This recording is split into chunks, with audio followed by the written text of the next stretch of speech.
This boy is only 13 years old. He already trains with weights on his body just like Rock Lee. This is because he does not belong to the direct family lineage, so he must stand out. His physique, even at this age, is already monstrous. Because he is from the secondary lineage, he does not even have the right to a real sword. Even so, the boy has absurd strength and precision while training with a wooden sword. Even his own father is afraid of him. The boy's physique is way too ridiculous for his age. He even thinks he would not be able to trade barehanded punches against that boy. And what the man fears the most is his fierce gaze and coldness. Even when he lost his mother at a young age, he did not even grieve or cry. The boy also keeps saying that they should go after the blacksmith, who creates the training dolls, and bring him there to beat him up because of his incompetence. On the first day he was sent to the main family's castle, he already impressed even the maid with his speed. He got into trouble with the most annoying guy there, and even made that guy's sister fall in love with him. In the end, he took off the weights to the sound of Linkin Park and made the boy spit out yesterday's lunch, leaving afterward, after farming a lot of aura.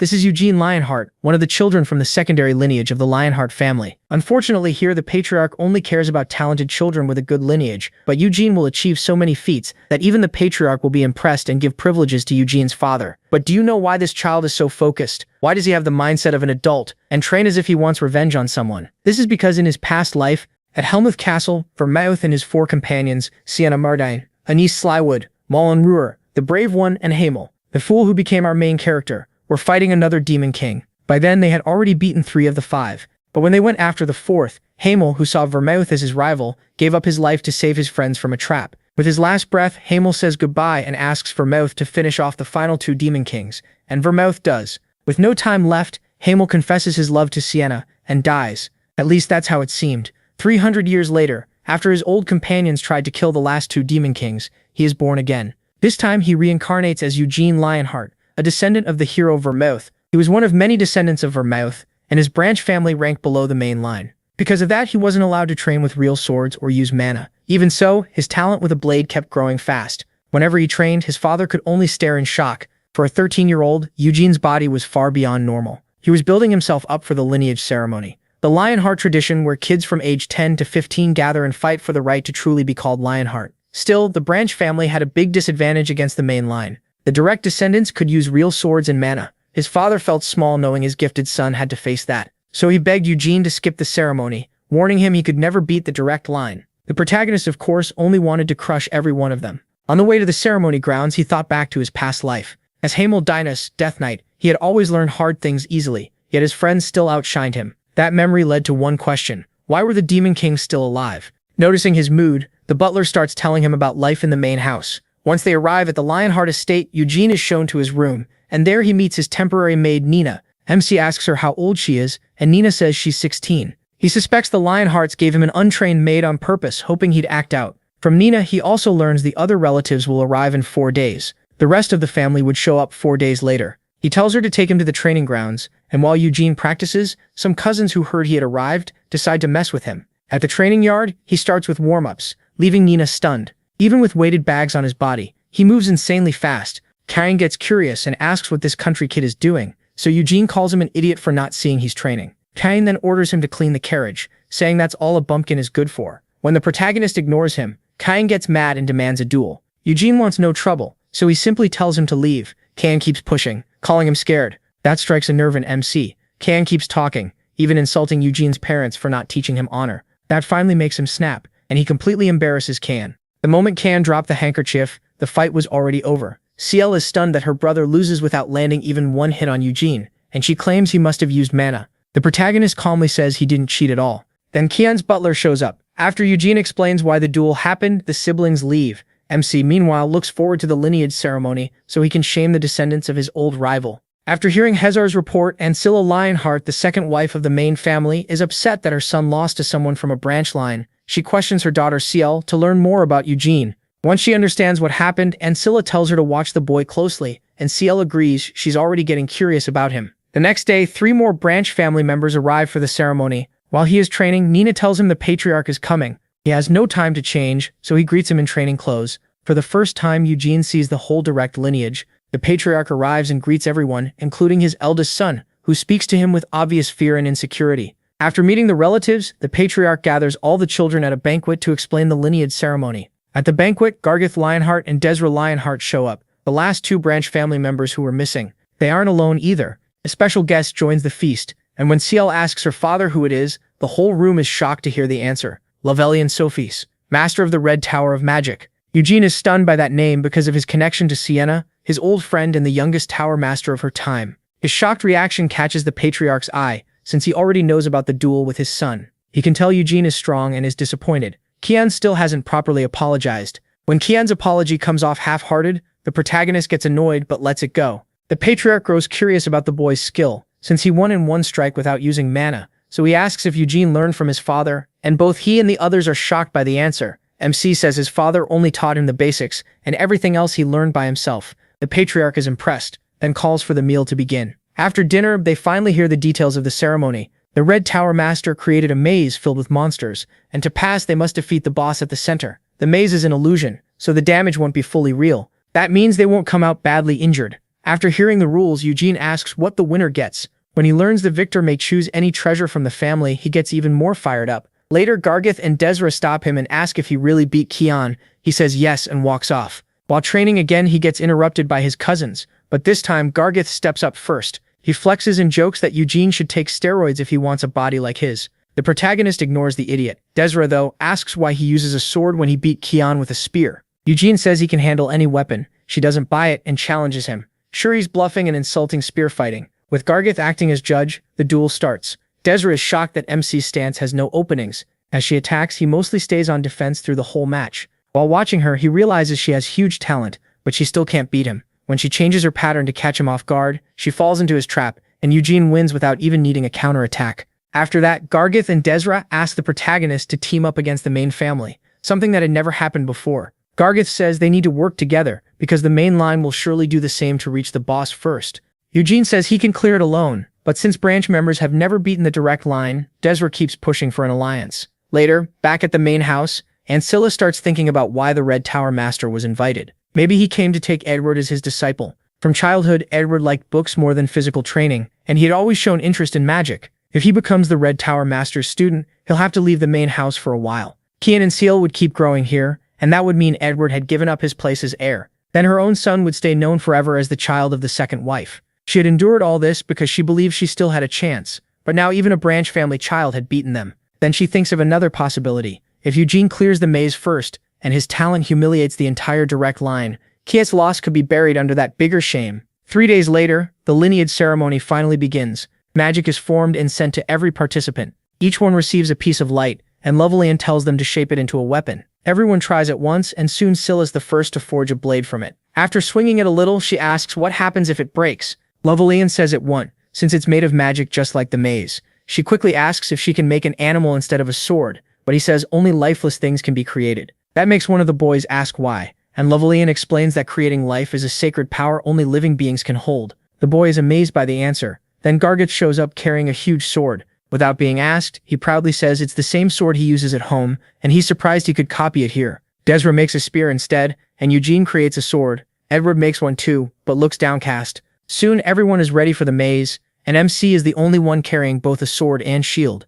All asks him what he'll do if they meet inside the maze. Will he fight her too? That makes Eugene ask whether fighting each other is allowed, and the patriarch says yes. Still, he reminds them that good judgment and teamwork matter too, because they are family sharing Lionheart blood. At the word family, Ciel blushes and smiles a little. The protagonist notices and finds it weird. After that, everyone is given the same necklace. This necklace would be connected to each person's mind. If the maze puts too much strain on them, the necklace will respond and step in. It's just a safety device. He also says they can call for help by grabbing the necklace and shouting for help. With the rules explained, it was time to begin. Even though they all enter from the same point, they'll be separated inside. The girl wishes Eugene luck, and he does the same. After stepping through the portal, he ends up in a dark room. One quick swing tells him the space is cramped. Anyone using a long weapon would have a rough time here. That's one reason he picked a sword and shield, even if they're basic, so he starts the test right away. Others were already struggling and began using their necklaces. The moment they did, they were pulled out of the maze. In just 1 hour, 3 people had already failed.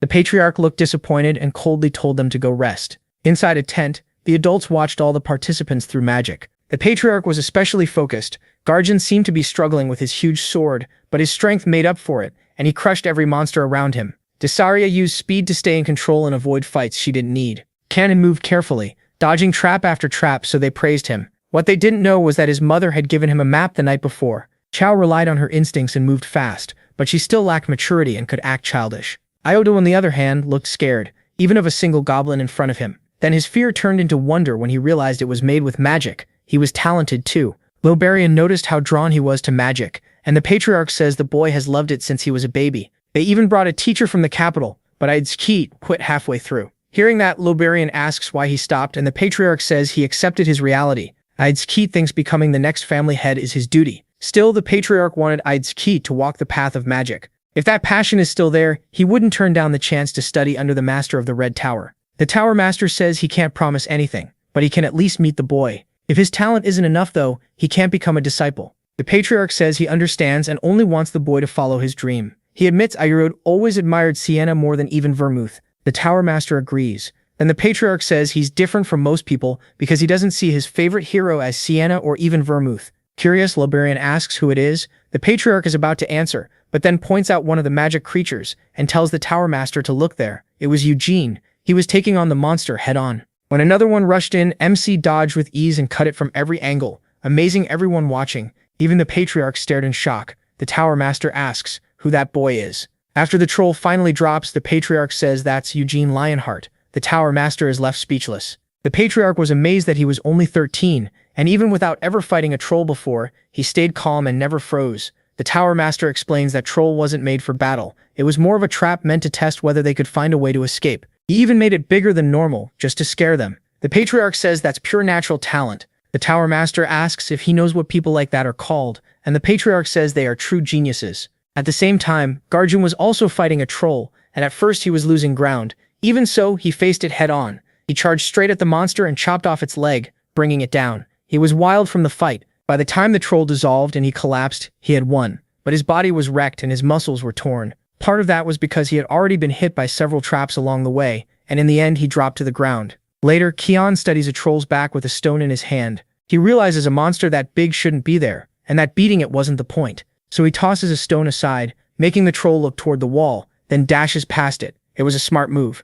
Not long after, he meets Chow and figures out they must be near the maze's center. He starts bragging that if she stays with him, they won't get lost. It's obvious he still resents Eugene for embarrassing him in front of her. Then she suddenly starts talking about how, since the maze is an illusion, it could have any kind of monster in it, even ghosts. That rattles him a little, but trying to look dependable, he asks if she's scared of ghosts. He's just about to tell her not to worry about something so silly when a bloody face suddenly appears. He screams in terror, and the other person screams just as loudly. Realizing it's Desire, he asks why she tried to scare him. She snaps back that his scream scared her even more, because it came out of nowhere. She says she meant to find them, but things went wrong, so she turns and runs away. Chow warns that she's trying to get away, and Kian, wanting to look good in front of her, says they have to chase her. The two of them take off after Desire at full speed. Desire thinks she's only running because she can't beat two people alone, and she needs to find Garjin fast. Then she triggers another trap, but thanks to her amazing speed, she slips past it and keeps going. Kian notices the trap and thinks about turning back, but once he realizes Chow is right behind him, he knows he has no choice.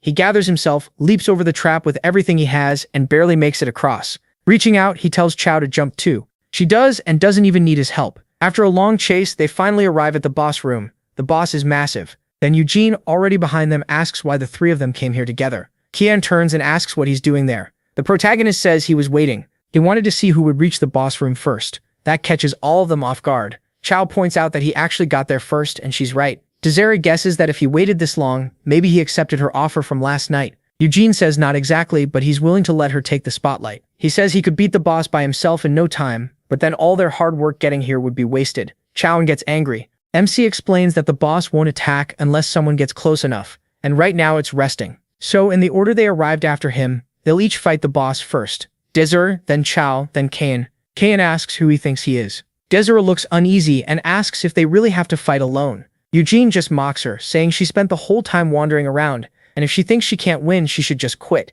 Pulling out a handkerchief, she says she won't. She ties it around her head and starts walking toward the boss. Kamian asks if he isn't going to fight. He says he will, after they're done. Kamian says the protagonist won't get a turn because he's going to beat the boss himself. MC replies that if Kamian really does it, he'll call him Big Brother for the rest of his life. Kamian instantly turns red, then happily tells him not to take those words back. Once Desire gets close, the boss opens its eyes and stands. She's terrified, but after coming this far, she can't back down and charges in. She avoids the monster's first stomp and tries to stab through its hide, but can't. The moment she realizes its skin is too tough, the boss grabs her. She thinks she's dead, but instead it throws her away, and she lands near the others. Chow asks Eugene why it tossed her aside instead of killing her, and he says the creature isn't real, it's made of magic, so once it caught her, that counted as a loss. Kan stands with a smile. He says he'll prove the main family is on a whole different level from the collateral line. That makes him grin. Kan starts drawing power again, pouring it into his sword. Mana spreads over the whole blade. Desire realizes it's a mana blade, something that can cut through anything,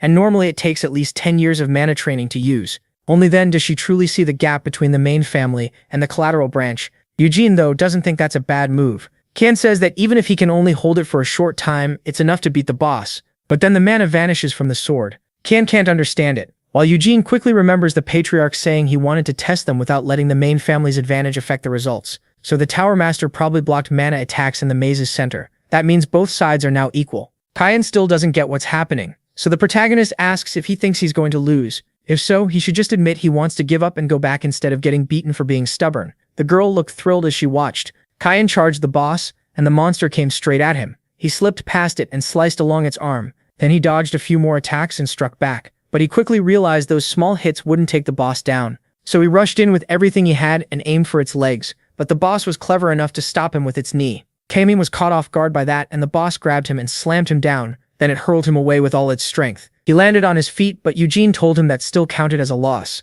Kami was furious, but he couldn't argue. Then MG said it was her turn, but she refused. Without a sword in the center of the maze, she had no reason to fight. That caught him off guard. He said she was smarter than his own brother. After that, he walked to the wall, picked up his shield, and headed for the boss like it was nothing. She asked if he could beat it, and he said he didn't know if he could win, only that he couldn't imagine losing to this thing. As he calmly approached the boss, he started thinking about how to beat it. The creature attacked from the front, and Eugene instantly climbed up its arm. The boss tried to catch him with its other hand, but he was already standing on its head. He tried to strike by instinct, but ended up smashing himself in the face. The boss roared in pain. While it was stunned, Eugene slashed it over and over from every angle. Everyone was shocked by what they were seeing. Desire noticed he was aiming for the monster's carotid artery. Then he charged forward and drove his sword into the monster's throat, and the boss crashed to the ground. Without any hurry, he wiped off his sword and asked if they all saw that. Kian instantly went stiff. Eugene said that was an easy win. Kian started saying that if he'd had a sword, he would have won just as easily, but after thinking about it, he understood that even with a sword, it wouldn't have looked that simple in his hands.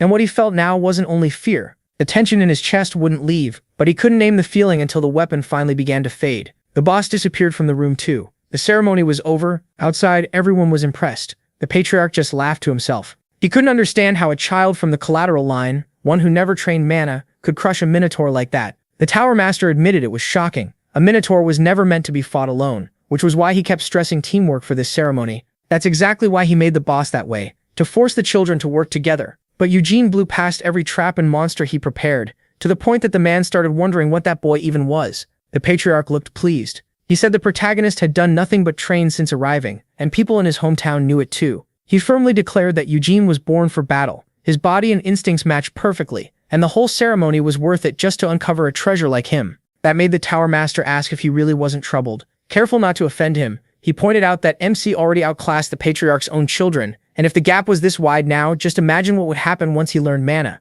The Patriarch said that was only more reason to celebrate, because he would make the family name shine brighter. Still sweating, the Tower Master asked what would happen if Eugene wanted to become the next heir and head of the Lionheart family. The Patriarch thought for a moment, then said the family should be led by the best one. If his own children couldn't claim that place, then the protagonist had every right to take it. If they were too weak to protect the right they were born with, then they didn't deserve to lead. The Tower Master said that, as an outsider, maybe he had spoken too boldly. Then he released all his magic and gave one last piece of advice, as an old acquaintance. He said the Patriarch should adopt Eugene as his own son. A collateral child had just surpassed the direct line in the bloodline ceremony, and that alone was enough for the collateral families to start looking down on the main branch. That could lead to all kinds of trouble. The Patriarch said he truly appreciated the Tower Master's advice. He even called it tempting, but said they had something else to do first. They needed to congratulate that little monster. After gathering all the children from the maze, the Patriarch looked at one of them. His eyes stopped on Iode, who never even reached the end because he got distracted by the magic and monsters. The Patriarch found that deeply disappointing.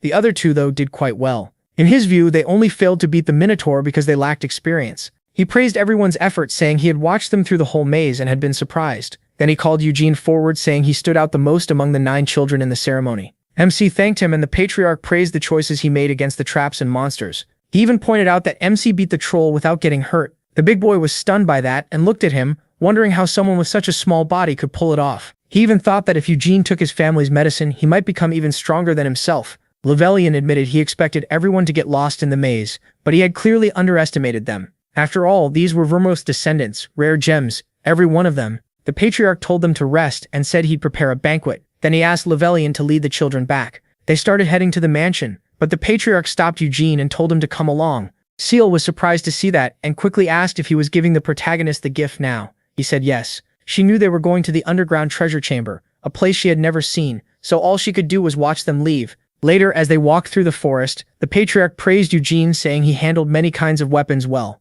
MC replied that he was being praised too much. The patriarch disagreed. He beat the maze monsters with just a sword and shield, and he had even used a spear against Desaria. Clearly, news reached the family head fast. He went on to say that the weapon that now represents the Lionheart family is the sword. But their ancestor, the great Vermouth, mastered many kinds of weapons and was even called the god of war, the master of all things. And Vermouth wasn't the only one with that kind of skill. His companion Hamel was also a great master, second only to Lord Vermouth. Uncomfortable hearing about his past life, Eugene said the books made Hamel sound stupid. The patriarch laughed and said he had read that too, but if Hamel hadn't been such a troublemaker, the story wouldn't be half as fun. Then he admitted he honestly liked Mr. Hamel more than Mr. Vermouth, which shocked the protagonist and made him ask why. The patriarch said he admired the parts of Hamel that never showed up in the books. Hamel felt inferior to Vermouth countless times, but he never quit. Instead, he kept pushing himself and breaking past his limits, and in the end he gave his life to save his friends. Eugene thought the lessons people passed down in books were way too dramatic, but even so he called out to the patriarch and happily said he liked Mr. Hamel too. That made the patriarch smile as well. Soon they reached their destination. The guards let the patriarch pass at once, and inside the small house, stairs led underground. They headed down, and the patriarch told Eugene he was the first person who wasn't a family had to enter this place. MC quickly asked if he was really allowed in. The patriarch said a promise was a promise, and the elders of the Senate had already agreed. The Senate was made up of the old lions of the Lionheart family, people from collateral lines who had still earned great honor. He asked how valuable the treasures here were. The collection had been built over hundreds of years, and it also included relics left by the great hero Vermouth. That made Eugene ask if the sacred sword was here too, and the patriarch said yes, but he added that the protagonist couldn't choose it, because the sacred sword was the symbol of the Lionheart family and couldn't be handed to just anyone. MC found that a little disappointing, but the patriarch said there was another reason for that. The sacred sword had never recognized anyone else. He told Eugene he'd understand when he saw it. When they reached a door, the patriarch bit his finger and let blood fall onto a pedestal. It reacted to his blood, and the door slowly opened.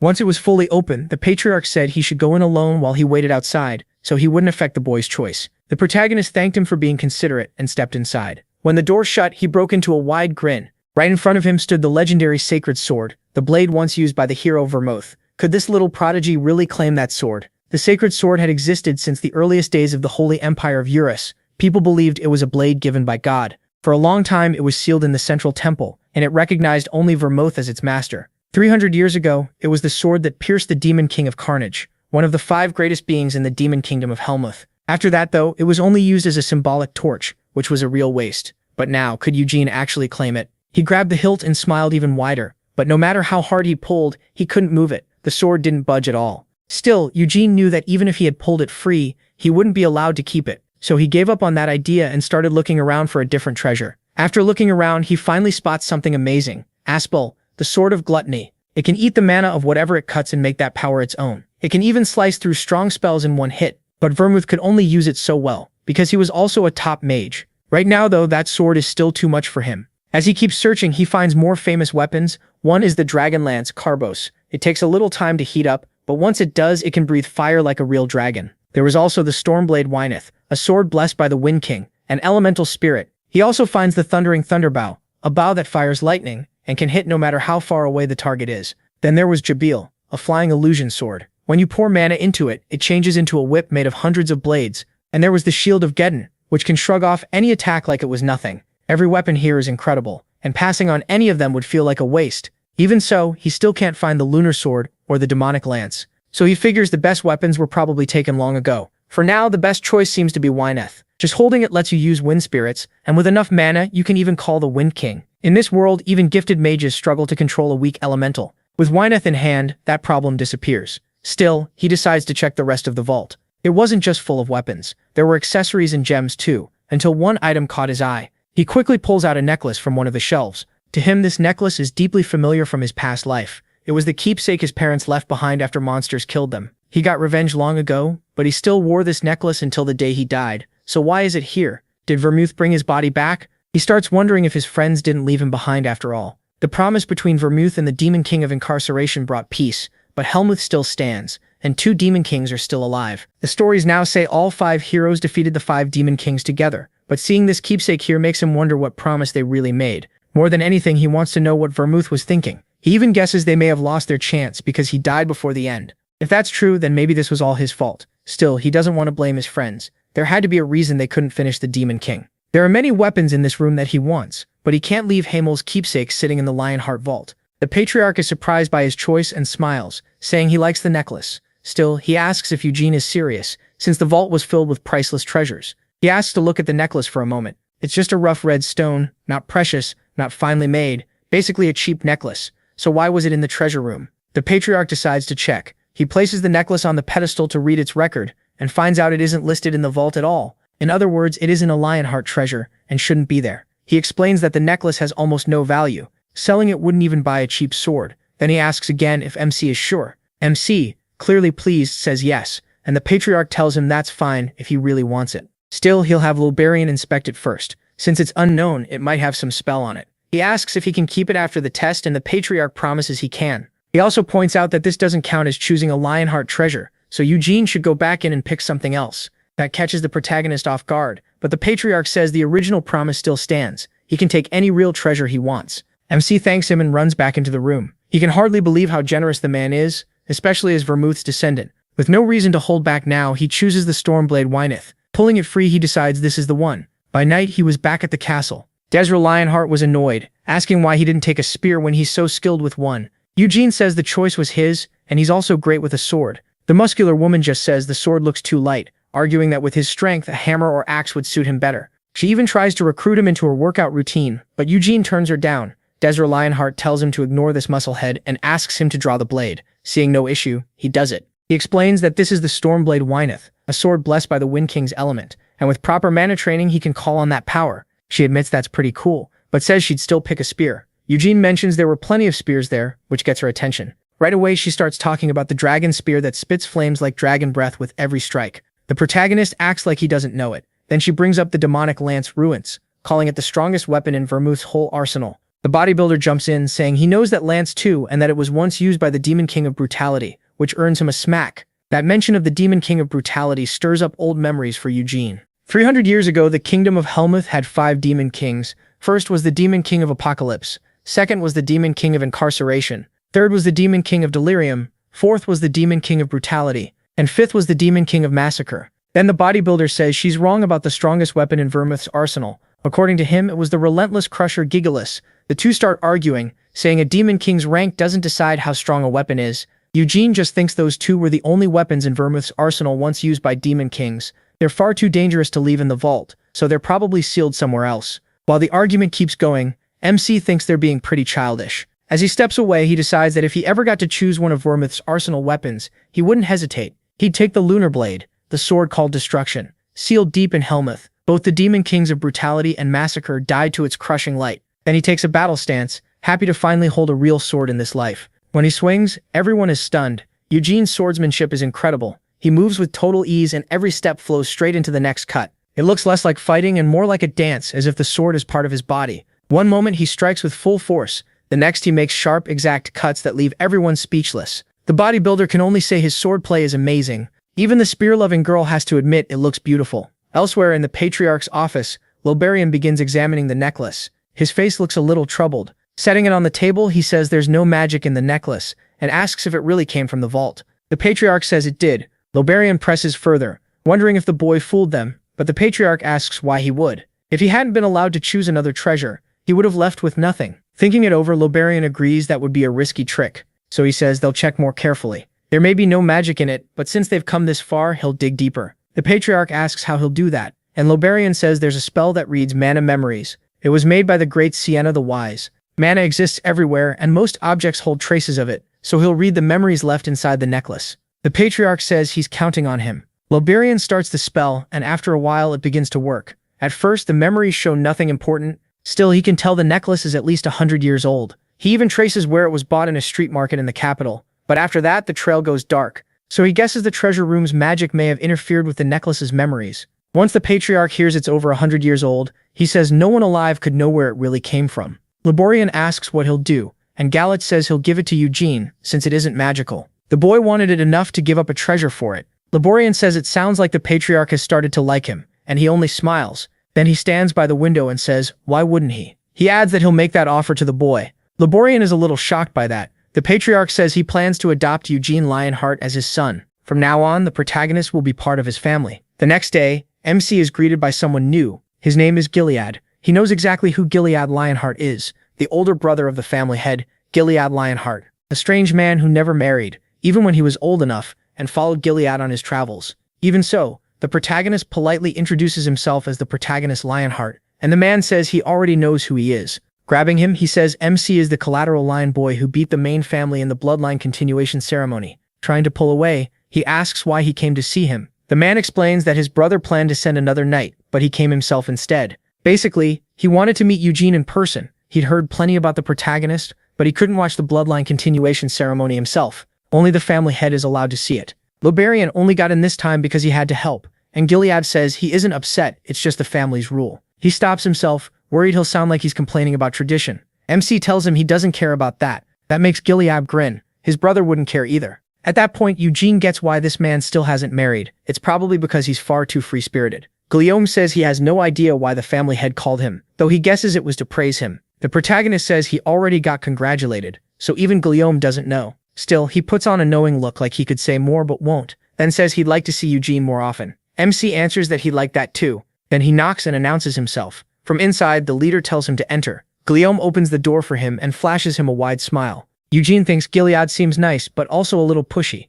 Soon he stands before the family head. The man apologizes for calling him so suddenly and tells him to sit. They take their seats as coffee is set out between them. Then the patriarch places the necklace on the table and says Lobrian checked it. In the end, it's just an ordinary necklace. Eugene wasn't expecting much. The patriarch adds that they even read its mana memory, but found nothing strange. That catches the protagonist's attention, because mana memory is magic tied to the great mage Sienna. So he asks what memory the necklace showed. Gilead says it appears the necklace was sold on a street in the capital over 100 years ago. That shocks MC, because he's sure this is the same necklace he used more than 300 years ago. So that result can't be right. But Lobarian also had no reason to lie. Maybe the memory was altered. Eugene figures someone with Tower Master level skill might have overwritten it. And the first name that comes to mind is Vermouth. Since he can't figure out why, he just asks if he can keep the necklace. The patriarch agrees, since he already promised. Eugene thanks him for that and puts it on right away. Then the patriarch says that wasn't the real reason he called him here. He admits it's sudden, but says the offer should help the protagonist's future. MC doesn't look pleased. Before the patriarch can explain, he cuts in and says Celia's kind and cute, but he doesn't want to think about marriage right now. He even remembers that after beating up her brother, she still acted friendly with him, so he assumes this is about a political marriage. Plus that leaves the family head stunned. Eugene goes on saying he's too young for marriage and would also need his father's approval, until the patriarch stops him and says he's got it all wrong. He has no plan to marry him to Seal. Now he is the one caught off guard. He instantly gets embarrassed. He really just jumped to marriage at 13. If that's not it, then why was he called here? The family head answers, he wants to adopt Eugene as his son. Once again, the protagonist is stunned. It would definitely be a strong way to bind him to the main family. Everything is happening so fast that he can't even respond properly. The patriarch laughs and says it's still less sudden than a marriage proposal, making MC blush again. Then he adds that if MC wants, he's willing to bring Gerhard into the main family too. He jokes that would give him 2 fathers. The patriarch tells him not to overthink it. It would simply mean Eugene's whole family joins the main house. He explains that he already has 3 children and isn't trying to take a son away from Gerhard. He hasn't spoken to the man yet, but he would treat him like his own brother. This really does put the protagonist in a strange spot. The patriarch is even offering the same chance to Gerhard, which makes the proposal hard to dismiss. Still, Eugene really did jump straight to marrying Seal. The kid's got a wild imagination. He asks whether refusing the adoption would make his father lose the patriarch's respect, and the answer is no. Then the patriarch rises and admits this may be awkward to say, but he's not that childish. If Eugene says no, it will be disappointing, yet he'll respect the choice and still wish the boy a bright future. MC says he can't decide by himself, and needs to hear his father's opinion. Gilead says he'll send for Gerhard, and they can settle it after the banquet. Then he points out that the patriarch said this would be best for his future, which catches Gilead off guard. Eugene wants to know exactly what that means. The man explains that growing up in the main family would give him many advantages. For one, elite knights could teach him whenever he needed. The protagonist says that if that happens, he wants to train under the strongest warrior there is. With a smile, he adds that if he becomes the patriarch's adopted son, he wants the patriarch himself to teach him. The man pauses, clearly interested. Of course, Eugene mainly wants to know how strong the Lionheart patriarch really is. Gilead smiles and says he certainly could train him, but if MC wants the very best, someone else fits that role better. He asks who he means. The answer is Gion. Gilead says he may once have been stronger, but Gion has already surpassed him. The patriarch then asks whether Gerhard has taught Eugene anything about mana. The protagonist says no, and that was his own decision. He wanted to focus on physical combat first. The patriarch says that choice is admirable. Then he explains that training mana properly requires a mana crystal from a high-level monster. The better the stone, the harder and more expensive it is to get, and even with one, you'd still need someone highly skilled to guide the process. That kind of support is probably impossible to find in Gerhard's branch of the family. It simply isn't the right place to raise Eugene's talent, but he keeps that part to himself. Knowing harsh words could make the boy resent the family he came from. After that, they kept talking a little longer before Eugene headed back to his room. On the way, a scent reached him. He quickly recognized it as perfume and traced it to someone hiding behind a pillar. Right away, he realizes the person is waiting for him. He keeps walking until an adult woman steps out from behind it, pretending their meeting is pure chance. Her first move is to ask for proper formalities, so Eugene bows and gives his name.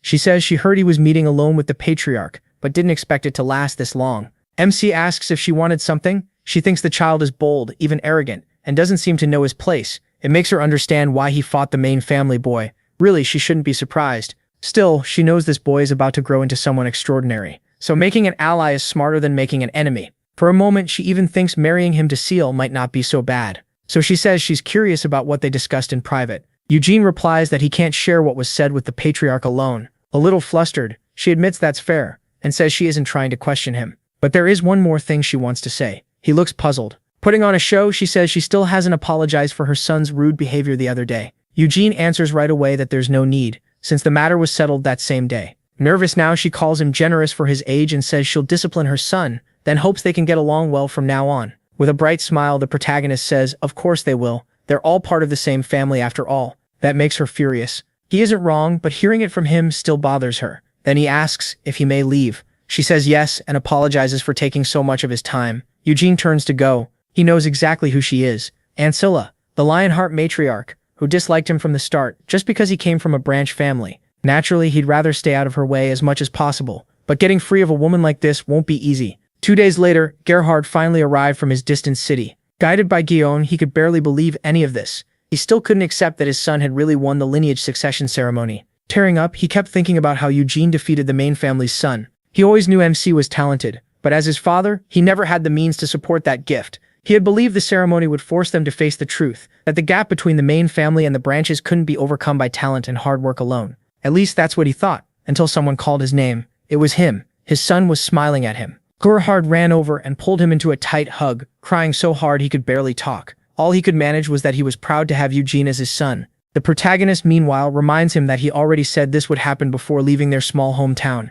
He reminds his father that he promised to bring back good news. Still crying, Gerhard says MC really did tell him that, but admits he didn't believe it. Then he notices the patriarch nearby, and quickly introduces himself as Gerhard Lionheart from Gilead. The patriarch introduces himself as Gilead Lionheart and apologizes for calling him here. So suddenly, Gerhard nervously says that's fine and thanks him for the invitation. The patriarch says he won't keep father and son apart for long and asks to speak inside. Gerhard agrees and follows him in, though he's clearly uneasy. Before long, he learns about the adoption matter. The patriarch explains that if he adopts Eugene, Gerhard will also be brought into the main family. Gerhard doesn't look happy about it, so he rises to his feet and apologizes in advance if his words sound rude. He says he's thankful for the concern shown to Eugene, but as his father, he can't stop worrying about the boy's future. Asked what he means, Gerhard says he knows the patriarch means well, but fears the main family will trouble him. The patriarch already has 3 children, and if he joins them, he'll be seen as an outsider. The patriarch seems to understand. He says he doesn't want to block the child's future and knows the main family cares deeply about bloodline.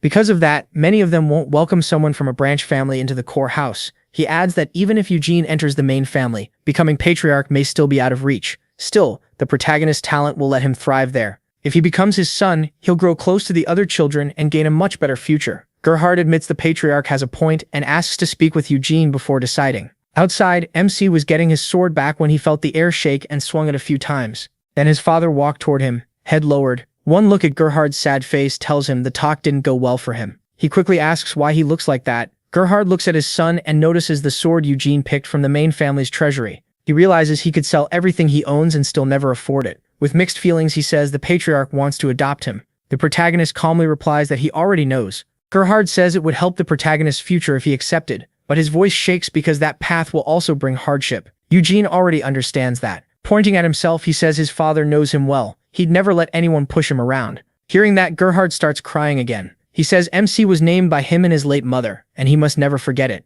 He answers that even if he's adopted, his real father will always be Gerhard Leonhardt. Those words make Gerhard break down all over again. In the end, Eugene decides to be adopted. He has no wish to become patriarch, but he knows nobody will believe that. The first wife, Theanese, and the second wife, Ancilla Leonhardt, will definitely keep a close watch on him. The protagonist knows there are two ways to deal with hate and resentment. The first is to ignore it. The second, he draws his sword, is to cut it down head on. Soon after, the Lionheart patriarch held a banquet for all the families of the children who joined the lineage succession ceremony. Gerhard quickly became surrounded by questions. Among the crowd were Desra's father and the muscular kid's father, who was already trying to push steroids on him. They even talked about making a group to get to know each other better. Eugene had no plan to join them and attract extra attention. Nearby stood the boy MC had beaten, looking completely crushed. His mother tells him he needs confidence. From now on, people will compare him to Eugene. Whenever they see him, they'll remember his loss and laugh that someone from the direct line failed to win for the first time in family history. That only makes him feel worse. His mother says he has no choice but to bear the shame, but no matter what others say, he is still her son. As a child of the Lionheart direct line, he should hold his head high. The boy agrees. She warns him that even if he doesn't become patriarch, that's no reason to relax. Because Eugene starts with many disadvantages, he'll have to work even harder to claim that seat. Then she tells her son to become friends with him. They need a brotherly bond so the protagonist can become an ally later. The boy understands, but the thought of how to approach MC only makes him more embarrassed. Still, someone else feels no shame at all. She asks if they're siblings now, and when Eugene says yes, she begs him to call her big sister. He refuses, and she complains that her own brother calls her big sister just because he was born 5 seconds later. She begs him one more time to say it just once, but he'd never call a girl who's only 13 his big sister. In fact, he says he'd rather die. Later in the patriarch's room, Lavelian says he won't accept him as a student without conditions. He's speaking to Edward, who is about to be tested for talent at the Aerith Tower. Edward asks what happens if he truly has talent for summoning magic. Lavelian says that would be great, but Aerith won't care about the Lionheart name. Without real skill, he still can't take him in as a disciple. Edward sadly accepts that, but Lavelian adds that as an old friend of the Lionheart patriarch long before he became master of the Red Tower, he'll make sure Edward gets plenty of chances. He'll also shield him from discrimination and help him find the best place to develop his magic. That cheers the boy up right away. Even if he doesn't become Lavelian's student, he's happy just to leave his family's pressure behind and study magic, so he looks to the patriarch for approval. The patriarch simply says the choice is his. Edward is about to answer when his mother cuts in, saying this chance was given by his father, so he should accept it gratefully. Then holding him close, she says he is her son, and is meant to become this family's patriarch. Even in Aeroth, he must never forget that. The patriarch immediately rebukes her, but she insists she's only encouraging her son, as any mother would. Of course, she's really thinking about her rivalry with the second wife, but right now they have little choice. Since Edward is still weak, he needs ties with many mages and must build his power in Aerith, so she gives one last warning. He is the rightful son of Lionheart, and should be proud of it. The boy quietly agrees. The day after the banquet, Lavelian left for Aerith with Edward. The other branch family children also returned home. Eugene and Gerhard stayed behind in the now empty building. Today would be the protagonist's first mana lesson since his reincarnation. Breathing means gathering mana from the air as you inhale. Body training means moving your body to draw mana in. Both methods are simple, but breathing is more common. In his past life, Eugene started with body training, then switched to breathing after a friend's advice. The Lionheart mana art uses breathing. MC arrives at the training spot, and Gion greets him warmly. He says they should begin. They're standing in a mana vein, a place where mana gathers. This one wasn't natural. It was made by Vermuth himself 300 years ago. His teacher asks if he's nervous. Eugene says he's actually really excited. Gion tells him the first time is always hard. Even though children sense mana more easily, Cyan and Seal started at 6 and still needed 4 days. Edward took a full week. Kids from branch families usually need a whole month just to feel it, but he should do better thanks to the mana vein and his teacher's help. Eugene asks how long it will take, and Gion guesses maybe 10 days. The protagonist smiles to himself. 10 days is way too much. It won't even take 10 minutes. They keep going until they enter a cabin. Gion leads him down the stairs to a bare chamber and tells him to sit in the center, so Eugene does. Gion explains that the family's mana method passed down from the Great Vermuth has one strict rule. The branch family cannot inherit it. They are only taught the red flame formula, while the true art is reserved for the main family. The technique MC is about to learn is the white flame formula.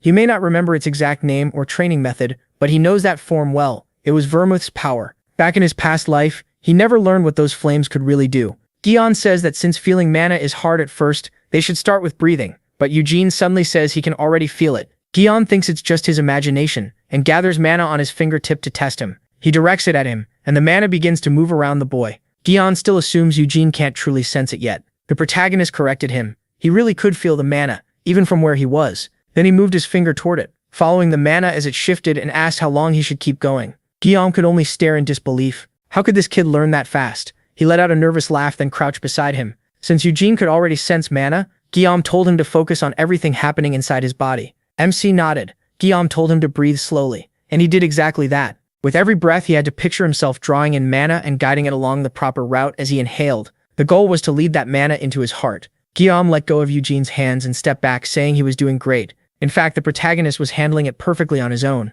By now, the instructor was amazed all over again. He kept watching the boy, but one thought wouldn't leave his mind. This was insane. Eugene thought sensing and drawing in mana wasn't hard even in his past life, but this body was on another level. It absorbed mana incredibly well. He could feel the mana inside him growing with every breath. Still, this young body clearly had a limit. His heart had reached it. So tired at last, he stopped and looked at the instructor in silence. Guillaume stared back, just as stunned. Eugene's mana core was absurdly large. Most people had to train for years to get that far. Guillaume finally called him a real monster. MC thanked him for the compliment. After that, Guillaume said they should head back. On the way, he explained that the big difference between the red flame ritual and the white flame ritual was core division. The white flame technique can split the core, letting the body hold far more mana. Those divided cores also boost each other, making them grow much faster. These split cores are called stars. In Lionheart history, only one person ever reached 10 stars. The creator of the white flame ritual, the great hero Vermouth. Proudly, Guillaume added that he and the patriarch were both at 6 stars. All the children were still at 1 star,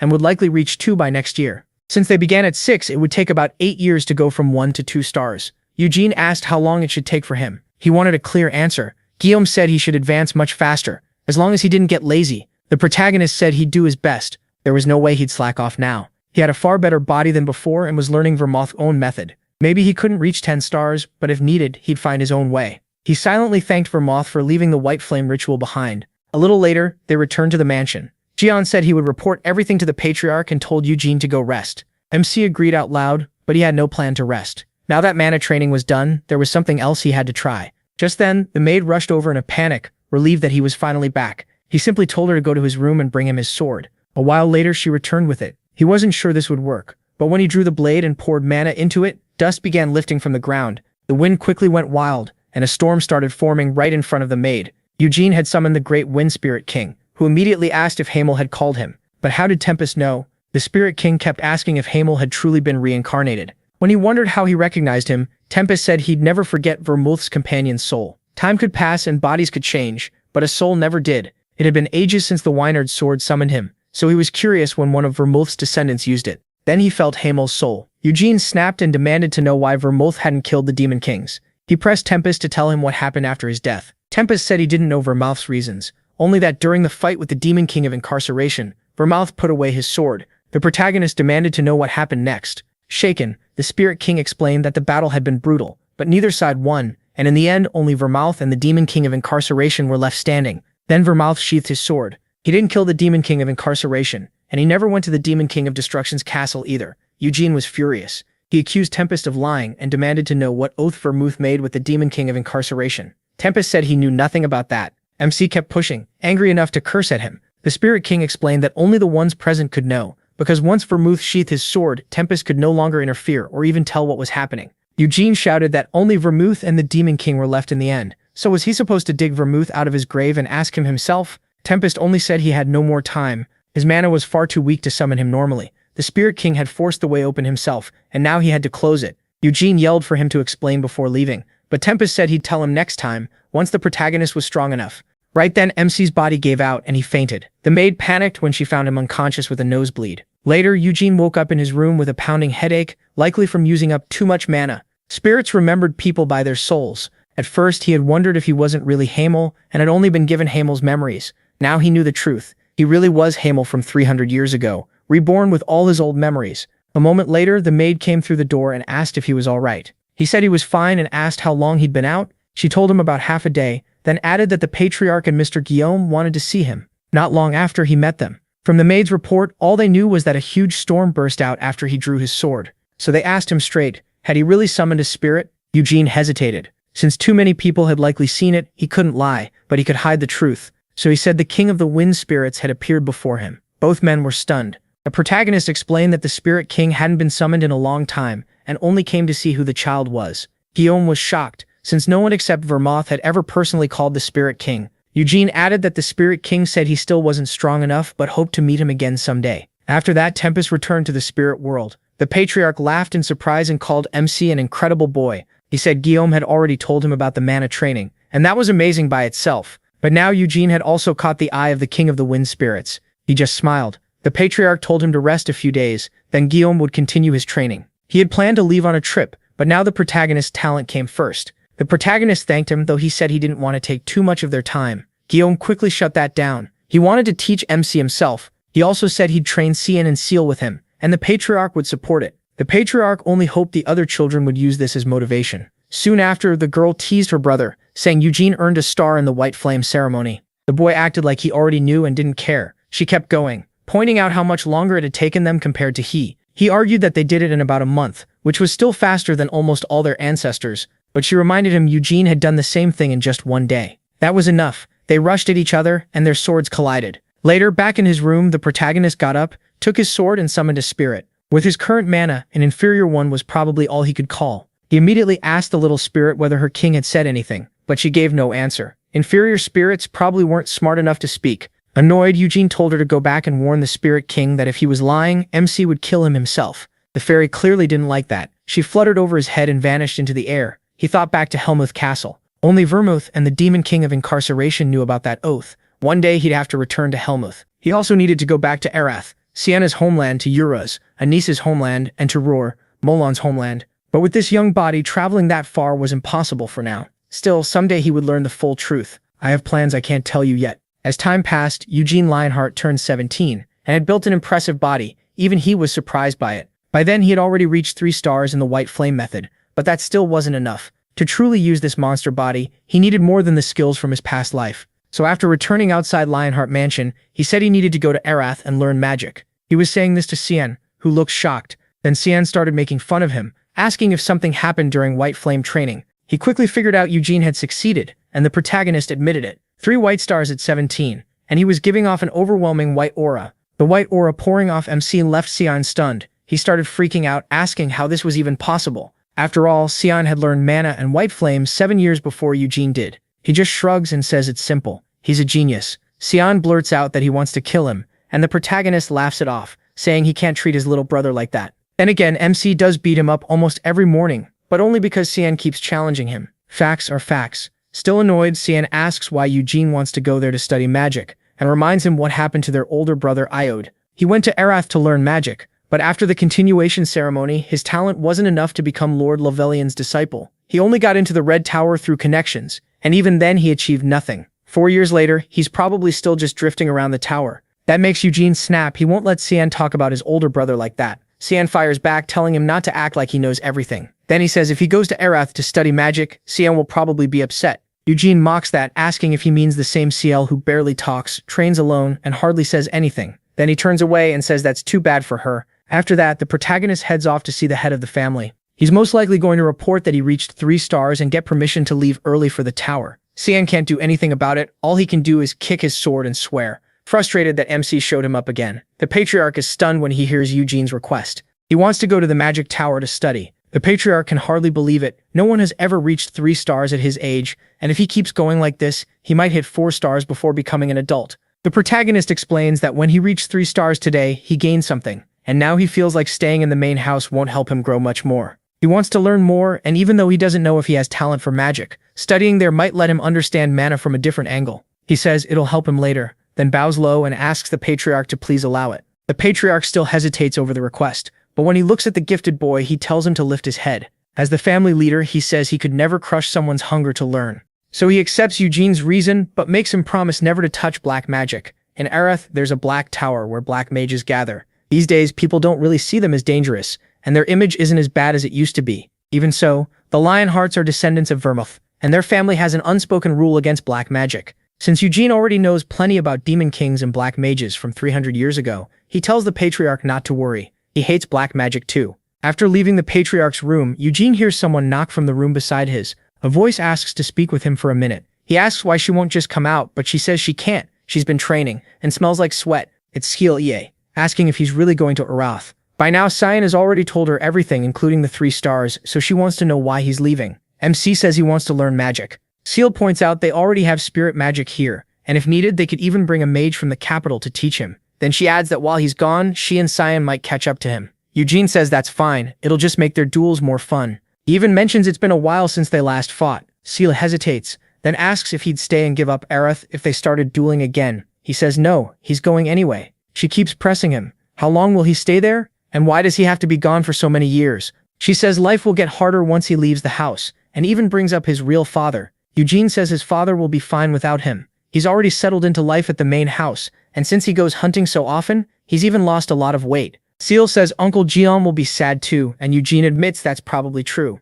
Then she mentions Cyan, saying he looked really upset when he came to tell her all this. The protagonist just smiles, says he's still going, and tells her to keep training hard. That catches her off guard, but he's already walking away. She quickly opens the door and calls after him, asking if he's really leaving. MC only waves, and that makes her call him awful because she doesn't want him to go either. Honestly, I wouldn't mind a little romance here, but Eugene's choosing power over getting mixed up with a messy girl. Meme aside, he next goes to see his real father. Gerhardt warns him not to fall in with the wrong crowd and not to slack off on his studies. The protagonist also tells him not to quit exercising while he's gone. Gerhardt just laughs. By now, Eugene is already taller than his own father, and he seems more mature too, so Gerhardt wishes him a safe trip. Then, at the portal, the time to leave finally comes. The patriarch asks if he really doesn't need guards. MC says he can at least protect himself and tells them not to worry. The patriarch knows that's true. Eugene is different from Iode. Around them, people show all kinds of expressions. Joy, sadness, even regret. But what bothers him most is that his father won't stop crying. So right before leaving, he says he'll go even if Gerhardt keeps crying like that,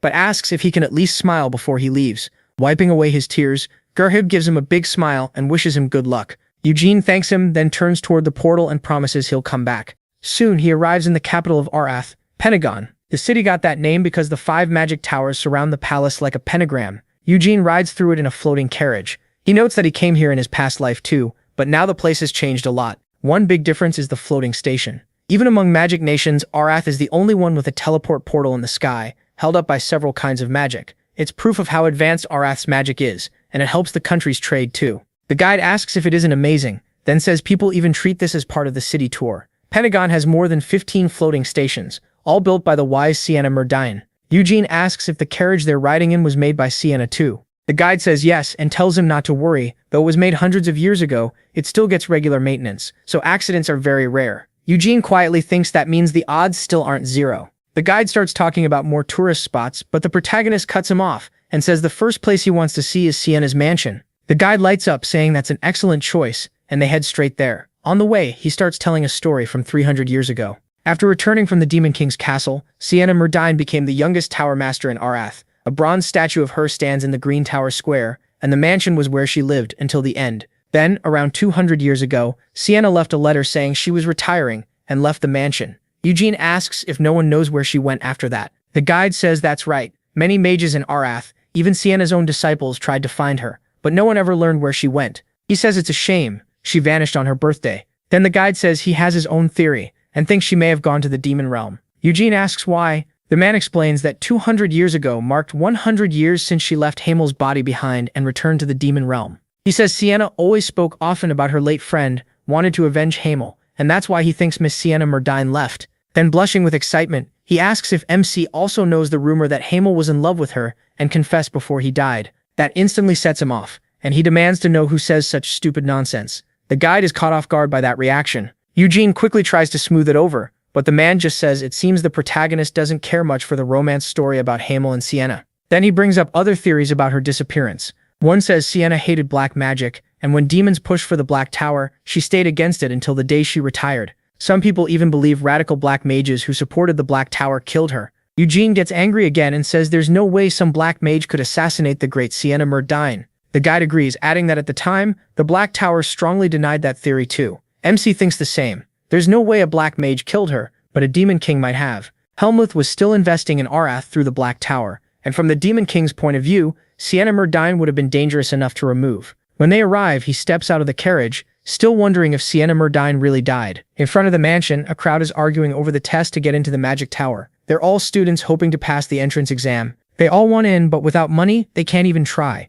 The fee to enter is several thousand in local currency, so all they can do is wait outside. In the garden, Eugene asks why the entry fee is so high. The guide says plenty of people still pay it just to go inside. There's a rumor that if you pray to Miss Sienna's portrait in the main hall, you'll definitely pass the magic tower entrance exam. Then the guide hands his card to the guard. The moment the guard sees the Lionheart name, he panics and rushes to open the gate, apologizing the whole time. Once Eugene goes in, the guide says he'll wait outside and shuts the door. At last, the protagonist can see how Sienna Murdine lived. As he walks through the mansion, he thinks about how huge it is and how she stayed here for over 100 years. Then he remembers Sienna suddenly asking him what he planned to do after everything was over. The question caught him off guard. She said if they were throwing away their youth in a place like that, they should at least enjoy life once it all ended. But Hamel had never thought that far. Mulan had already said he wanted to become a king, and Hamel called him insane, asking why he'd want that. Sienna told him to leave Mulan alone. Anyone can dream. Hamel asked if she'd been drinking, because that was usually his line. Annoyed, she said she was being serious, so he asked what she wanted.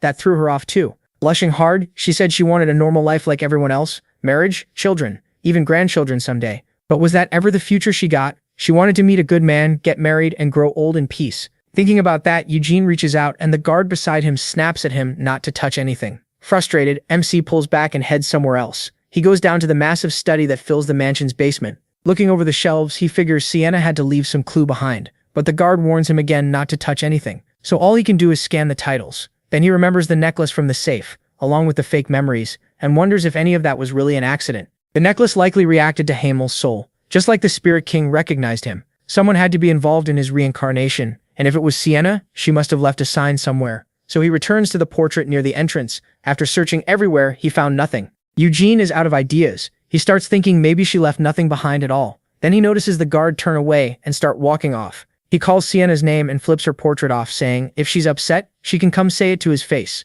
He waits for something to happen, but nothing does. Turning away, he mutters that if she were alive, she'd have answered. At last, he leaves the mansion. The guy jokes that Eugene must have really liked the place since he kept him waiting until after sunset. Realizing that, the protagonist gives him a tip for the trouble. Next, he heads to the Red Magic Tower. In the floating carriage, Eugene says he wants to ask about his brother, Iode Lionheart. The guide says in Pentagon, hardly any mage doesn't know that name. MC asks if it's been 4 years since Iode came to Erath, then asks what rumors people have heard about him. The guide hesitates, so Eugene says he hasn't seen his brother in a long time and wants any news he can get. He promises he won't get mad, and he won't tell the family or Iode when they meet. Swearing on his name, he tells the guide to speak freely. The man finally says what he knows. Iode often goes out at night looking for a certain kind of fun. He first assumes it's the usual kind for someone his age, but the guide quickly says it's not that. When Eugene asks what he means, the answer is simple: a succubus. That instantly sets the protagonist off. He snaps that they're not in Helmuth, so why is there a succubus here? The guide explains that Erath still has a black magic tower,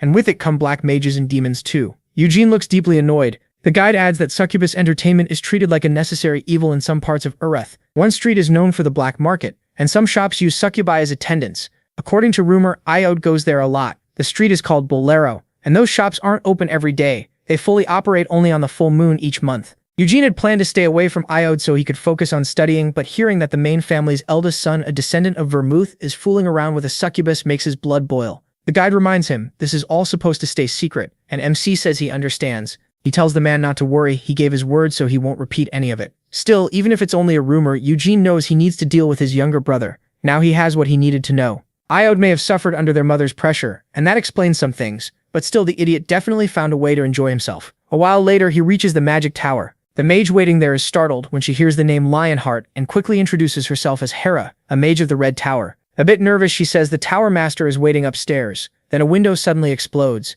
Eugene asks if something went wrong. Haruf explains the Red Tower mainly studies summoning magic, and that branch fails more often than any other. Just then, 2 demons burst out of the Red Tower, but giant hands grab them at once and crush them completely. The one who did it is the master of the Red Tower, Levelian, and he's furious. He immediately starts tearing into his students. Those summoned beasts could have attacked people in the capital. The students apologize, but Levelian orders them to pack up and leave. He's expelling them. Then he looks down and notices someone waiting below. Though he was raging a second ago, he comes down at once, and his face lights up as he greets Eugene. He says he almost didn't recognize him. The protagonist replies that Levelian looks exactly the same, thanks to magic keeping him young. Still, now that MC's mana has grown, he can tell Levelian is far stronger than he was 4 years ago. He's nowhere near the great mage Sienna, but he's clearly worthy of standing among the 5 Tower Masters. Levelian says the Patriarch told him Eugene was interested in magic. The road won't be easy, but he believes he will do well. Then he senses someone hiding nearby, flicks his magic, and throws the doors open. The one standing there is Iod Lionheart.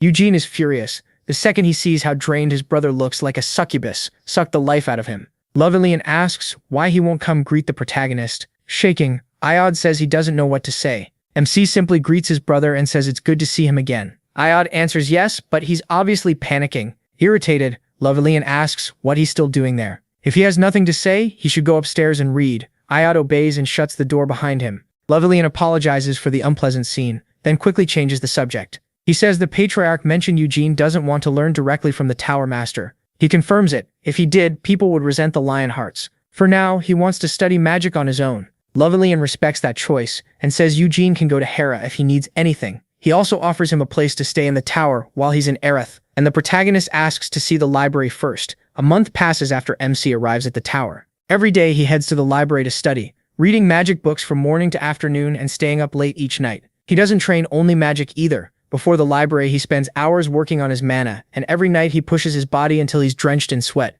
He's sleeping less, but his body recovers with only a few hours of rest. By now, he's finished all the beginner books, and it's time for the next step. 300 years ago, Sienna divided magic into 5 levels. That system spread through Aerith and became the standard for many mages. They were called circles, rings of mana that spin to cast magic. Once a mage's mana outgrows a single circle, another appears. 300 years later, most mages use circles, while those who don't follow other systems, like elemental magic or black magic. Today, Eugene has come to try forming circles. Hera explains that while other methods exist, circles have proven to be the most efficient over the centuries. He says he wants to shape them in his own way, but Hera warns him not to alter the basics and asks what exactly he means. Eugene says he plans to use the Lionheart mana method. Hera is doubtful, pointing out that mana works very differently in magic and martial arts, and unless he builds the spell and activates it, if he handles the mana wrong, the spell won't work. Worse, it could backfire and seriously hurt him, or kill him. Even so, the protagonist still wants to try. That's why he spent all that time reading every book in the tower. Hera is honestly stunned. A 17-year-old could think this way. Still, she agrees to let him test it. Raising her staff, she warns that if things get dangerous, she'll step in right away. If MC gets hurt, the blame falls on both her and the Tower Master. MC gathers his mana and says he's starting. Hera takes her place right in front of him, ready for anything. To him, the White Flames ritual and magic circles may look different, but at their core, they work the same. White Flames moves mana through the heart stars, while circles guide mana through a different path. So if he swaps the circles for his stars, he can raise and control his mana however he needs. Hera is left speechless. He's controlling a huge amount of mana perfectly. How can someone his age do that? Eugene first creates a fireball, makes it bigger, then shrinks it into a magic missile. He does all the calculations in his head and changes the spell without canceling it first.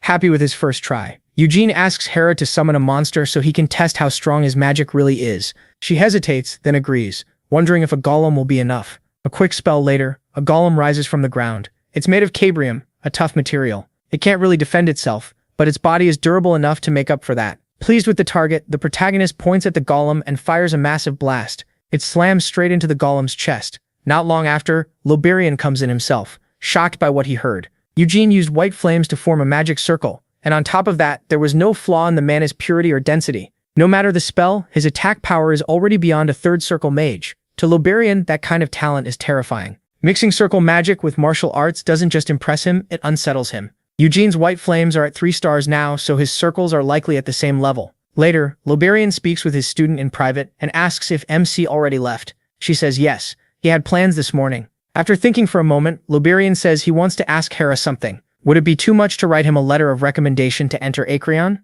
That catches her off guard since only top mages and powerful nobles are allowed in. Loberian says Eugene has more than earned it. He mastered beginner magic in a single month, used his stars to work with magic circles, and even blasted a hole through a cabrium golem. So yes, he's writing that letter. Someone with the protagonist's talent should be treated that way. Hera warns that other mages may complain, but Loberian says that would only prove they lost to jealousy and failed to improve. Then he asks what Eugene planned to do today, since the boy shouldn't know anyone in Aerith. Hera says MC mentioned meeting a friend, which surprises Loberion. Meanwhile, at Sienna Murdain Square, he has come to see Sienna's great statue. He remembers that smile, she always wore it when her magic helped someone. Then a very tall man suddenly steps in front of him and asks if he's Eugene. He freezes when he realizes it's Gargeth Lionheart. More than anything, he can't believe an 18-year-old can grow a beard like that. Gargeth Lionheart says the protagonist's grown a lot, just not as much as he has. The protagonist can't deny that. The moment Gargeth grabs the boy's hand, he can tell MC has trained hard over the last 4 years. Even so, Gargeth says it's still not enough. Then he pulls out a vial and offers the family's secret muscle growth supplement. Eugene wants no part of it. He tells Gargeth to stop sending that weird potion through his father, then asks why he wanted to meet. Gargeth Lionheart brings up Bolero Alley. He asks if he knows about it. The protagonist says a little, and he knows that's where Iod keeps going. Gargeth says he heard a rumor that a giant's testicle is up for auction there. Eugene is stunned and asks if he heard that right. Gargeth repeats that it's from a giant, so it must be enormous. Mages value stuff like that, and he wants to turn it into a one-of-a-kind muscle supplement with help from a famous alchemist in Aerith. At first he asks MC to come along, saying he brought plenty of money, but maybe not enough. MC quickly realizes what he really wants is a loan. Then Gargeth suddenly drops to his knees and begs for help. Embarrassed, he tells him it's fine and asks him to stand up. Gargeth thanks him and swears on his name that he'll pay it back with interest. He adds that the auction will have other expensive items too and asks if Eugene is interested. But the protagonist only cares about Bolero Alley itself. A few days earlier, he ran into Iod at the tower, and it was obvious he'd recently had his life force drained by a succubus. So on the next full moon, Iod will definitely head back to Bolero Alley again. He clearly can't go without it any longer. Around then, Eugene also went to meet Loberion. He had questions about his brother. When he arrived, Loberion greeted him and asked him to sit. Once they were face to face, MC asked why he had been called. Loberion raised one finger and pulled a document from a stack behind him, telling Eugene to read it. It was a recommendation letter for Acreon, and he was stunned. For over 300 years, Acreon's royal library has been known for holding the greatest collection of magical knowledge in Aerith. The protagonist tries to act modest and says this is too much for him. But Loberion insists this is exactly when he should go to Acreon. Eugene still lacks knowledge. Right now, he's just raw talent waiting to be shaped. Once he learns properly, he'll be able to reach the highest level of magic. Loberion says that knowledge could give him incredible power one day. Acreon also keeps records from the Age of Legends and the writings of the greatest scholars from that era. That makes Eugene ask if Sienna's writings are there too. Loberion says yes. In the final years of her life, Sienna wrote down the heart of her magic in Volume 3, called Witchcraft. That book is kept in Acreon and is seen as one of the finest magic texts in all of Aerith. At first, MC will only be allowed into the public section, but even that will give him more than enough knowledge. Loberion says that after he first read Witchcraft, everything he had learned before felt like child's play. Still, he isn't sure the letter alone will get Eugene in, so he asks if he may personally write the recommendation. He agrees, but asks if that could bring trouble for him. Loberion just laughs and says something like that won't bother him. The protagonist, though, hopes Loberion won't get upset by what he says next, and take back the recommendation letter. Then he brings up his brother, Iod Lionheart. Eugene explains that as soon as he got to town, he looked into what Iod had been doing, and learned his brother was spending time with succubi instead of studying magic. Loberion looks shocked and saddened at the same time, which tells MC he probably already knew. At first, the Tower Master seems unsure how to answer. Then he admits it's true and says he has seen it happen more than once, but he couldn't stop him. In the past, many people died after a succubus drained their life force, but once Helmuth truly opened its borders, the demons changed their ways. Succubi still drain life force, but they don't kill people anymore. That's because the Queen of Nightmares strictly banned it here. Even so, Loberion says that doesn't excuse Iod.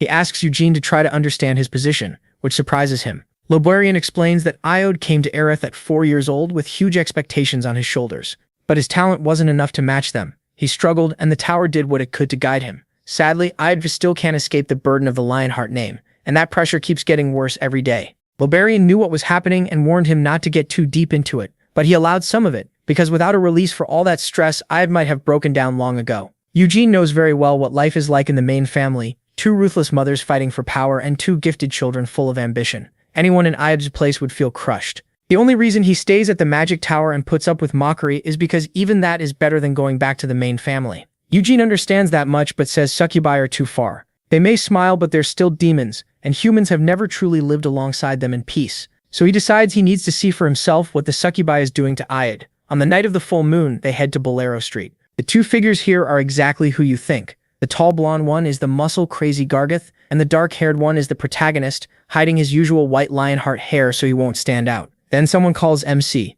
When he answers, he asks how the man knows it's him. The caller is their guide, who says the communicator only works on Bolero Street and promises to let them know the moment he finds Iod. At first, Eugene thought tracking him down here would be impossible. His brother would be easy to spot. The guide said Soul shows up with no disguise, wearing the same outfit. That only made him even angrier. He was already thinking about how hard he'd hit his brother. Then it was finally time to head into the auction house. Bolero Street had several auction houses, and they all followed the same system. Every bid stayed secret. Each guest was put in a separate room, so no one knew who was bidding. Once Eugene got inside, he learned the controls. Red called for help, blue placed a bid, and yellow raised it. The protagonist had come with Gargeth Lionheart to the auction, and since he had nothing else to do, he started looking around. Then the curtains opened, and the host welcomed everyone on this full moon night. He explained that this auction specialized in extremely rare magic items. Tonight's focus was treasures from Helmuth. The first item was the Horn of Valorex, starting at 10 million coins, and after that came the Prosia fruit, the Mandrake root, and the Izarak rose buttons.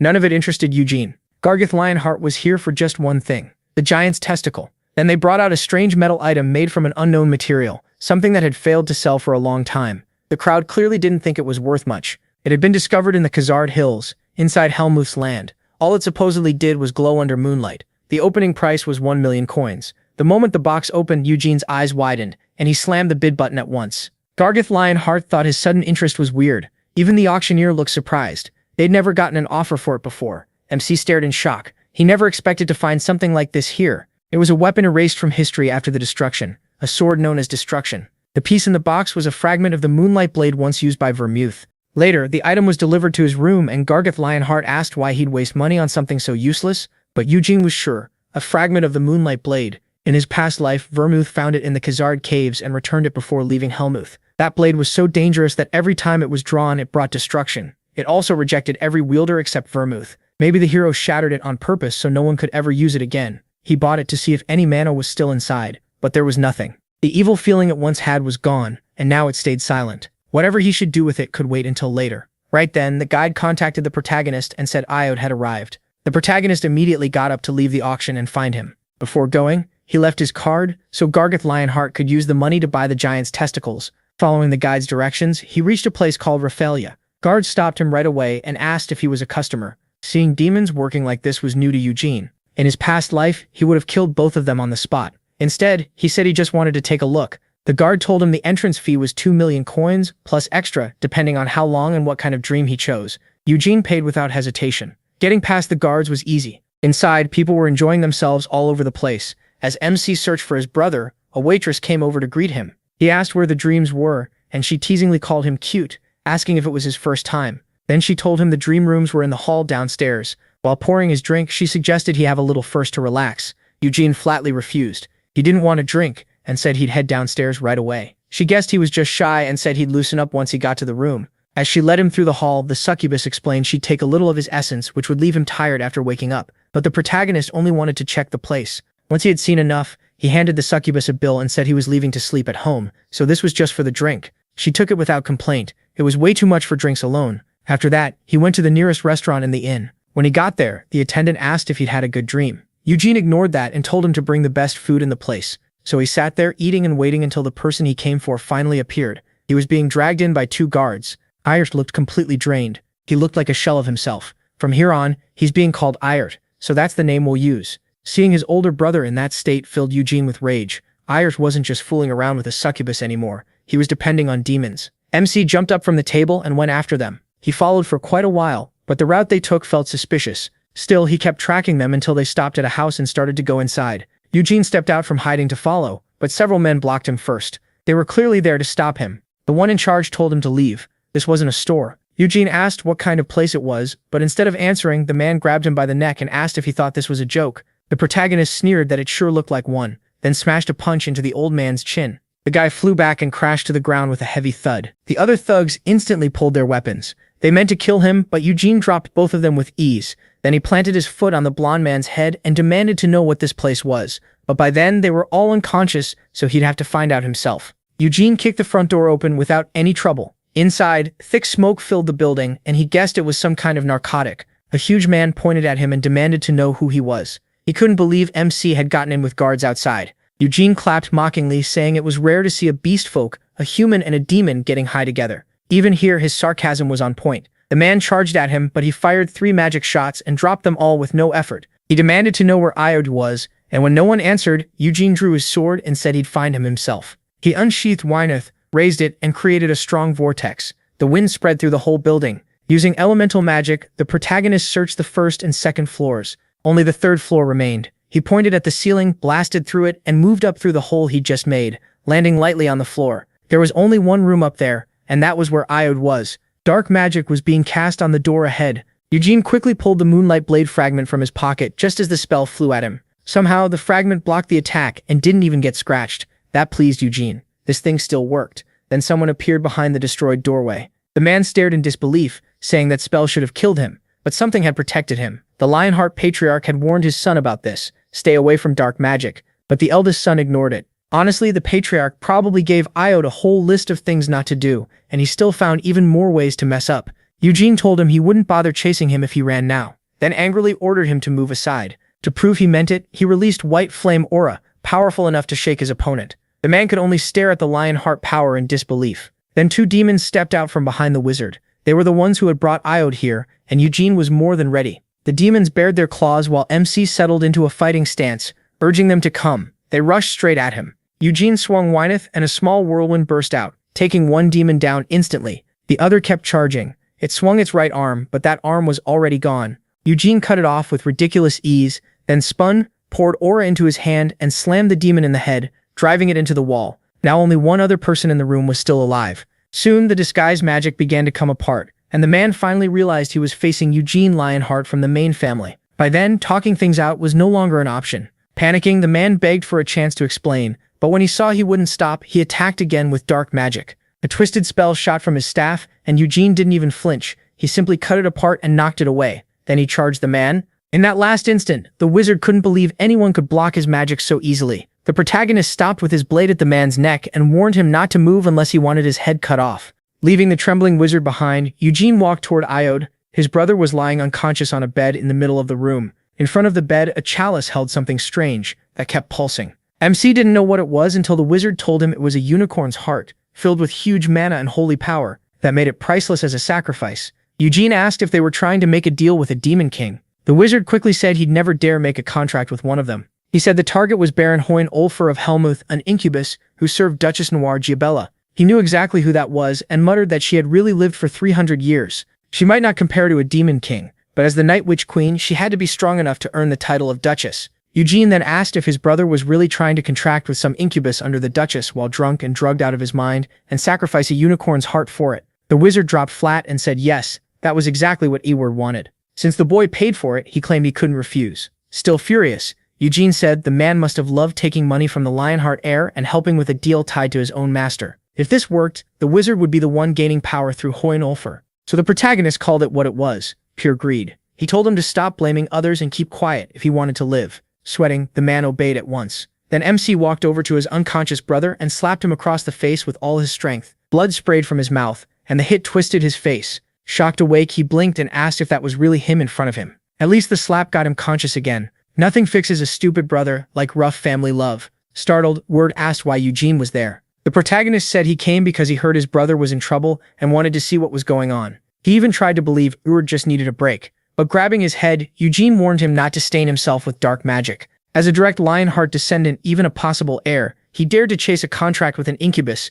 Eward said he couldn't control himself, but MC smashed his forehead into him without hesitation. Furious, he demanded how that was an excuse and tore into him. A demon contract meant giving up your soul. If the demon ordered murder or death, he'd have to obey, and if Eward became a dark wizard, the whole family would be shamed. What if the demon told him to kill his parents and siblings, or steal every Lionheart treasure? Eward weakly said he was told he wouldn't have to obey every command, and that he had been promised he could reject anything against his morals. That only made Eugene angrier, because he knew demons treated promises like garbage. That part about not following every order wasn't completely false. But to resist, you'd have to risk your life and defy the demon anyway. And would Eward, who had already given in to some cheap succubus and hidden alcohol, really be able to do that? Eward fell quiet for a moment. Under Eugene's hard stare, he finally gathered himself and asked what he knew about him to talk like that. With a bitter laugh, he told his brother to explain it. Then, he started ranting that the protagonist could never understand because he got all the attention. Even as an adopted son of the direct line, he received the Patriarch's full support, so he knew nothing. Eugene understood he felt wronged, but reminded him that he had been given the same chances. He inherited the White Flames too, and even had the chance to study under the Tower Master. Hearing that only made him cry harder. MC said the gap between them wasn't just because the patriarch favored him, he was better because he pushed himself harder. Talent wasn't everything, and he only reached this point through brutal training. Their brothers in the main house were also working hard, while Eward was here drowning himself in things he never should have touched. Disgusted, Eugene asked if he really thought dark magic would make him worthy of becoming patriarch. Eward shouted that he never wanted to be patriarch. He wanted to become a dark wizard and go to Helmuth, where he could be acknowledged by demons. The second those words left his mouth, Eugene drove a punch straight into his face. Edward flew back and slammed into the wall, screaming in pain. He demanded he repeat himself. A Lionheart, descended from the great Vermouth Lionheart, wanted approval from demons. He wanted demons to value him more than his own family. The protagonist snapped that he had everything twisted. Even as the eldest Lionheart, he was acting worthless. Edward could only stay quiet and listen. He'd been given what others could never have, yet all he did was sit there and cry. Done talking, Eugene pulled out his phone and said Edward could explain himself to Levelian instead. Later, the guards dragged the wizard away. By then, the Tower Master had arrived, furious and deeply disappointed. Edward started stammering to Levelian, insisting he hadn't done anything wrong and hadn't really stepped into dark magic. Levelian cut him off. Trying was enough. Edward had disgraced the Lionheart name, insulted his father who trusted him, and shamed the Red Tower mages who taught him. He had even insulted Levelian himself, after all his patience. When Edward tried making excuses again, Levelian told him to stop before he was punished for that too. If he truly wanted to apologize, he should save it for the parents who sent him there. That left the boy in total despair. After that, everyone returned to the tower. That night, Levelian called Gilead Lionheart and Theonis to Wrath, and neither of them was happy. But one more guest had been summoned, Balzac Ludbeth, the master of the Black Magic Tower. He had led it for decades and was one of the 3 legendary black mages contracted with the Demon King of Incarceration. Theonis immediately demanded to know why he was sitting there. The master of the Black Magic Tower. Levelian told her to calm down because the Black Tower wasn't directly involved. Theonis, still furious, snapped that he had just said Edward tried to use black magic, so how could the Black Tower have nothing to do with it? Balzac answered that the Black Tower did not control every black mage in Eroth. The cult wizard behind this was Gavid, and he wasn't one of theirs. He belonged to the Mage Guild. Theonis was about to keep going, but Gilead cut in and asked why Balzac was there at all, if the Black Tower wasn't involved. Balzac said he came to take responsibility, in his own way. Long ago, studying black magic alone was enough to get someone killed. But after Vermouth made a deal with the Demon King of Incarceration, people were allowed to learn it if they chose. These days, black magic and contracts are no longer crimes by themselves, so he was here to honor whatever the Lionheart family wanted. Gilead said it sounded like Balzac was lowering himself for the Lionheart family's dignity. Balzac admitted that was true. He wanted to keep this from turning the Lionhearts into enemies. The drug crimes would be judged by Eroth's law, and the succubus involved had already been punished. The Kapiaski Penagadaoni, the Lord the Brainmuistika Warnersman Hibisi Shrine. To know of Asklus, then his papas appear the tower to Minsibicolo what? I guess can Berluz Hibinal Fustful, Belhapalad, Kaitiga Steve. Balzac answered that he would personally cut off the head of Baron Hohenulfer, who contracted with Gavid Lindman and tried to complete a contract with Edward. Then the candles in the room went out. A flame lit on Balzac's fingertip as he began a spell and said the Demon King of Incarceration had a message for them. The moment Eugene heard that name, his anger flared. Balzac continued, saying the Demon King was deeply displeased that Vermouth's family, one he supposedly respected so highly, had been dragged into this matter. Because of that, he had decided Hohenulfer would lose his head. MC barely held himself back. Hearing that the Demon King respected Vermouth's family only made him burn with rage. Gilead looked much the same until Balzac snapped his fingers. Then he bowed and offered another apology. He admitted it likely wouldn't reduce Gilead's anger, but he wanted the Patriarch to know the Black Tower and the Demon King of Incarceration were doing all they could to ease the Lionheart family's outrage. Gilead said nothing. Balzac bowed once more and said he hoped their next meeting would be under friendlier terms. Before leaving, he glanced at Eugene and gave him a bright smile. He, on the other hand, clearly didn't like that at all. After Balzac left, Gilead, still tense, asked the protagonist to excuse them, and he did. Once MC was out of the room, Gilead apologized to Levelian, saying this happened because of his own failure. But Levelian said he had also been too hard on Eward. Then Gilead declared he would take Eward back to the main family home, which shocked Theonis. Panicked, she said they didn't need to go that far. It wasn't as if he had fully fallen into black magic. She kept making excuses, saying he wouldn't do it again and would treat this as a lesson. But Gilead said that in the 300-year history of the Lionheart family, the main line had never produced a wizard. Even if Eroth was his son, he would not change his mind. What he did stained the family name, and he could no longer stay in Eroth. That made Theonis furious. She argued there was no place for him in the main family estate, and pointed out that the other 2 sons had already been accepted by the main family. While Uhtred was in Eroth, she realized the Patriarch didn't care, and snapped that he had never really done anything for Uhtred. She said all his care went to Ancilla Lionheart and to his adopted son, who wasn't even blood. Gilead looked at her coldly and asked if she truly believed that. He said he gave his children everything they asked for and sent Uvid to Eroth because the boy wanted to study magic. Still angry, she fired back that if he really cared, he would have done whatever it took to make Uvid a student of Mr. Lobrian. If he truly loved his son, he would have had someone watching over him. Gilead only told her to stop disgracing the Lionheart family and himself. That made her even angrier. She said if Hughes came back to the main residence, she would be the one shamed, and if Gilead insisted, she'd take Hughes to her parents' house instead. She would rather have him learn magic there with her family than return to the main house. Gilead replied that if that was what she wanted and what Hughes wanted too, then they could do as they pleased.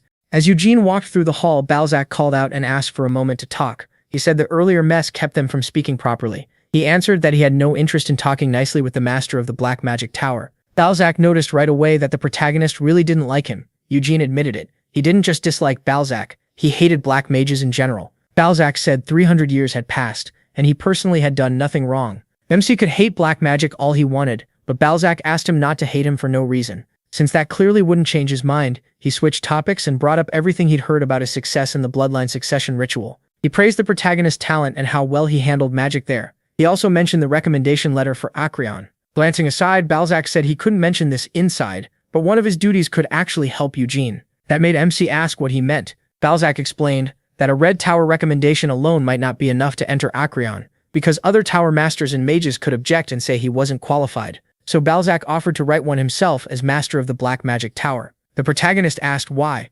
Balzac said he was interested in the boy's talent, and he also didn't get along with the Red Magic Tower's master. According to him, the man hated him simply because he was a black mage. So if he backed Eugene's application as another tower master, Lobrian might dislike him a little less, and it would also help smooth things over with the Lionheart family. MC said that if Balzac really planned to write the letter, he'd accept it. But that didn't mean they were friends. Balzac just smiled and said not being hated any more than before was good enough. Then he apologized for stopping Eugene and said that was all. Before he could leave, he asked if he truly had nothing to do with his brother's trouble. Balzac paused, then said he took great pride in being a black mage. To him, untalented black mages were an insult to black magic just by existing. So even if someone was a Lionheart successor, he would never give that chance to anyone without real talent. As he walked off, he asked whether that answer was enough. Eugene thought about his brother's pathetic condition and left, while cursing under his breath, wanting to punch Balzac again. Later, he sat in front of something incredible, the unicorn's heart. His father had given it to him as a reward for stopping Eugene's disgraceful actions.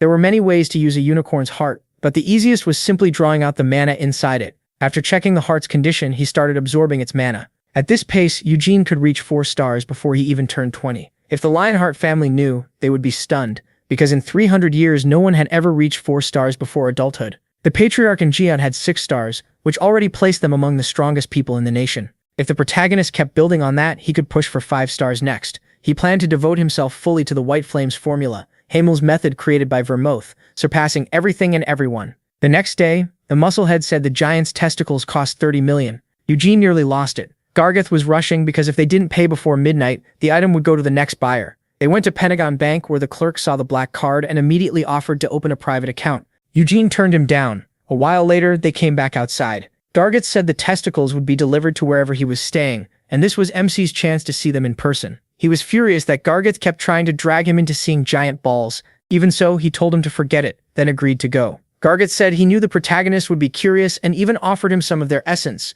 but Eugene flat out refused to eat anyone's balls. What MC really cared about wasn't the testicles, it was the Red Flames formula Gargeth had learned. As they walked, he thought about seeing for himself how different White Flames was from the other methods. Then something in the crowd caught his eye. Shocked, he leaped forward and ran at full speed, thinking it couldn't be possible. He shoved through the crowd, still unable to believe what he was seeing. There was no way he had mistaken it. That pale purple hair came from an absurd amount of mana. Ahead of him stood a woman with that exact color, and Eugene called out to her. Could it really be Sienna? Flushed with hope, he reached for her, but his hand passed right through. Startled, he wondered if she was a ghost, then realized it was a magical illusion. All he could do was watch as she slowly turned and revealed herself to be Sienna. Eugene stood there, completely confused. Sienna only gave him a big smile, said something to him, and began to fade, this time leaving something behind. With her last words, she said she had found Eugene. That filled him with excitement. He turned away and walked off, grinning as he said he had found her too. Later, he sat deep in thought. Sienna was alive, and she had come looking for him. But how had she known? Did she recognize his soul like the Spirit King did, or was it because of his necklace? Sienna knew about Eugene's reincarnation, and since she only sent an illusion, she had to be trapped somewhere and unable to meet him in person. He guessed she was sealed, but by herself. or by the demon king of incarceration? Even without answers, he was still happy she had reached out to him this time. So he promised that next time, he would be the one to go to her. Just then, the muscular idiot showed up behind him and asked why he had run off so fast. Eugene told him it was none of his business and that they should head back. Later, he asked the musclehead about the Red Flames formula. Gargeth said it wasn't hard, then flexed so hard his shirt ripped apart. The protagonist asked if he really had to do that to explain it. Gargeth said no, but called it part of his charm. Then he finally started to focus and a red aura rose from his body. Eugene asked whether the core also split apart in the Red Flames formula. Gargeth said normally it didn't, but his family had developed the method enough to raise it to 5 stars. As far as he knew, only a few side families had reached 5 stars with the weaker formulas passed down to them. Right now, Gargeth himself was at 2 stars. Eugene realized that even after all those centuries, Red Flames still capped at 5 stars. White Flames belonged only to the main family, while the weaker Red Flames went to branch families. That was why the gap between them stayed huge and never got crossed. Still, this didn't sit right with MC, because Vermouth wasn't the kind of person to be that petty. He had considered learning Red Flames if it had real potential, but clearly it didn't, so he said goodbye and started to leave. Gargeth asked if he wasn't going to stay for the giant testicles, but Eugene flipped him off and said he could keep them. Now at the Red Magic Tower, the protagonist figured Sienna's last magic writings were in Acreon. There had to be some clue about her in that book called Witchcraft. Both Liberian and Balzac had promised recommendation letters, so Eugene had a real chance of getting in. In his heart, he thought Sienna had already waited 300 years. A little longer wouldn't hurt, right, Sienna? Now he stood before a crystal to begin a test. A touch from the Moonlight Sword could break mana structure and scatter it, but this tiny fragment wouldn't be enough to disrupt high-level magic. Still, it should work on lower-level spells, so he started the test. If his mana didn't break from that fragment, then it could grow beyond the normal limits of White Flames. Sometime later, an apprentice told a mage there had been several explosions in Eugene's research room. The woman said she would check. Not long after, she reached the room and knocked on the door. Then a heavy tremor shook from inside. She quickly opened it and cried out, asking if he was all right.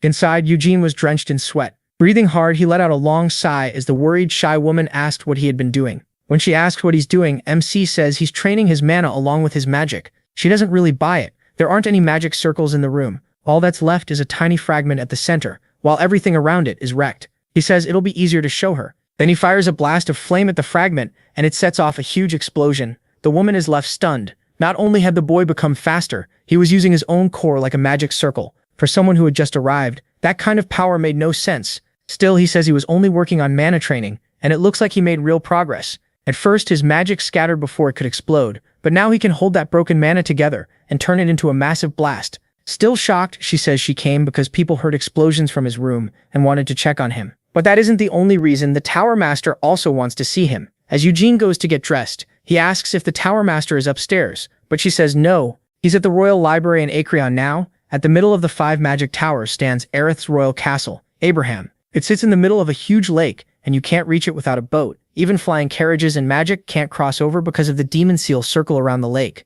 That circle was a gift from Sienna Murdine to Aerith's royal family, a sign of friendship that has lasted for hundreds of years. Eugene is amazed. He hasn't studied magic for long, but even to him, covering a lake that huge with a demon seal circle feels impossible. The excited girl asks if he'd like to visit Abraham. The protagonist says he was only looking because it seemed interesting, and it's not like anyone can just walk in. She agrees only Tower Masters and top nobles are allowed inside. Even Tower Masters can't use magic there. Only the royal family and the castle mages, who swore absolute loyalty to them, can. Eugene asks if that means the Tower Masters never swore loyalty. She says they did, but they don't follow pointless orders. Basically, Aerith's magic towers work with the kingdom through a mutual agreement. Their ties are with the parliament, not the castle, since the castle has its own mages. That doesn't mean the mages are enemies, though. Soon they reach their destination. The mage explains that only 3 people objected to Eugene being recommended for Acreon: the masters of the blue and green towers, and the head of the mage guild. If he wins them over, he'll be allowed in. With that, the girl says she's leaving, then quickly adds that he shouldn't be nervous and wishes him good luck. Eugene thanks her with a small wave. Inside, MC bows and introduces himself to everyone gathered there. Among them is the captain of the castle mages, Trample Visordo. There is Trample Visordo, the master of the red magic tower, Lobarian Serpis, the master of the green magic tower, Generic Osman, the master of the blue magic tower, Herodoth Aslan, the mistress of the white magic tower, Melkith El Haya, the master of the black magic tower, Balzac Ludboth, and finally the master of the mage guild, Edgard Gyron. A moment later, someone tells the boy to raise his head. It is Honalain Abraham, first in line to succeed Arath's throne. He says he's heard Eugene's name for years and always wanted to meet him. He knows of him too, a genius who reached 5 circles before even becoming an adult. The Blue Tower Master says he's also heard plenty about the protagonist, especially since the red and black tower masters have been pushing so hard for him. He admits the boy has talent, but swordsmanship and magic are completely different. In his view, Eugene is only 17 and just started learning magic, so should he really already be getting a recommendation for Acreon? He suspects there's more to it since the Red Tower Master is an old friend of the Lionheart Patriarch, and maybe the Black Tower Master wants to get close to the Lionheart family after the humiliation he recently suffered. MC says he understands and asks what he has to do to enter the school. Loburian tells him to demonstrate his magic so the nobles and mages present can judge it. The Blue Tower Master mocks him, adding that he should also present papers in magical research, though he doubts he has anything like that. He notices the jab and says he's right, so he'll begin now. Using his stars to build a circle, the protagonist releases mana far stronger than anyone expects from someone his age, but no one reacts. Even so, the Blue Tower Master finds it interesting. The others notice he isn't separating his core from the circle, he's combining multiple cores to make one. They are impressed, especially since he only started training 4 years ago. His talent for controlling mana is obvious, but they still think that alone isn't enough. Handling mana well is different from truly understanding magic. Then Eugene forms a small wind tornado in his hand. It shifts into bright red flames, then turns back into mana. After that, he shapes the mana into a blade in his left hand. One Tower Master is surprised by how smoothly he changes spells, all without speaking a single chant. That takes perfect control of magic. Someone asks if he can use magic while holding his aura sword. Even then, the old man asks what else he has to show. Eugene only smiles. Then he slowly draws his sword from its sheath, catching the White Tower Mistress's attention. He isn't just feeding mana into the sword, he's doing that while forming an aura blade and still moving the stars of the circle in his heart. The Tower Mistress is shocked that his circle stays stable. Even though he's using the core as a circle, it still works like a core. Loburian asks what everyone thinks, and the old man says they need to discuss it first. Understanding that, Loburian asks Eugene to step outside for a while. He agrees and leaves the room. The moment he's gone, the Blue Tower Master angrily points at the Red Tower Master and asks if he really taught the boy nothing. The answer is no. MC wasn't trained by anyone and only studied from an introductory Red Tower text on his own. The man can't believe someone could read a beginner's book and reach that level of magical understanding. Smiling, Abraham says that's only natural. He's a Lionheart of the Keel Empire, a descendant of the great hero Vermouth. Everyone knows how gifted that bloodline is, and Abraham says he can already tell Eugene is a genius. The White Tower Mistress adds that the magic he used should have been only first circle level, yet its power was clearly beyond that. The purity of his mana and the accuracy of his control were shocking, though they'll need to confirm it. Still, she believes even fourth circle magic cancellation might not be enough to stop his spells. Then someone behind her says he's still too young. He agrees Eugene is gifted, but sees no reason to rush while the boy is still so young. He suggests Loburian teach him for a few more years, until he becomes truly necessary for Acreon. Another Tower Master says they should see this as an investment. The protagonist is only 17, very talented, and also a Lionheart. Even now his skills are strong, and his future potential seems endless. They're already on decent terms with the Lionheart family, but even putting that aside, helping Eugene now could be a smart move. The old man argues that even if he's talented, he's still an adopted son, so he won't become Patriarch anyway. The Black Tower Master says one of the twins, Cyan Lionheart, will be the next Patriarch. The word Lionheart has an inferiority complex, and after the recent incident, he has no real chance in that struggle. Even if MC never becomes Patriarch, the Black Tower Master warns them not to underestimate how secure his place in the main family is. Another man cuts in, saying Eugene will have to leave the main family someday. By Lionheart custom, once he marries and has children, he must leave the main estate, so they should invite him to Aerith then. By that time, he'll be even more capable and won't forget the favor they showed him. Balzac goes on, saying he became famous 4 years ago during the blood succession ritual because of his obvious talent. Even the Lionheart family admits how much potential he has, and if he gains the support of Aerith, he could become the very image of Great Vermouth from 300 years ago. The old man suddenly laughs, saying that's way too much praise, and asks if those words are really Balzac's own. Balzac asks what he means. The old man points out that Balzac has a contract with the Demon King of Incarceration, so he wonders whether that had anything to do with what he just said. Balzac laughs and replies that the Demon King of Incarceration is busy with Helmuth's affairs and has nothing to do with this. Then his aura turns frightening as he adds that if he were speaking on that Demon King's behalf, he'd be acting far more forcefully and using his power. The Blue Tower Master repeats, using power? The room turns tense in an instant, but Balzac soon apologizes for sounding too aggressive.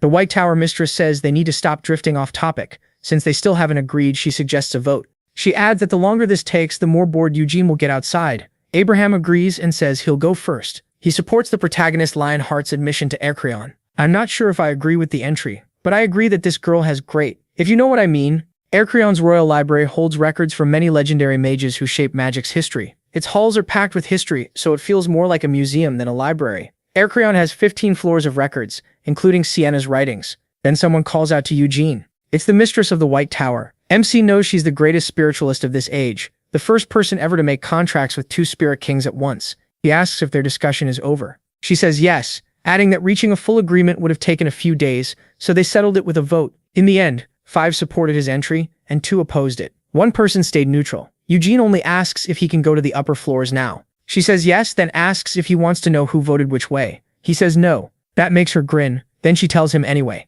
She was the neutral vote. It wasn't because she opposed him. She just wanted to stop a fight. Everyone was already irritated and things would have only gotten worse somewhere else. The master of the Blue Tower glances at Eugene and looks away, clearly annoyed. She says that surprisingly, he still voted to let him in. At first, he looked very unhappy when the protagonist came in, but he must have changed his mind. Excited, she asks MC to guess who voted against him, but he says he doesn't care, so she leans in and whispers that it was the master of the Green Tower and the master of the Mage Guild. Eugene asks why she's telling him after he said he didn't care. She wonders if he's really 17 years old because his reactions are so dull. Isn't he angry or annoyed? He says no, then turns to leave and says goodbye. She quickly stops him, pointing out the sword at his waist. Wyneth, the blade blessed by the Wind Spirit King. He confirms it and asks why. She admits she's always wanted a contract with him, but the Wind Spirit King never appears, no matter how often she calls. She says she's tried everything. Even the Thunder Spirit King and Earth Spirit King told her the Wind Spirit King wouldn't make a contract with anyone. She even sent the Lionheart family a letter asking to borrow the sword, but they refused.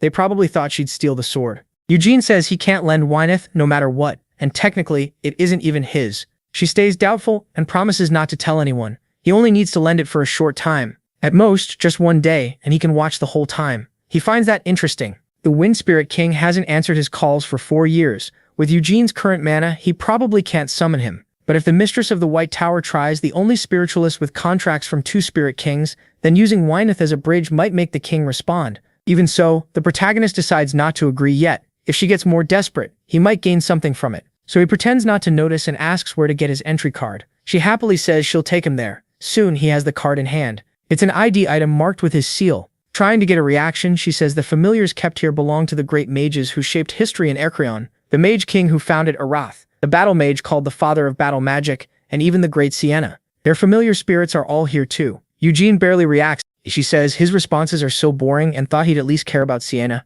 After all, he looked for her floors before, and on his first day here, he even visited the mansion of the wise Sienna. MC asks how she knows that. She says he has no idea how famous he is around here. Then she calls him a jerk and asks when he'll lend her the sword, but he refuses again. A little later, she explains how to use the identity card to open and close the door. Then she asks if he's really going to the 12th floor. He says yes, and she teases that he really likes Miss Sienna. As he steps through the door, Eugene asks if she's going to wait for him. She says she doesn't have that much time, though she admits she'd like to come along, but if she did, he might embarrass himself when he feels that magic for the first time. Laughing, she says he should bring diapers. Eugene asks why. With a mocking smile, she says he might end up wetting his pants. That ticks him off, so he starts jabbing the elevator button hard. After the lift finally arrives, he reaches the floor he wanted. When the door opens, he comes face to face with someone. The figure removes her hat and welcomes him to Sienna's floor, even calling him Eugene Lionheart. Confused, he asks if she's Sienna. The girl looks like a tiny Sienna, but she says she's not. She's Sienna's familiar, made to care for Sienna's salon. Just like the mistress of the White Tower said, this was a familiar. Eugene asks how she knows his name. She says he just registered on the first floor of Acreon. All the familiars in the tower are linked to its magic system, so they know in real time who comes and goes. He asks what to call her, and she says Sienna used to call her Mare. The protagonist finds that odd, since the name comes from Meridian. The little girl happily says it's a wonderful name. The stranger part is that Sienna made a familiar identical to herself, and named it after her own surname. Eugene asks if all familiars are this human, and she says no. Mare is special because she was created by the companion of the great hero Vermonth, and shaped after Sienna's personality. That makes MC ask if creating a living being is taboo. Mare says she isn't a living being. She has no soul like real people, and her body and mind were made from Miss Sienna's magic. Then she points to something strange spinning nearby. Eugene doesn't know what it is, so he asks. Mare says that's an excellent question, drops her hat for a second, then picks it up and explains that this is the magical core Sienna built over her whole life. Witchcraft. Eugene heard she wrote it across her life and split it into 3 volumes, so he asks how that thing is supposed to be a book. Mare says it's old-fashioned to think a book has to look like a book. He calls that nonsense, but she isn't surprised he doesn't get it, since even great masters failed to understand Sienna's magic. Hearing that brings back memories. the proud smile and the way she looked down on others. She really was made from Sienna's personality. Eugene asks if she reflects Sienna at the end of her life, but Mara says no. She's based on Sienna when she was still young. Back then, she was noble and full of dignity. She rarely laughed and devoted herself completely to studying and building magic. That doesn't match the Sienna Eugene remembers. He asks if her mind is inside the witchcraft. Mare says her consciousness is made from that magic, and her purpose is to protect and manage it. She's been doing that for 200 years under Sienna's orders. Without hesitating, he walks up to witchcraft to inspect it, remembering Levelian's words that after reading it, everything else he'd learned felt like child's play. Then Eugene asks if she knows why and where Sienna disappeared. Mare says neither she nor anyone else knows where Sienna went. Even the king of Aroth at the time, the Tower Masters, the master of the Wizards Guild, and many other famous mages seized her to ask where Sienna had gone. She told them she didn't know, but they didn't believe her. After that, people without the skill to handle it started digging through her memories inside witchcraft, and every few decades, they come back and try the same thing again. Eugene knows that's not their only reason. What they really want is to understand all of Sienna's research by digging as deep as they can into what she left behind. He asks where the other volumes of witchcraft are, since only the first is here. Mare says Sienna took the other two when she vanished, leaving only the original first volume in Acreon. Then she says Eugene seems unusually interested in Sienna. He answers that everyone is interested in her. Mare says he's not an ordinary wizard, and since he's the first Lionheart descendant of Vermouth she's seen, she's very impressed. After Sienna took charge of Aerith, she never met the Lionheart family or saw Vermouth. The protagonist knows the records say she never met any of her old companions again. The one exception was at Vermouth's funeral. But Eugene thinks it's strange that Vermouth, who was terrible with people, ended up starting a family and isolating himself. So he asks if Sienna met any of the other companions before. Mare says that sometimes Sienna would look at Mr. Molon and call him an idiot. She also said Mrs. Anise was like a snake. Since no one mentioned him, MC asks about Hamel. Mare immediately starts insulting him too, saying Sienna used to curse him all the time. Eugene points out that she claims Sienna was full of dignity. Mare replies that even a dignified person can curse someone. Still, whenever Sienna talked about her companions, it often sounded like she was about to cry, and when she spoke of Hamel, it seemed to hurt the most. Eugene changes the subject and asks what she said about Vermouth. Mare says nothing. Sienna never praised him, cursed him, or even spoke his name. That story doesn't add up. My guess is that Vermouth chose not to avenge Hamel, and instead made a pact with the Demon King of Incarceration. Sienna was probably against that choice too. He stared at Sienna's portrait, confused because it looked almost exactly like the one in her mansion. The little girl said the smile in it was totally fake. Sienna never smiled like that. She knew because while talking with Sienna and shaping her own personality, she had asked why she'd leave behind a smiling portrait when she was always so sad. Sienna's answer was simple. Future generations would see this painting and a smile was better than a sad face. The little girl had never been able to leave this place, so she hadn't seen the matching portrait in her master's mansion. That one was painted by some ordinary artist, which may be why Sienna disliked it. Still, the girl agreed a smile was nicer to look at than a cold expression. Eugene understood how she felt and tried to comfort her, but she smacked his hand away. She got mad, warning him not to try that again. She hated being treated like a kid, even if she looked smaller than him. She'd been around for 200 years. Then she showed Eugene the things Sienna had used and left in the tower. Excited, the girl pointed at a staff, Sienna's staff for most of her life. The protagonist was shocked to find Akasha here. The girl teased him for already knowing its name. She explained that a fairy tree grows only in the Samara forest, and Akasha was made from one of those ancient trees, making it the strongest staff in the world. Elves believe their ancestors' spirits live in those trees and that the roots support the world, yet they cut one down to make this staff for Sienna. Eugene knew she had always been tied to the elves because she was abandoned as a baby in the Samara forest. An elf heard her crying and brought her to their sacred grove. At first they didn't welcome her, but after seeing her huge talent, they accepted her and taught her elven magic.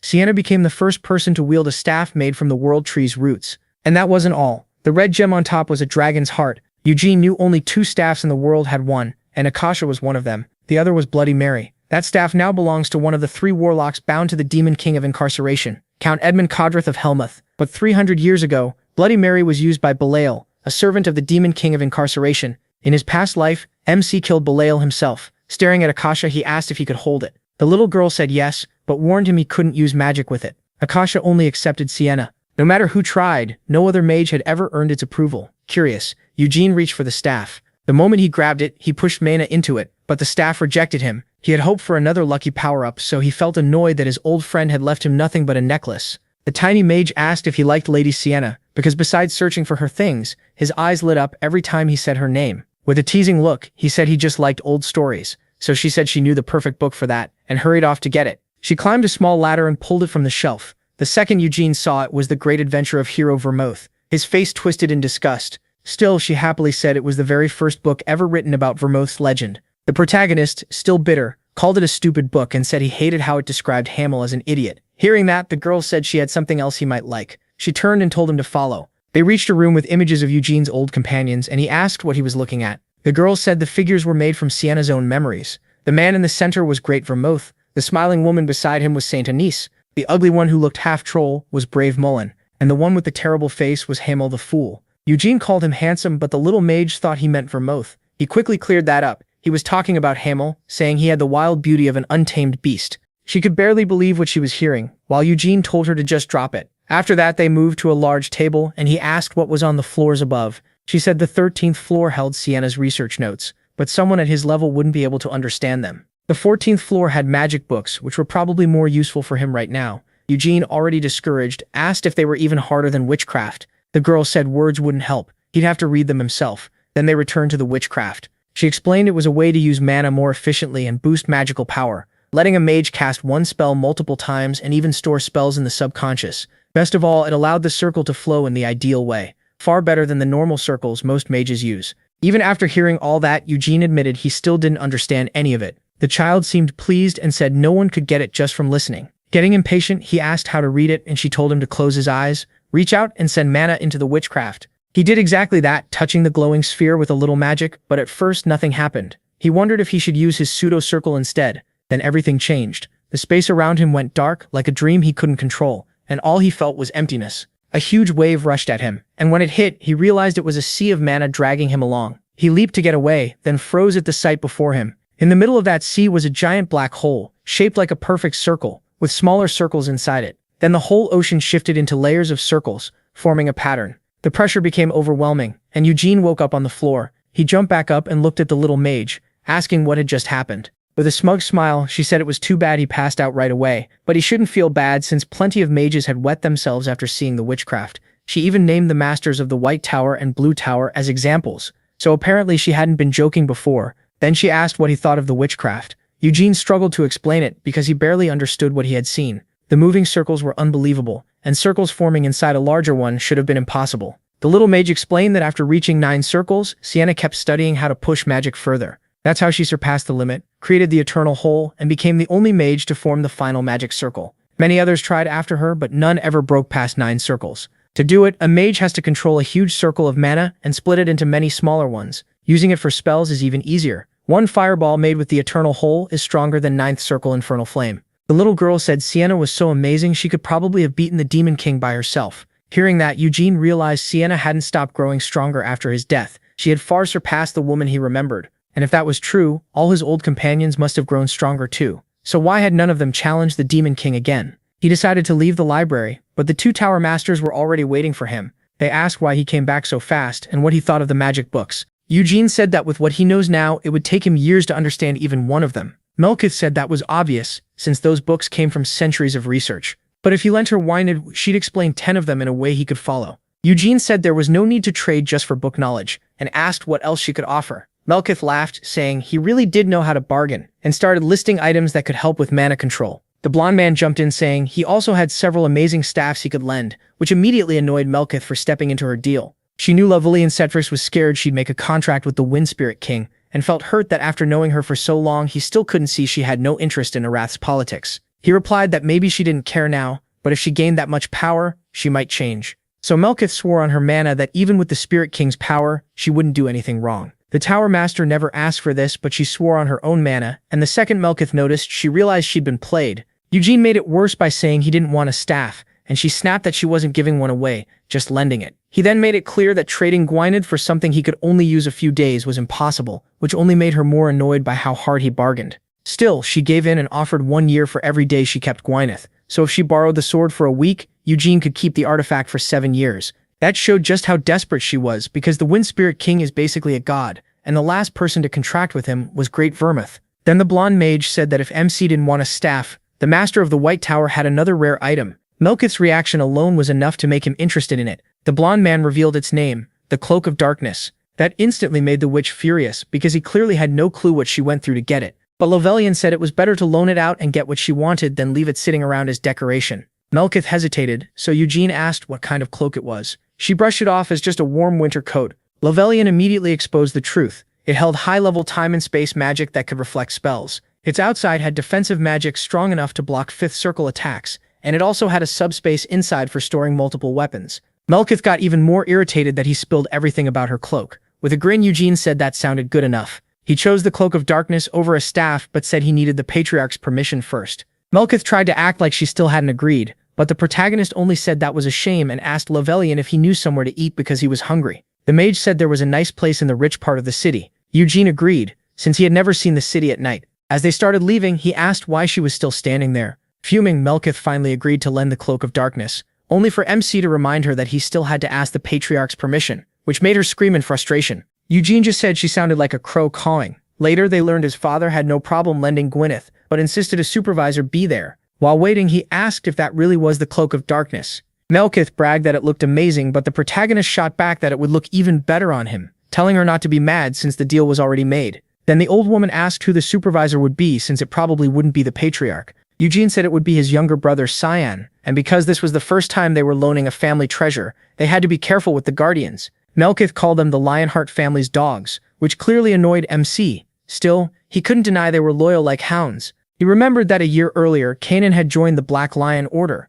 That wasn't unusual. Anyone with the Lionheart name could enter. The order was split in two. The White Lions served only the main family, while the Black Lions could serve any Lionheart. Above both stood the Senate, which despite being outside the family, recorded names in Lionheart history, and held even more power than the Patriarch. Eugene had never met them during his years at the mansion, so he wondered how strong they were. Then a carriage arrived. Two women from the Black Lions stepped out, and Melkith mockingly said they had finally shown up. He asked if she really didn't respect Great Vermouth. She did respect the legend, but hated his family, and especially hated seeing the Black Lion Knights lurking around. Lavelian warned her to hide that attitude, because if she wanted to keep Gwyneth, she couldn't afford to offend them. Melkith asked if he was telling her to flatter them, arguing that this deal was between equals, and that she was already offering her precious black cloak for the sword. At last, the carriage doors opened, and the first person out was Eugene's sister, Ciel. Completely thrown off, he asked what she was doing there. Ciel said their mother's birthday was coming up, so she came to buy gifts and of course check on her brother too. Hearing that, Eugene relaxed, but her red face showed she was embarrassed. The reason was simple. Her twin brother had come too, and he greeted the protagonist right after. Then an old man stepped forward and said it had been a long time since they'd met again, so being happy made sense, but business had to come first. Eugene wondered who he was because the man seemed highly skilled. From his build alone, MC could tell he wasn't a swordsman, he was a lancer. Another man appeared behind him, and this one was a mage, which he had expected them to bring, but they still weren't done. Another person stepped out, and one look at the striking woman told Eugene she was definitely powerful. Her hand felt hard as steel, and he could tell she was an expert at beating people down. She walked up, said it had been 20 years since she last saw Lavelian, and noted that he had become the Red Tower Master. The blonde mage replied that he had already said back then he'd become a master soon. She barely remembered, saying too much time had passed and she'd never cared much about that. Then she turned to the protagonist, who introduced himself as the protagonist Lionheart. She said her name was Carmen, and that she was his great-aunt, though she didn't want him calling her that. MC was stunned by how old she actually was, and by the fact that she was Gilead's aunt. Since both Tower Masters also looked young despite their age, it wasn't that surprising. Lavelian invited her inside because of the wind, while Eugene kept wondering what she was doing there. Soon, the white-haired group and the blonde mage sat around a large table. He knew Carmen had never married. She stayed in the family's homeland until joining the Black Lions, and now she was captain of the 3rd Squadron. Nathan was one of the leaders of the 3rd Division and someone who managed collateral bloodlines. Falco was the squad's mage, from a rare branch of the family focused on magic. He stated the terms, the Storm Sword and the Black Cloak would be loaned at 1 year per day. Melkith accepted the deal, and Falco cast a spell at his fingertip, making a screen appear in front of her. As she read the contract, she asked what would happen if Gwyneth were destroyed. From the far end, Carmen answered that she'd pay with her life. The Storm Sword was priceless, and anyone who borrowed it had to be ready to risk their life. Melkith shot back that her life was worth far more than some immeasurable artifact, maybe an Aeroth, but not to the Lionhearts. Falco stepped in and said they did not want her dead, and that he had great respect for the White Tower Master. He only hoped she wouldn't make the mistake of breaking the artifact, because if Gwyneth was destroyed, they would decide what to do when that happened. Melkith asked if the Lionhearts would be the ones choosing the punishment, and Carmen replied that if she disliked it, she could cancel the contract now. If not for the Patriarch, they wouldn't have come at all. Melkith said the way she talked made it sound like they were there, mainly because of her, but that wasn't true. They had a bigger reason for coming. In a few hours, they were meeting the Black Tower Master and questioning an imprisoned sorcerer. Hearing that, Lavelian said the Patriarch had once agreed to let the sorcerer be judged under Aeroth's laws, but but Carmen answered that the Senate had overruled him. While they talked, Eugene tried not to laugh at the ridiculously heavy pocket watch Carmen carried. Melkith noticed it too and asked why she had a pocket watch when she was already wearing a wristwatch. A closer look showed the Lionheart crest on it. Carmen said they had the king's permission, so it was better to obey than cause trouble. Eugene realized they must have paid a huge amount to Parliament to get that approval, and Carmen, already impatient, asked Melkith what she would do about the contract. Melkith figured making a contract with the Wind Spirit King would take no more than 3 hours, so she could get her cloak back within 2 months and accept it right away. Sometime later, the protagonist was wearing his new cloak while the witch stared lovingly at her sword. Carmen came over and said it was a fine piece, especially the feathered collar that reminded her of the Lionheart crest. Still, she hated the color. She said white would be better and black only suited a black lion knight. MC just stared, not sure what she meant. Carmen kept looking at him with zero interest in his face. Sickly stepped in and translated. What Carmen really meant was that she wanted to try on the cloak. Eugene pointed out that she hadn't actually said that, but when he saw Nathan already helping the commander into a coat, he gave in and handed over the cloak. She put it on right away and started striking dramatic poses. When she gave it back, she said it would look much better with a lion emblem on the chest and back. Melkith quickly warned her that the cloak was only on loan and shouldn't be damaged, but the whole family ignored her. Then Sion called out to his sister. Ciel instantly gets that she'll be staying with Eugene. Later, the two walk through the city, and he asks her to get rid of the 18+ Bunny Girl magazine their brother has. Nina already knows about it, and Ciel is worried that when she gets back to the mansion, the maids might all be wearing bunny ears. She says she'll tell their mother, but Eugene tries to tone it down and asks her to at least say bunny ears are awful. That makes Ciel ask what kind of ears he likes if he hates rabbit ears so much. The protagonist bluntly says he likes normal ears. He also complains that helping pick a gift is pointless when he doesn't even know what their mother likes, and if he's only there to trail behind her, he'd rather not come. Ciel turns to him and calls him a jerk for wanting to leave her alone in a city she's never been to. Eugene shoots back that she's not some helpless little kid, and says he came because he knows she'll never let it go if he annoys her. As they keep walking, Ciel asks what he did on his birthday, and MC says he spent it reading in the magic library. Lavelian and Hera wanted to give him gifts too, but he begged them not to. Then he cuts off the small talk and asks what she really came for and what's going on between her and Carmen. Ciel says he's still weirdly quick to notice the least useful things, then admits she wants Carmen to become her mentor, since her brother is set to be the next patriarch. There's also the problem of their mother pushing an arranged marriage. Ciel wants no part of that, and being stuck in a house acting like a proper lady sounds miserable. Eugene asks if she wants to join the Black Lion Knights,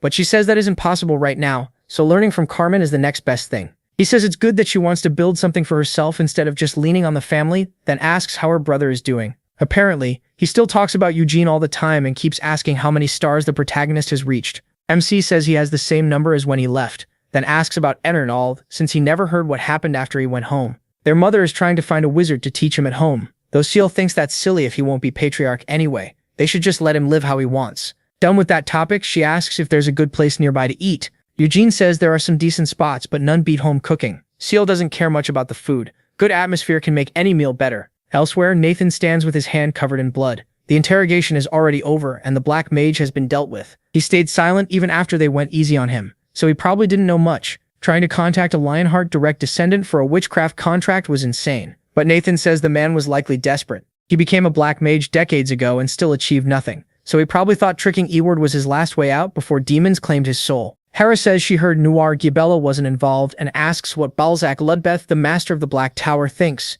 Balzac asks why he's being suspected when he cooperated the whole time and even offered an apology. Hera replies that blaming him still makes more sense than blaming some low-level Black Mage. Balzac says he gets why she'd think that, but he had nothing to gain from this, and if he had planned it, he would have erased every trace so no one could turn it against him. He adds that he has enemies all over the world because the Demon King of Incarceration gave him favor and trust. From his view, someone who hates him likely staged this to ruin him. Hera says there's no proof of that, but there's also no proof he did it. Balzac says this mess didn't just put him in danger. But before he goes on, Hera warns him to think carefully about what he says next. Balzac says that as a loyal servant of the Demon King of Incarceration, he truly respects the Lionhearts, which is why his apology was sincere. Still, he's human, and being falsely accused naturally makes him angry. He understands if they refuse to respect him as a Black Mage and servant of a demon, but he won't accept insults toward his master. The pressure makes Cyan instinctively reach for his sword, but Balzac says he doesn't want trouble in a foreign land. Even so, if they insist, he can settle it without anyone noticing. Carmen says that before no one notices anything, his head would need to stay attached, though she admits it's possible someone in Lionheart wants to harm the main family. Still, it's only a theory, and the fact that even mental magic and a very gentle approach found nothing is suspicious by itself. Balzac apologizes again and says he spoke poorly, but repeats that he wasn't behind this and had no reason to be. Carmen then brings up the incubus who tried to make the contract, saying she's seen plenty of vile things and one is standing right in front of her. Since he keeps insisting, Balzac uses magic, opening a portal-like gate and pulling out the incubus's severed head, wrapped up for transport. He says the Demon King already took its soul, but they can keep the head if they want. Since no one plans to carry it around, Carmen kicks it straight into the wall and crushes it. As they leave, Carmen gives one last warning. If he ever tries to contact Eugene Lionheart, both he and the Dark Magic Tower could suffer for it. Before she can finish, Balzac says the only one who can command him is the Demon King, and someone like her has no right to tell him what to do. After that warm little exchange, everyone is clearly in a great mood. Carmen asks what Cyan thinks. To her, the most likely culprit is Amelia Merwin, since she has always envied Balzac's place as master of the Dark Magic Tower. Cyan says that if she's involved, Nahama may be too. Carmen answers that a war could break out within a few years, so Keel needs to be ready for a possible strike on Turas. Of course, this may still be a lone incident with nobody bigger behind it, but she asks what would have happened if he hadn't ignored Balzac's taunt. Carmen says that if a fight had started, everyone there except the commander would have died. Carmen says that's oddly humble of him, but the truth is she didn't feel sure enough to fight either. Eward will be watched from now on. Even if they spare him, because he's part of the main family, he'll spend the rest of his life under Lionheart's surveillance. The only reason they're letting him have a magic teacher is to see who's really behind this, in case that person reaches out again. Sirian remembers how happy his brother looked when he used magic, and wonders why he ended up going down such a dark path. A few hours later, the Black Lions say their goodbyes, and Eugene, Ciel, and Jian part with them cheerfully, promising to meet again. Before leaving, Carmen asks what he thinks about joining the Black Lions. The vice captain spot is open, and she wants to recommend him, but the protagonist turns it down. Seeing he's serious, Carmen accepts his answer and leaves with the others. Eugene then asks if the White Tower Master still hasn't said anything. The blonde says that if she had made the contract right away, she would have rushed over to brag, so she's probably struggling. At that moment, Melkith stands atop a tower, red-faced and embarrassed, holding Gwyneth. She definitely sent her message to the spirit world, but Tempest still hasn't answered. She even stopped warming her body to sharpen her senses, then chants the spells again to form a contract with the Great Wind Spirit. Suddenly, lightning pours down from the sky and a bird wrapped in lightning appears, calling her the contractor. Melkith asks why he's there when she didn't summon him, but Livin says Tempest told him to shut her up because he has no interest in making a contract. Melkith insists she's the greatest spirit mage in the world, the only one worthy of a pact with him, but when Livin sees his contractor desperately waving the sword and yelling for Tempest to come out, he decides the only answer is to electrocute Melkith. The Lightning Phoenix tells her she can't give the Wind Spirit King what he wants, and that desire is the same one he had centuries ago to travel to the northern land of the Demon Kingdom. 10 days later, Melkith comes to return the sword, looking completely drained, and Eugene can't believe someone can age that much so fast. He asks if she managed to make the contract, which only makes her more annoyed, since he obviously knows the answer. MC then says that if she gives the sword back now, he'll only keep the cloak for 9 years. Heartbroken and still without a contract, she hands over Gwyneth and tells him to take good care of the Cloak of Darkness, until then. Later, Eugene reads that the chief of the giants was monstrously strong. Kamash was hundreds of years old and the strongest chief in their history. Thousands of humans fought only hundreds of giants, but numbers meant little against that army. Still, the count of soldiers didn't really matter, because Vermouth was there. Some foolish knights would step up, throwing around titles and brave-sounding words, saying they wanted to fight beside him, but none of them could even scratch Kamash, and Vermouth didn't like fighting with a crowd anyway. He relied on just one person. Vermouth tells Hamel to take the left arm, but Hamel says he wants the right one, since that damn giant is right-handed. Only the Holy Sword could cut through Kamash. Even after their leader died, the giants didn't retreat, but the magic shielding them from human spells weakened, and Sienna was finally able to unleash her power. Eugene asks if she wrote this book, since it keeps praising the author. The little girl snaps that it's insulting. No one would brag about themselves that much in their own book. After going over a part of his old life, he decides to study witchcraft again. The little witch says that's fine, but he's way too full of himself, and Eugene answers that he knows that. He already knows he can't make the eternal whole yet. He'd need to be at least at the 9th circle. In simple terms, it's a huge circle with smaller ones inside that can be turned, broken, and rebuilt to grow his mana. But the protagonist doesn't cast magic with circles. He uses the White Flames method instead. In his past life, he learned the basics of mana training, then improved them after meeting Sienna. That let Hamel build a mana method of his own, and with it, he cut off Kamash's arm and leg. Vermouth himself called him talented, while Sienna was amazed he got that far with such a lousy mana method bought with money, more shocked by that than anything else. Now Eugene doesn't pass out when he looks at the Eternal Hole, and he can finally track the mana moving inside it. It seems he's found a way to rebuild the Eternal Hole through the White Flames method. 2 years pass, and MC turns 19. The little girl asks if he isn't hungry. Still writing on a sheet of paper, he says he can't stop now or he'll break his focus. She asks why he's rushing to finish a thesis, but Eugene says he's not rushing at all. he keeps checking it over so he won't mess up. Normally, wizards spend their whole lives writing a thesis, and she says he should quit acting smug and study another 10 years first. He asks if she's just being shy, which makes the little mage blush. She blurts out that she's over 200 years older than him, so he needs to stop treating her like a kid. The truth is, she just doesn't want him to leave. He's the only one who visits her regularly. The other wizards either lost their minds or tried to understand witchcraft when they saw it, but every one of them failed and went back to chasing their own magic. Eugene was the only one who came every day and honestly tried to understand it. So she asks again if he'll really leave Eroth once the thesis is done. She starts listing all kinds of jobs he could take if he stayed, but the protagonist turns them all down because his real goal is to go back home. The tiny witch asks why, since he won't even become patriarch anyway. She says what he's done here is already amazing. While writing the thesis, he simplified hard magic theories and improved his own magic. Eugene says he only wrote it because he wanted to. He's the only person who can actually use it. We learn no other mage can use the White Flames method.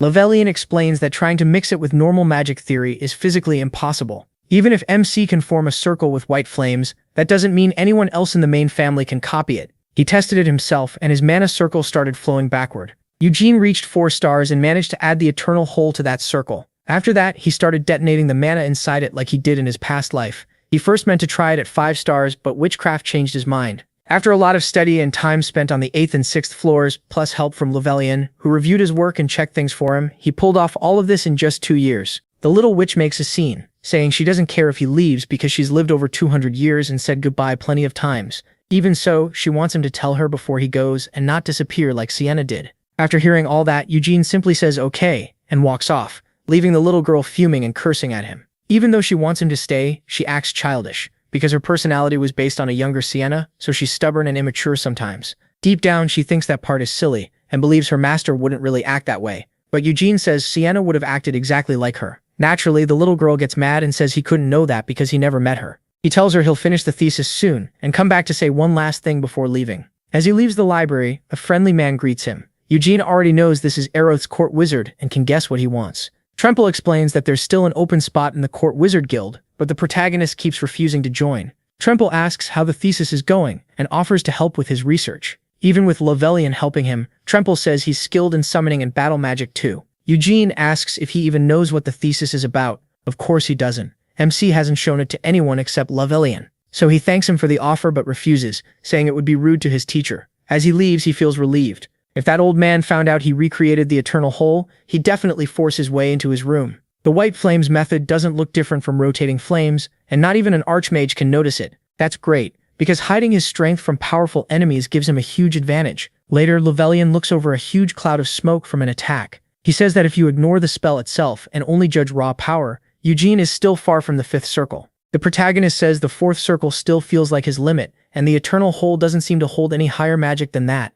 Levin says MC has reached the edge of what he can handle, because the technique he made from the eternal hole isn't a complete copy, and each mana circle matches 1 star of the White Flames method. Since this circular flames method doesn't really exist in normal theory, using it could be very dangerous. Unlike the standard path, he might still manage 5th circle magic, but Levenance warns him not to try 6th circle magic yet.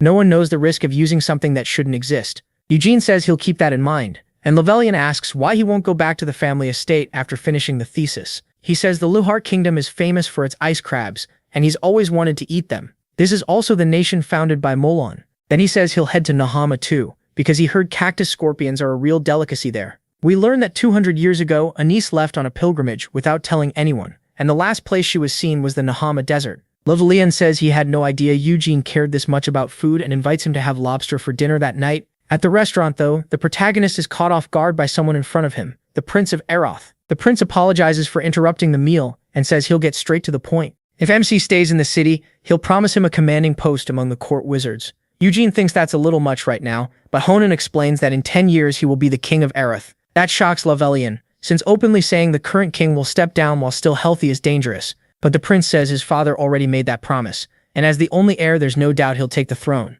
The court wizards answer directly to the royal family, and in 10 years he would easily be qualified for that role. Eugene says he's honored, but the prince doesn't even know how far his magic has advanced. The prince replies that's only because he and Levelian have worked so hard to hide it. Since there must be a reason for that secrecy, all he can do is try to judge the protagonist himself. Looking him over, he sees mana pack through his body and figures he's likely well above the 5th circle. Honan believes MC has fully understood witchcraft, and when Eugene asks if he really has to answer, that basically confirms it. A commoner doesn't have the right to lie to the prince. Still, it's not that he dislikes Aerith or the royal family. He just doesn't have that kind of ambition. Seeing that rank and money won't keep him there, the prince asks if knowledge would. As we know, Sienna left behind 3 books of witchcraft, and 2 of them are kept as treasures in the royal palace. Both Eugene and Levelian are stunned by that. From what the little girl told him, Sienna had taken the other 2 volumes with her, so the protagonist didn't know the royal family had them. The prince quickly says not to misunderstand, it is only a copy Sienna gave them herself. Eugene asks if he'd be willing to show those other volumes so he can confirm they're real,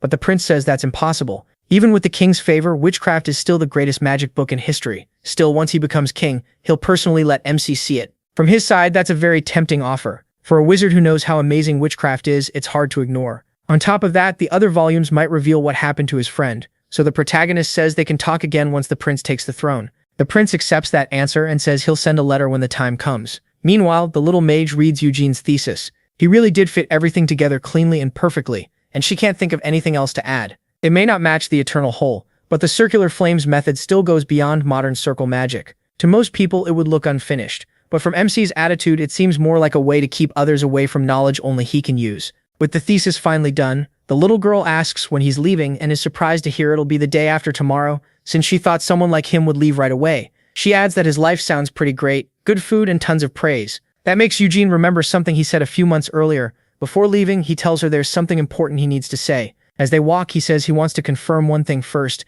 and asks if this can be passed on some other way. She gets annoyed, asking if he doubts her or thinks she'd leaked the secrets from his thesis. The little witch says plenty of people tried to pry information out of her while he was gone, but they couldn't get anything because it's locked in the deepest part of witchcraft. That system exists to protect magic families and their knowledge. Eugene says that if it's really that secure, then what he's about to say will stay hidden. Then he turns to her and says he was reincarnated. She just stares at him, confused, thinking it has to be some kind of joke. He starts explaining that he was reborn with memories from his previous life, but she still doesn't buy it. Then Eugene tells her who he used to be, Hamel Dinas, or rather, Hamel the Fool. That leaves her stunned, and she asks if he means it. When he asks if it's that hard to believe, she admits it actually explains a lot. He only studied magic for 2 years, yet he understood the eternal whole and made all those strange techniques. If he remembers a past life and was one of Great Ranulf's companions, that would explain it. She says Hamel the Fool always stood out from the others. Sienna Murdane was raised in the forest by elves, and learned magic there. Molan Ruhr was the son of the Beor tribe's great chief, a famous battle tribe from the northern wildlands.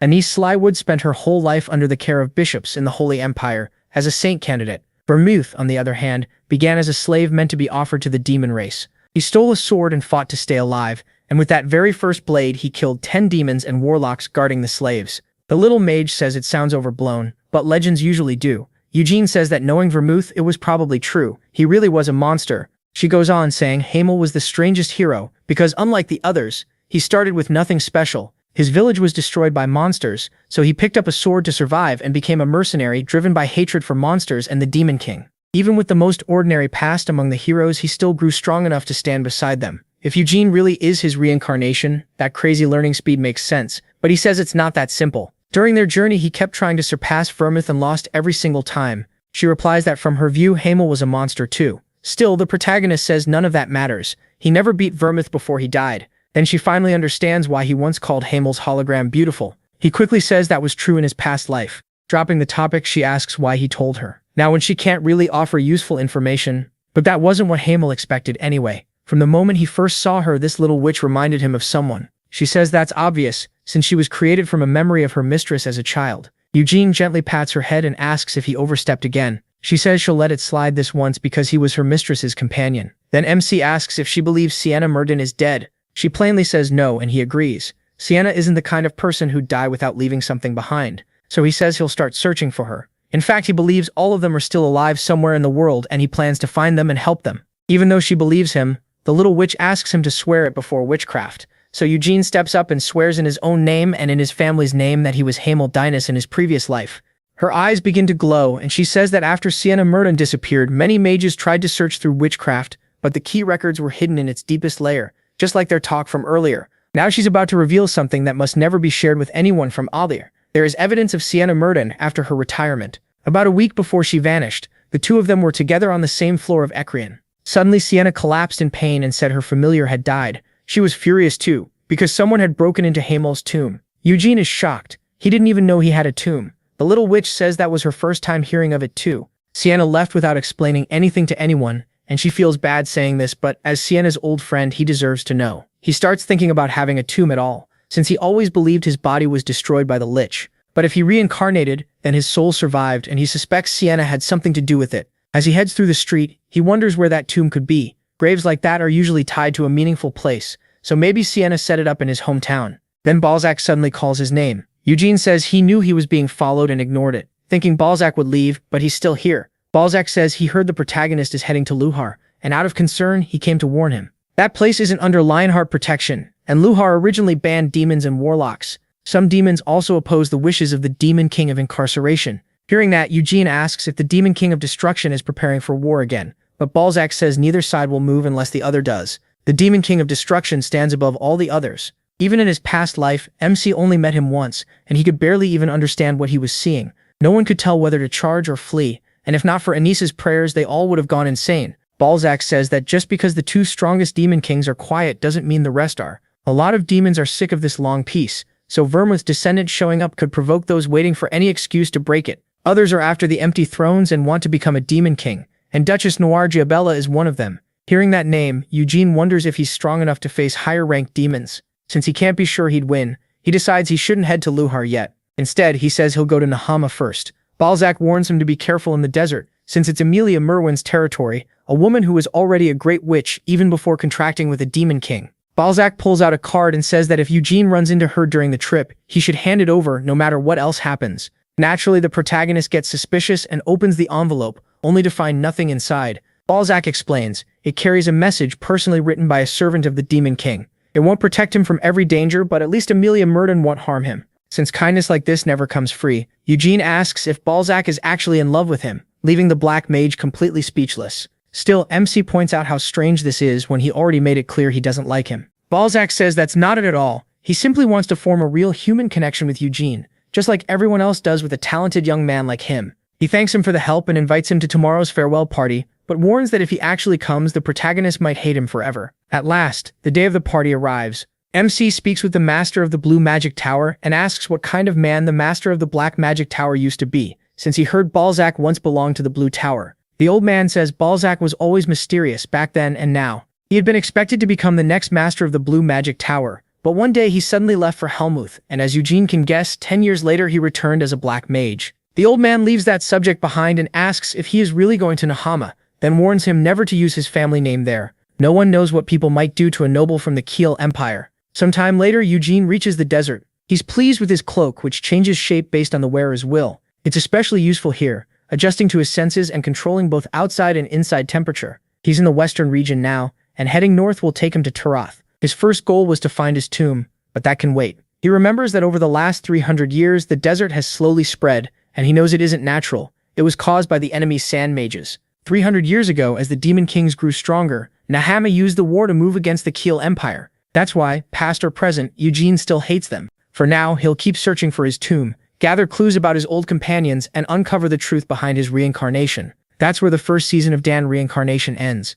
If you enjoyed it, leave a like and subscribe. Season 2 will be coming soon. See you next time. Under the blazing sun, a group of men spots a lone figure crossing the desert through a telescope, and right away they know something feels off. Most people travel here in caravans or with guards. One of them wonders if the kid is just reckless. He's heard the traveler is only 19 and says their tribe is the only one that sends youths alone into the desert for a coming-of-age test. That makes another man ask why the Lionhearts would send someone to a place this far out. No one knows, so the one with the telescope says they just need to follow orders and keep the boy out of the Kazani desert. The older man also finds it odd, but decides not to question his master's command. Then someone blurts out that the Lionhearts are unbelievable. The boy is moving insanely fast across the desert. He says anyone who didn't know better would think the kid was born here. Then panic hits. He's coming straight at them. The man grabs the telescope again, because from that distance no one should have noticed them without one. That's when he sees white flames. Horrified, he realizes the energy looks like a lion's mane. There's no mistaking it, that's the Lionheart's white flame formula. Eugene charges at them at full speed.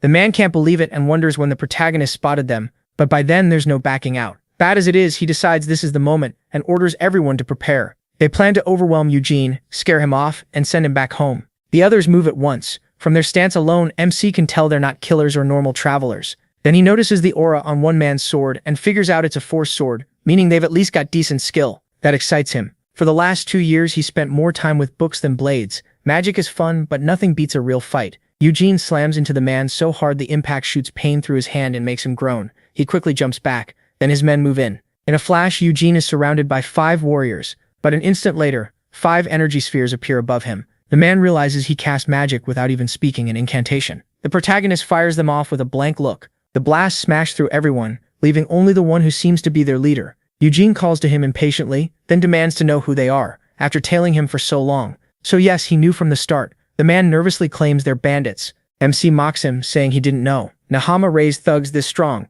If a leader of just 10 bandits can use a force sword, then what about someone leading 100? Still making fun of him, he says Nahama could conquer the whole continent with power like that. The man tries to keep up the lie, saying they're special bandits, but Eugene tells him to stop the nonsense. Then he changes his approach and says he'll make the old man talk himself. The man is shaken. Even though he is just a teen, he talks like a hardened mercenary. And how can someone that young give off such crushing bloodlust? Then the protagonist vanishes from his sight. He's so fast the man can barely think. Still, his instincts warn him something is coming from the side. Eugene crashes into his guard at full force. Only then does the man understand MC is using a force sword too, and it's even stronger than his, since the mana stays perfectly wrapped around the blade. He stomps hard, kicking up a huge blast of sand. The old man quickly realizes magic missiles are coming again and pushes his mana shield to the limit. But the moment the missiles break through the cloud and hit, his shield shatters completely. He's stunned. This is supposed to be only first circle magic, yet Eugene is already in front of him, ready to strike. He knows he's about to be cut down and can't stop it, but the blade halts right beside his face instead.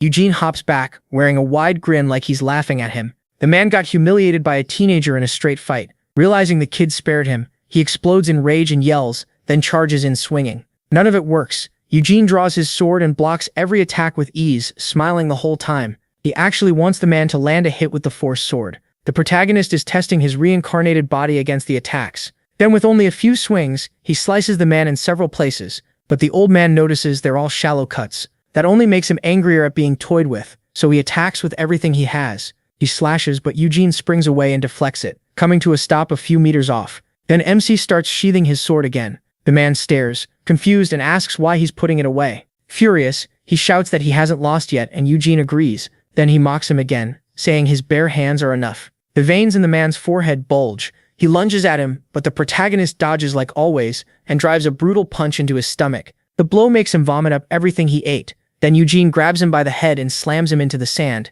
This time he seriously asks who the man is. Spitting sand, he says his name is Layman Shulpov. Eugene smashes his head into the ground again and says he doesn't care about his name, he wants to know who sent him. The old man hesitates and gets slammed down again. One of the other soldiers gets up and begs MC to stop. He says their master is Teria Madani. The old man tries to stop him, but Eugene drives him into the ground again and asks who that is. The soldier explains Terry is the emir of Kizitin, the man in charge of the next city by the east gate. So Layman Shulhov is one of the city lord's subordinates. He adds that they don't know the full reason, they were just ordered to stop him from entering Kazani. He spills all of this hoping Eugene will quit smashing his boss's face into the sand. If the protagonist keeps going, he'll enter Kazani, and right in the middle of that place is Hamel's hometown from 300 years ago. Kazani is a newer desert and the center of a giant sandstorm, so MC figures this may be the Sand Shaman's base. Of course, Nahama wouldn't want a Lionheart in there. Still, Nahama's greatest threat is Amelia Merwin, the one tied to the Demon King of Incarceration. Her dungeon lies in the Asher Desert, far from where Honest was last seen.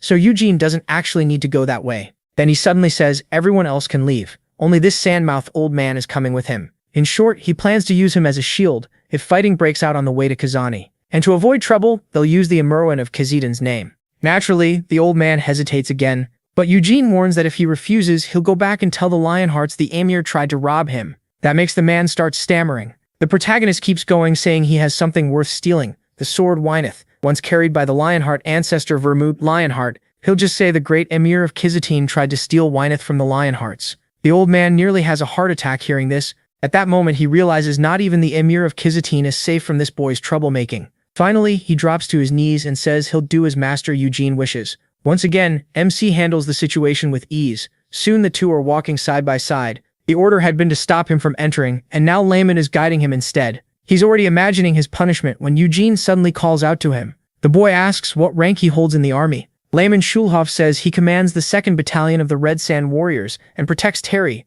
the Emir of Kizitin. Thinking a man that skilled should rank higher, the protagonist asks if the Sand Shamans are in the Kazani Desert. Layman doesn't seem to get the question, so MC says he can ask with his fists instead. Layman quickly says he really doesn't know the shaman's answer to the royal family, so it wouldn't make sense for them to be stationed this far from the capital. Eugene steps closer and asks if he's really that dumb. Layman is still lost. Then he explains that Kazani used to belong to the Turks, but a sandstorm suddenly started swallowing everything and turning forests into desert. Nahama's sultan claimed it was heaven's will, then quickly placed troops there and turned the area into a military camp. Since going against the Keel Empire head-on was impossible, using the desert was the easiest move. Layman tries to argue back, saying his master would never stoop that low. Eugene calls him naive and asks if he's really from Kazani. He says Layman Shulhov survived the sandstorm and was handpicked by the emir, so he shouldn't be this blind. That leaves the man with nothing to say. The protagonist tells him he didn't come all this way just to make things up, so he should think it through. That would also explain why they tried to keep him out of Kazani, because letting a young Lionheart master into the Sand Shaman's base would be a disaster.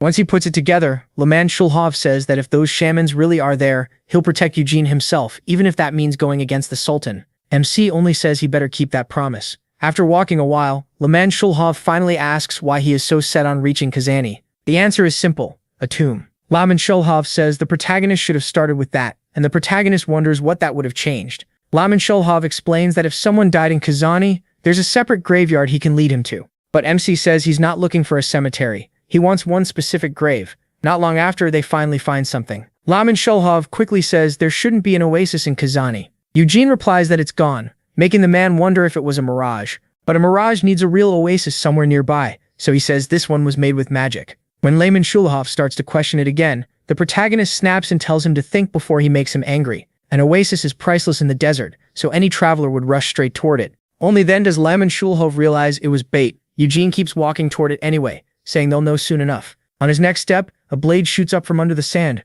Layman Shulhov yells a warning and runs over, but MC easily hops aside and mocks him for thinking he missed something that obvious. Right away, Eugene summons his mid-level wind spirit Gale, and a huge blast erupts. Even Layman Shulhov gets thrown back by it, but he stays completely calm. When the dust settles, the attacker is still standing for a moment, then groans from the impact, drops dead, and Eugene lands without a scratch. Soon the sand starts moving again, and more warriors rise from below. They all lock onto the protagonist with killing intent. Layman Shulhov rushes in and orders them to lower their weapons, putting himself in front of Eugene. He announces that he serves the emir directly and gives his name, trying to stop their attack on the guest. He even warns that refusing would be an insult to his master, and they'd die for it. But the enemies don't care. They quickly surround both of them in the desert. Still confused, Layman Shulhov acts like they must have heard him wrong, so he repeats that he is a guest of the emir, and that Eugene is the young master of the Lionheart family from the Keel Empire. MC cuts him off, saying that's only giving them more reason to attack. Layman Shulhov still doesn't get it, so he says it plainly. Since they already made a move, none of them can leave alive.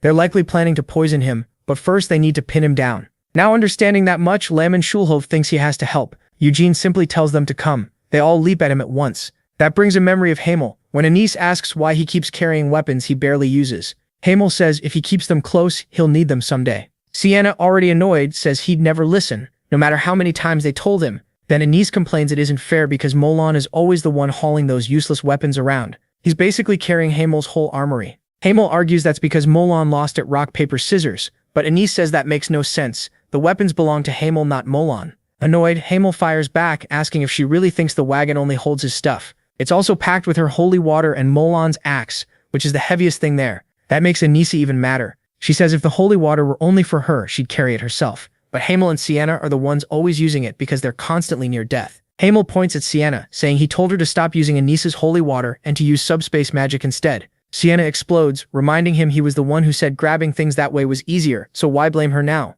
With nowhere left to turn, Hamel asks Vermouth why he doesn't volunteer to pull the cart. Vermouth calmly answers that none of his things are in it. That just makes Hamel more bitter, saying it must be nice to use dimensional subspace magic. Sienna brightens up and says she can teach him if he crawls over and begs. The memory makes Eugene smile before he returns to the present. If he had owned this cloak back then, he would have heard a lot less complaining. Now that he has such a valuable item, he fights the way Hamel once did, with 2 spears in hand, fully ready. He slips past 2 assassins at once, moves above them and hurls a spear hard enough to kill one instantly. The other tries to strike back, but Eugene drops him just as fast with the other spear. The impact is so strong it blasts the ground apart. Another enemy comes in from behind to attack, but the protagonist is behind him in a flash and cuts him down just as easily. More attackers rush in, coming from every side, yet Eugene never loses his cool. He flicks 3 daggers from his cloak and drops 3 enemies at once. As one body falls, 2 more move in. Eugene keeps pulling weapons from his dimensional cloak, blocking one attacker in front while taking out another from behind. Without slowing down, he draws yet another weapon.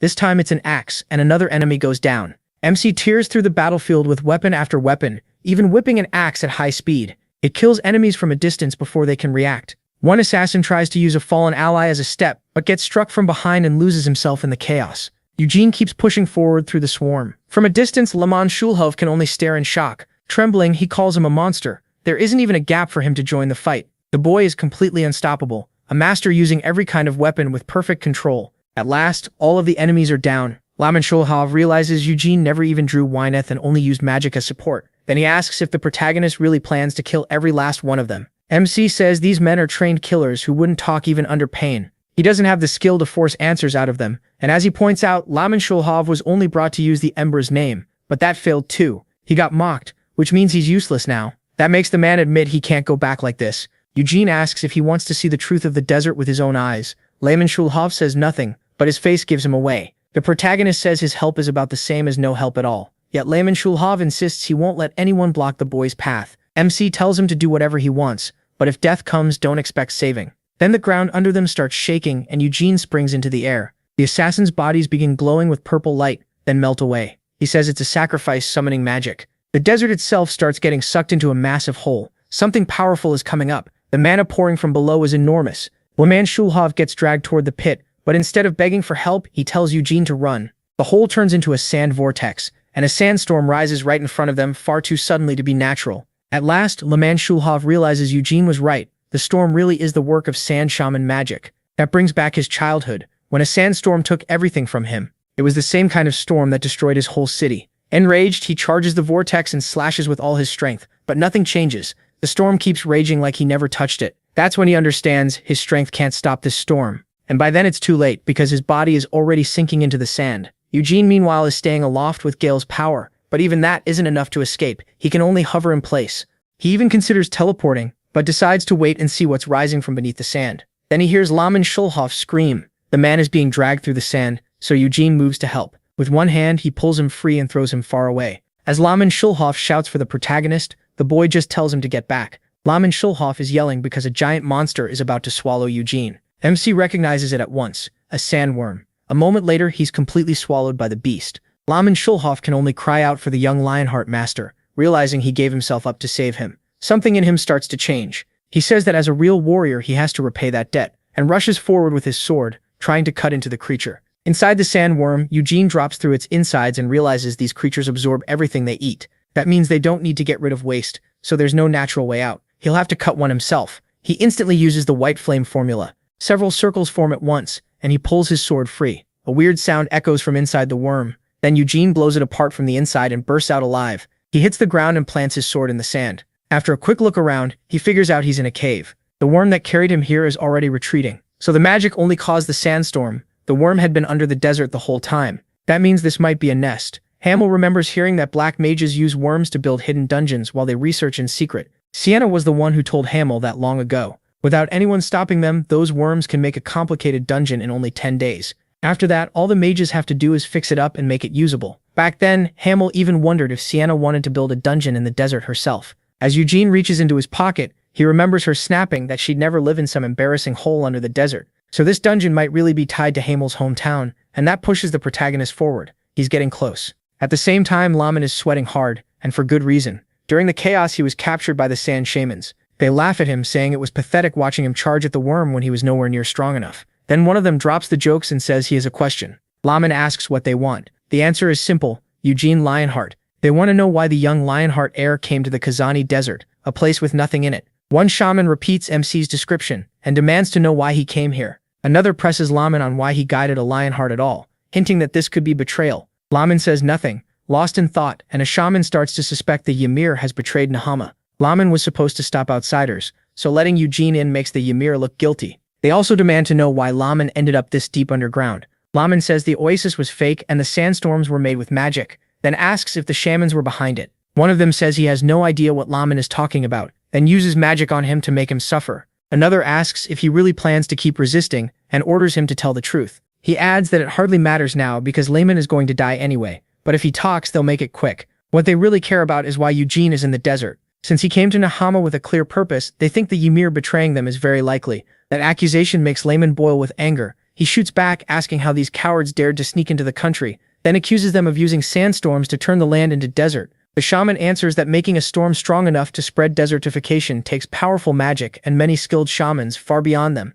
Layman asks why they're in this dungeon, but one shaman refuses to answer and only increases his pain. Instead, they ask again about him. Layman says he is dead, swallowed by the giant worm. The shaman hurting him flies into a rage, but another tells him to wait. They gather in a corner to talk where Layman can't hear. One says no one could survive a giant sandworm, but another points out there's an opening near its tail and wonders if Eugene escaped before being fully digested. In the end, they decide the assassins patrolling nearby will catch him soon anyway. Layman panics the moment he realizes the protagonist might still be alive. One shaman asks what they should do if they find him, and another says they shouldn't fight a Lionheart head-on. They should erase his memory and throw him out. Someone else suggests protecting him instead and earning a reward. While they argue, they sense someone coming. Eugene steps out from deeper in the cave, glaring at the shamans with cold fury. They can't believe this kid made it here or slipped past the others. One of them uses magic to look farther down the cave, and the deeper he checks, the paler he gets. Assassins are sprawled all over the ground. Those men knew the labyrinth perfectly, so he can't understand how they were wiped out so fast.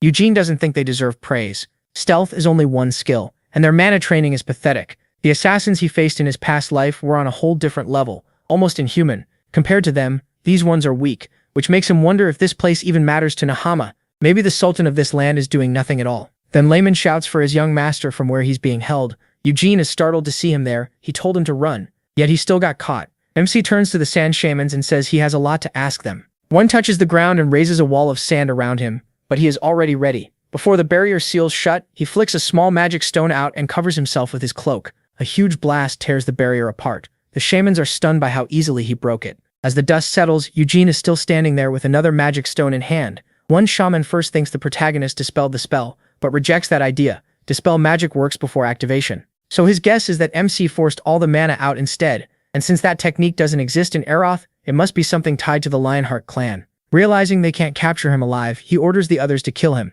Eugene just says they were the ones who attacked first. As he gets another spell ready, he adds that there's no problem if he strikes before they do. Seeing him move, every shaman starts forming jutsus. Together they summon a huge wave of sand and send it straight at him. Eugene only smiles, almost excited. As the sand closes in, he raises the magic stone and throws it like a bullet. The attack collapses, and the stone slams right into one shaman's forehead. He drops it once, and his ally freezes in horror, sure he's dead. Eugene uses that opening, flaring his aura for another strike. In a blur, he leaves his spot and appears above them all. The shamans rush to counter with more jutsu, but he sees through it right away. They're trying to distract him with clones while the real attack comes from above. He pulls a whip from his cloak's storage space and smashes apart the falling spikes. The shaman is stunned. How did Eugene know? Before he can react, the whip snaps around his neck and rips his head clean off. The body crashes down and the protagonist lands beside it. After that, the others are terrified. He uses the moment to ask what these assassins are doing here, but the man he's facing is too scared to speak.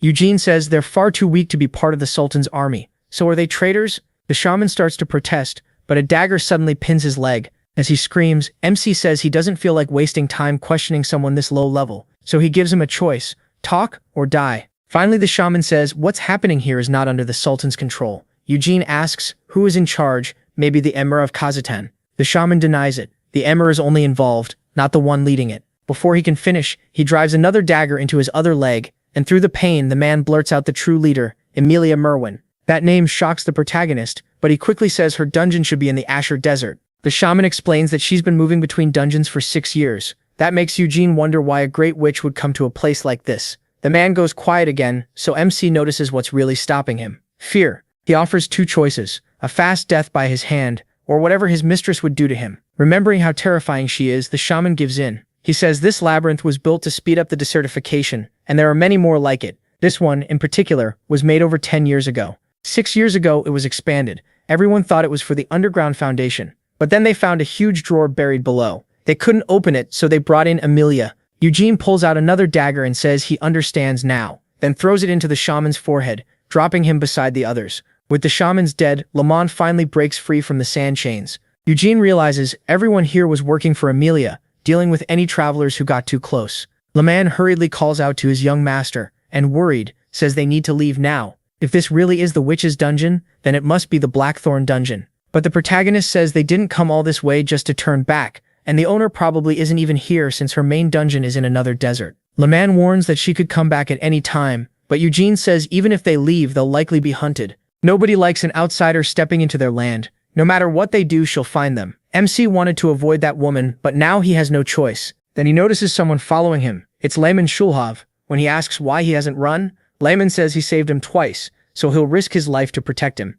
Even with that resolve, the protagonist tells him he doesn't have the strength to do it, and should focus on getting out. Lehman still refuses to leave him there alone. A second later, MC vanishes from his sight in the blink of an eye and knocks his follower out with a hit to the neck, telling him he already said to leave and quit being a pain. After propping Lehman against a wall, Eugene moves on. As he walks, he thinks about what the shaman said about the labyrinth, and his mind goes back to the lineage ceremony when he was 13. That was also when he won Hamel's artifact. Now he wonders if taking the necklace broke the magic protecting the tomb, and he curses Amelia as a grave robber. When he finally reaches the crater, he knows his body was buried beneath it. At the edge, he jumps in without hesitation, wrapping himself in energy to cut through the air. Spotting a door below, he wonders if this is what they meant. He lands on it and sees it's already open. So the witch must have gotten here first. Without stopping, he steps through. Inside is a huge catacomb stretching for kilometers. The place is covered in damage, craters, broken walls, deep scars, and Eugene starts to think a battle happened here. Only one person comes to mind, his friend. Still, he keeps searching for his tomb, until something stops him cold. It's a statue of how he looked in his past life, back when he was Hamel the Fool. He lets out a quiet laugh. The final words on the tombstone say that even though he was a crazy fool and trash, he was also brave, loyal, and a great sage who gave his life for his team. That finally breaks him, and through tears he mutters that they should have said it while he was still alive, not after he died. Then he just sits there and cries for a while. Hours later, sitting on a stone, he studies the area and sees just how brutal that fight must have been. Strangely, the tombstone is untouched. He figures that 200 years ago, when Sienna felt his death, she came here and fought an intruder. The Sienna he knew was already powerful, but through witchcraft, she became the strongest mage in the world. Even so, she couldn't stop whoever attacked. If she had, the tomb wouldn't look like this. For a moment, he fears she died here, then realizes she didn't, because the illusion in Aruf was made by Sienna herself. So the only answer is that she was hurt and managed to hide. But then, who could have pushed her that far? He knows he won't learn anything by sitting still.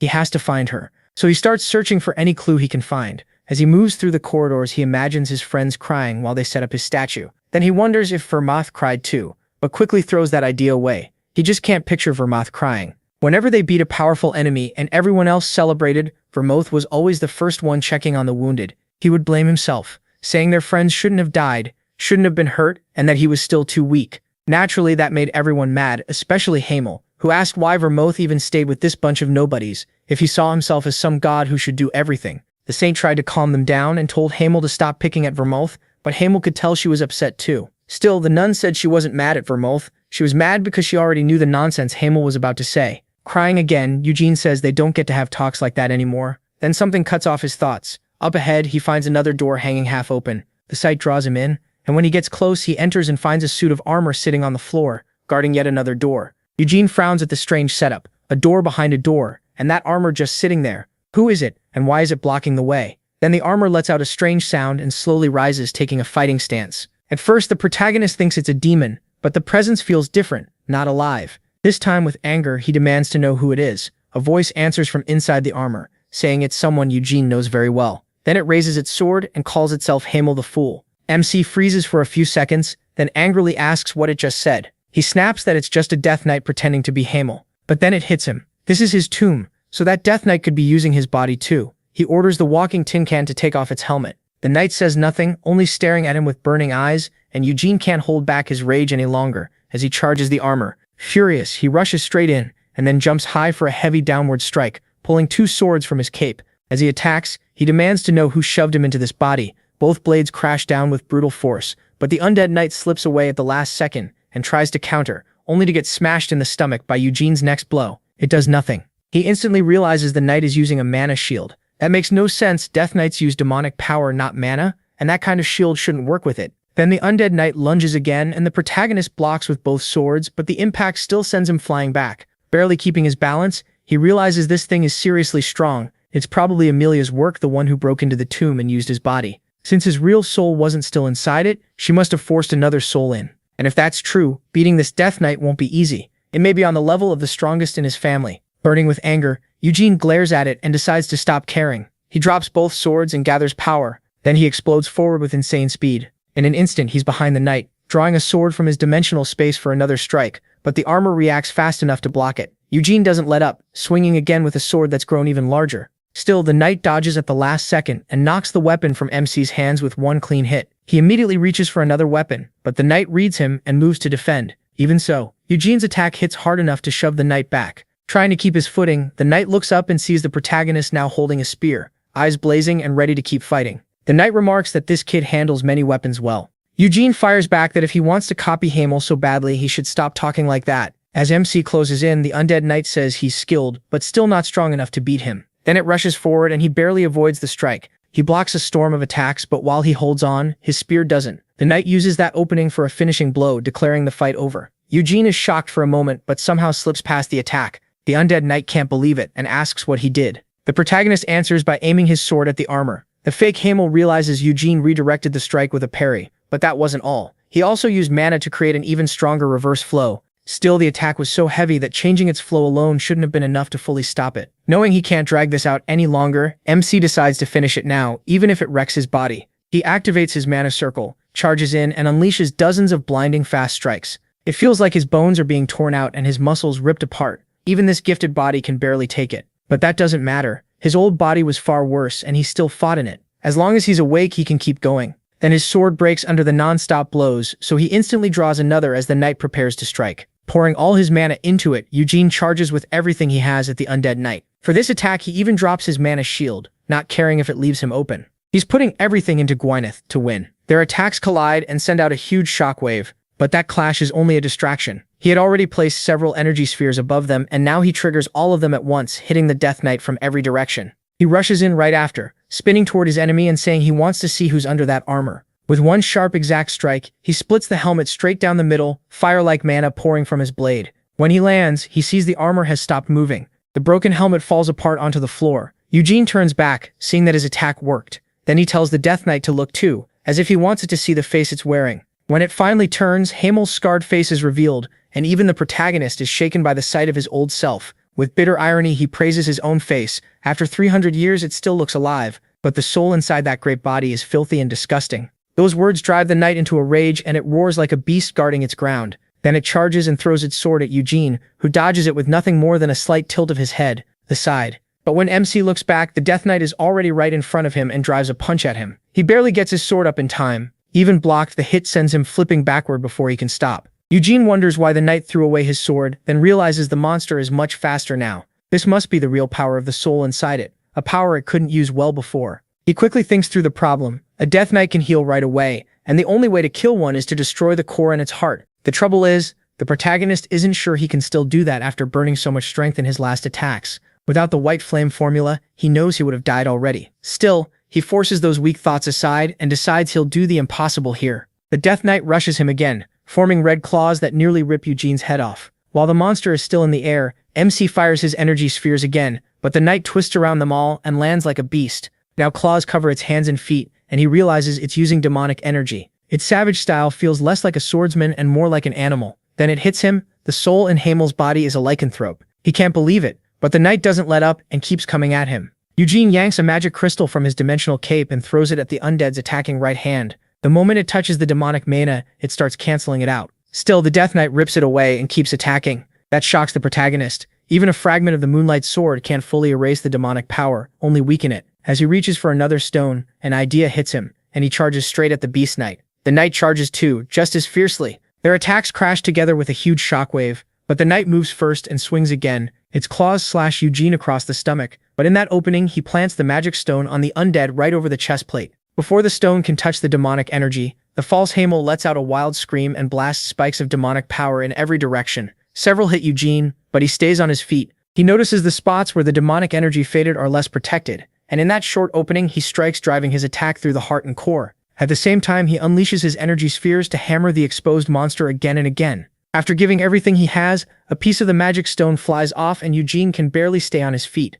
Then he sees the Beastman rise again and demands to know what that thing on its chest is and how it dares call itself Hamel. As the armor cracks apart, the core in the knight's chest is revealed. The creature tries to cover it and begs MC not to look. He coldly asks if that's supposed to be his heart. Enraged, the knight lunges again, slamming its shoulder into Eugene's stomach and launching him through a wall. The hit wrecks the protagonist, making him cough up blood. Even so, he calls the knight a fool. It's not Hamel, just a death knight, and beneath that, only a lycanthrope. The monster keeps insisting it's Hamel, but MC knows those words mean nothing. Mad with rage, the knight pours out more demonic energy and digs its claws into Eugene's shoulders. The pain is overwhelming. He tells himself he can't die here, not after being reborn. He can't end like this for nothing. He raises a hand, knowing that if he uses that power now and something goes wrong, he won't be able to move for a while. But if it works, he'll win this fight for sure, and carve his old body apart until nothing is left. The cost will be brutal, but he has no choice. So Eugene prepares the strongest technique he used in his past life.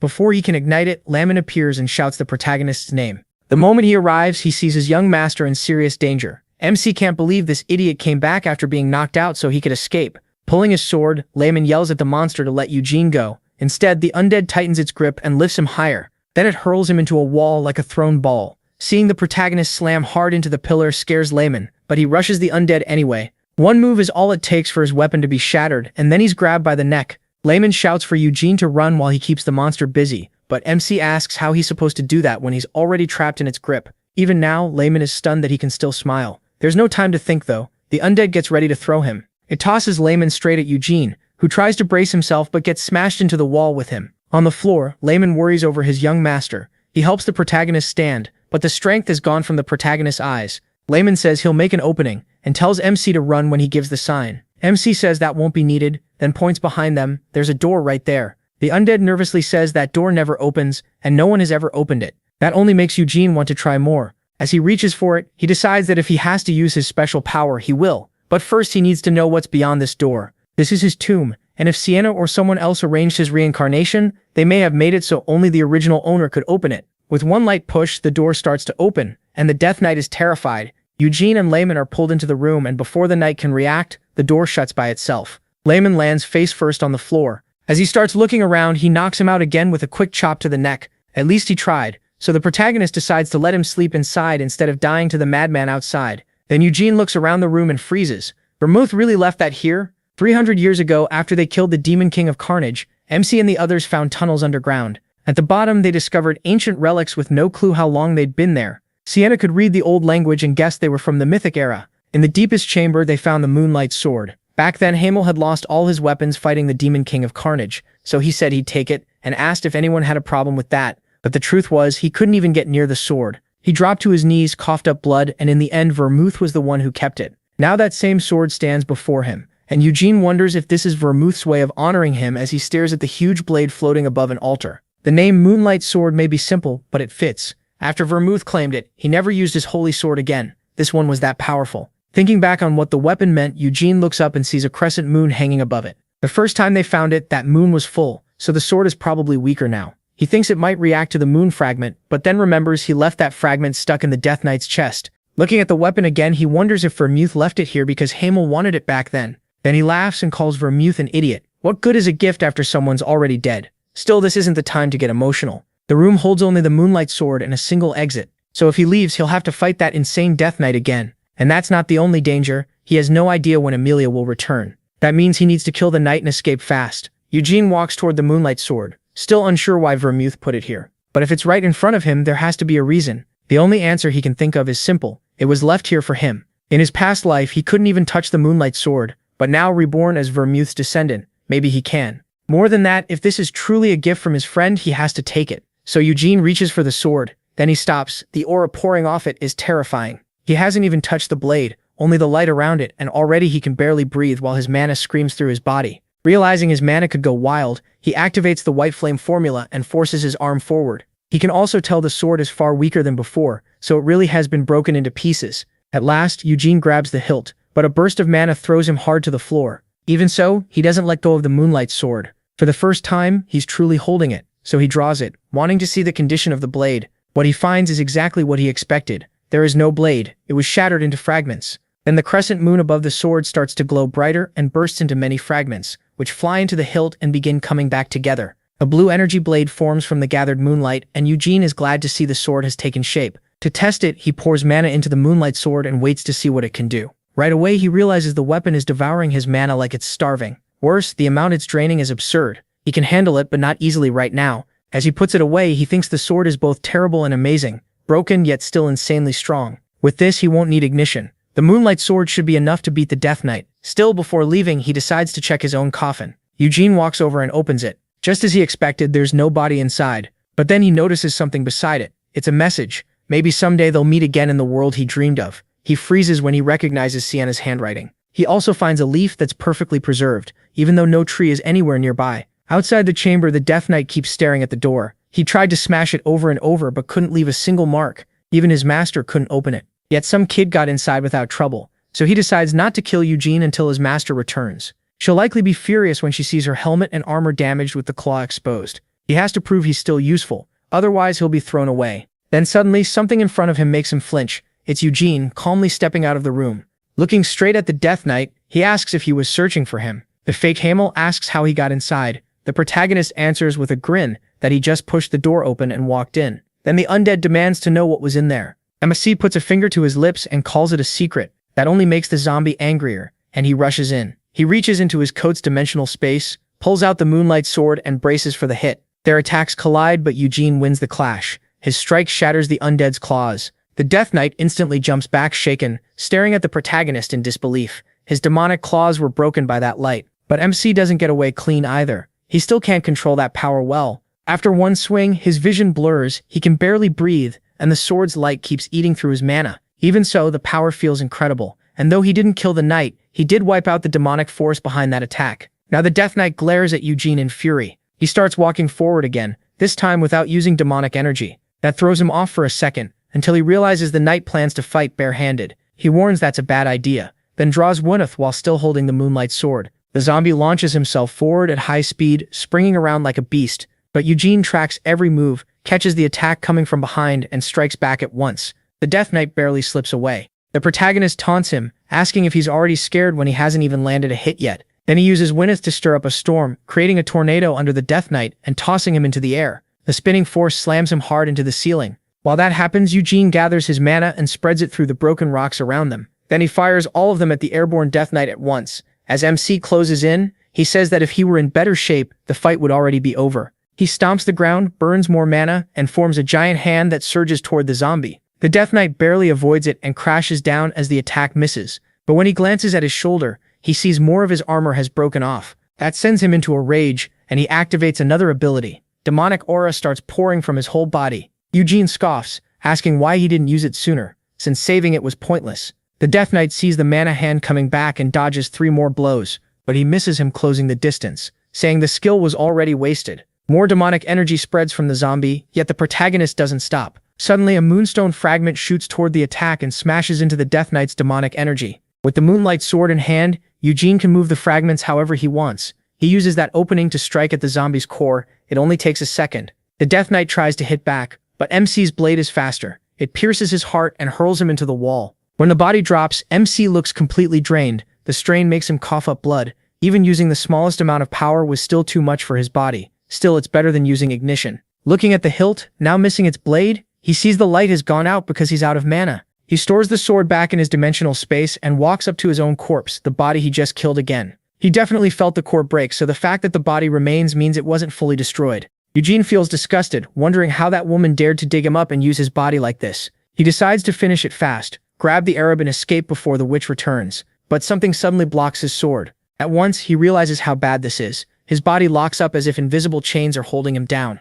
He forces a smile and asks if she's finally decided to show up. The approaching figure is Amelia Merwin. Eugene can't move at all and can only speak because she's letting him. He asks if they can at least talk face to face. As she comes closer, Amelia says she's deciding what to do with him. She has plenty of ideas, but her favorite is dragging him to the surface and burying him in the burning sand. She'd leave only his head above the ground so he couldn't shut his mouth or eyes. Before long, his eyes would be torn apart and his tongue would dry up like a dead branch. After that, she'd ruin his legs, twist them like rope, and drive metal into every finger. While she says this, the protagonist's body starts moving on its own, drawing nearer with a deadly presence. Amelia adds that his arms would be fixed out forever. Blind and unable to see anything, he'd still feel every bit of that pain. Eugene says he'd die from shock first, but Amelia calmly tells him no, because she wouldn't allow it. He'd become a scarecrow in the desert, left there until she got bored of looking at him. Just hearing that nearly makes MC piss himself. Then the woman asks if he wants to know who she is. He already does and says her name is Amelia Merwin, master of the Blackthorn Desert Dungeon, harbinger of death, and the strongest witch.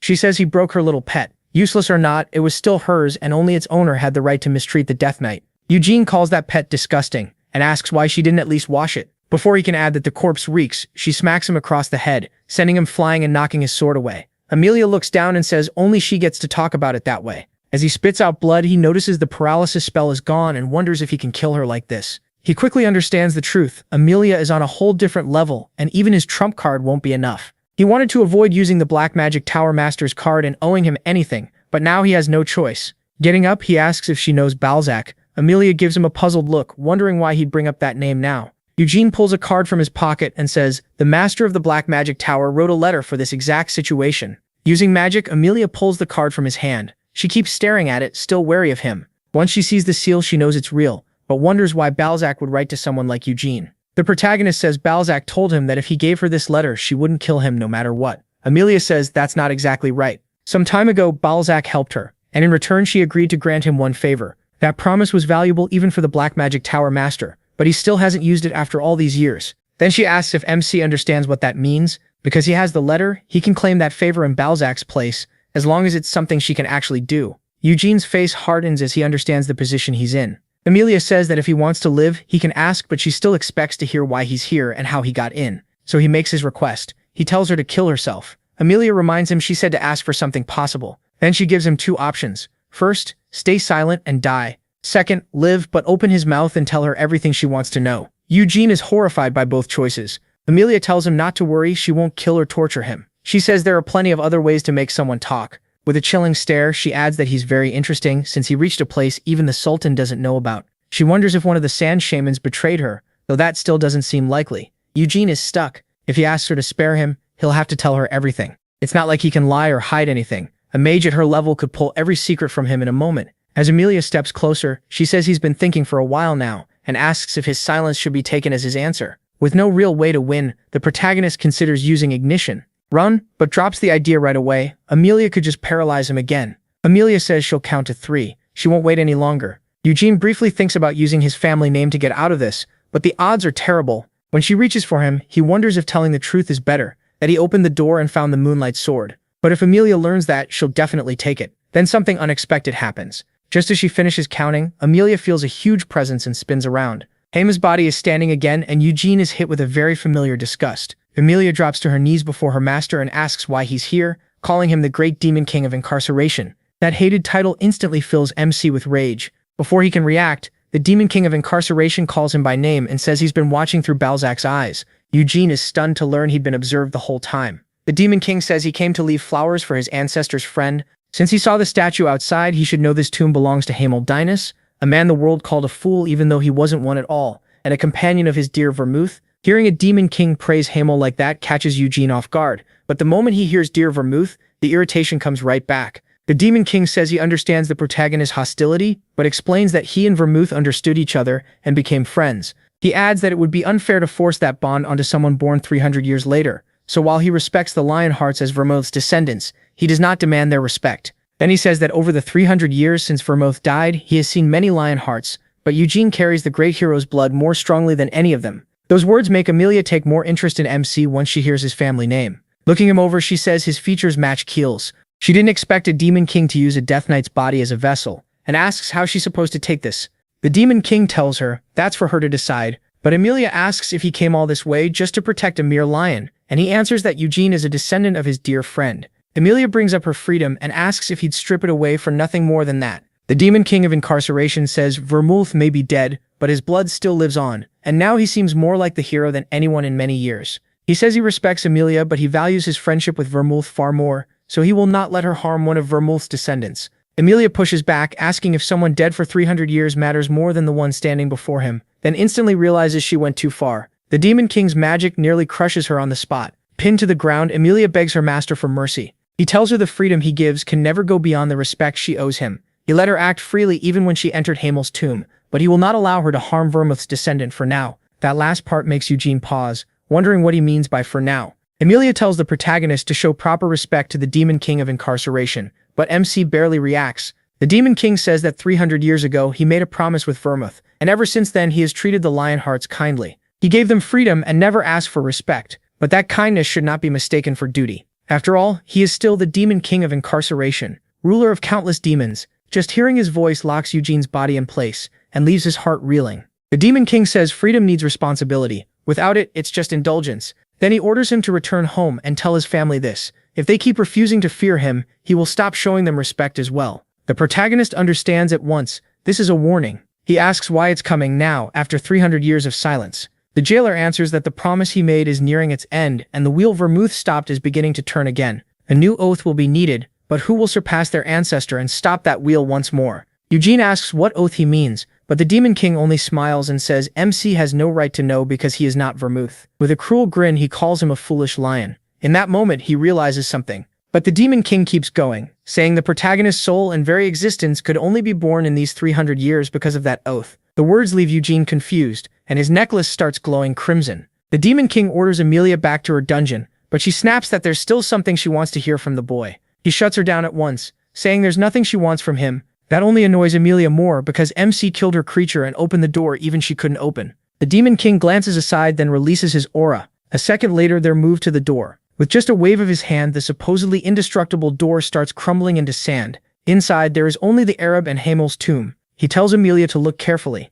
There is nothing there. And there is nothing in this place that she wants, either. Frustrated, Amelia falls silent and accepts his order. Then she asks if he had grown attached to that body. The Demon King says his time here is done, and he will return Hamel's body. Amelia mocks him, asking if he's really giving it back when it belonged to his precious friend. In a cold voice, he answers that he does not like Hamel, and finally leaves the corpse. Eugene's old body drops to the ground. Getting back up, Amelia tells him he's lucky and next time, things won't go like this. She casts dark magic on Hamel's body, turning it into a small ball of energy. Then she heads for the exit, thinking she can't do anything to this kid today. But once the peace oath ends, she'll have her way with him. And from the smile she gives Eugene, she clearly can't wait for that day. The protagonist stands there watching her leave. He clenches his fist, trying to hold back his anger, but it doesn't work. He shouts, eyes full of hate, and punches the wall before kicking a pillar too, wrecking the ruined place even more. Then he remembers being called a foolish lion, and realizes the Demon King knows he reincarnated. He even wonders if Vermouth's oath with Baphomet was what brought him back, but he quickly rejects that idea.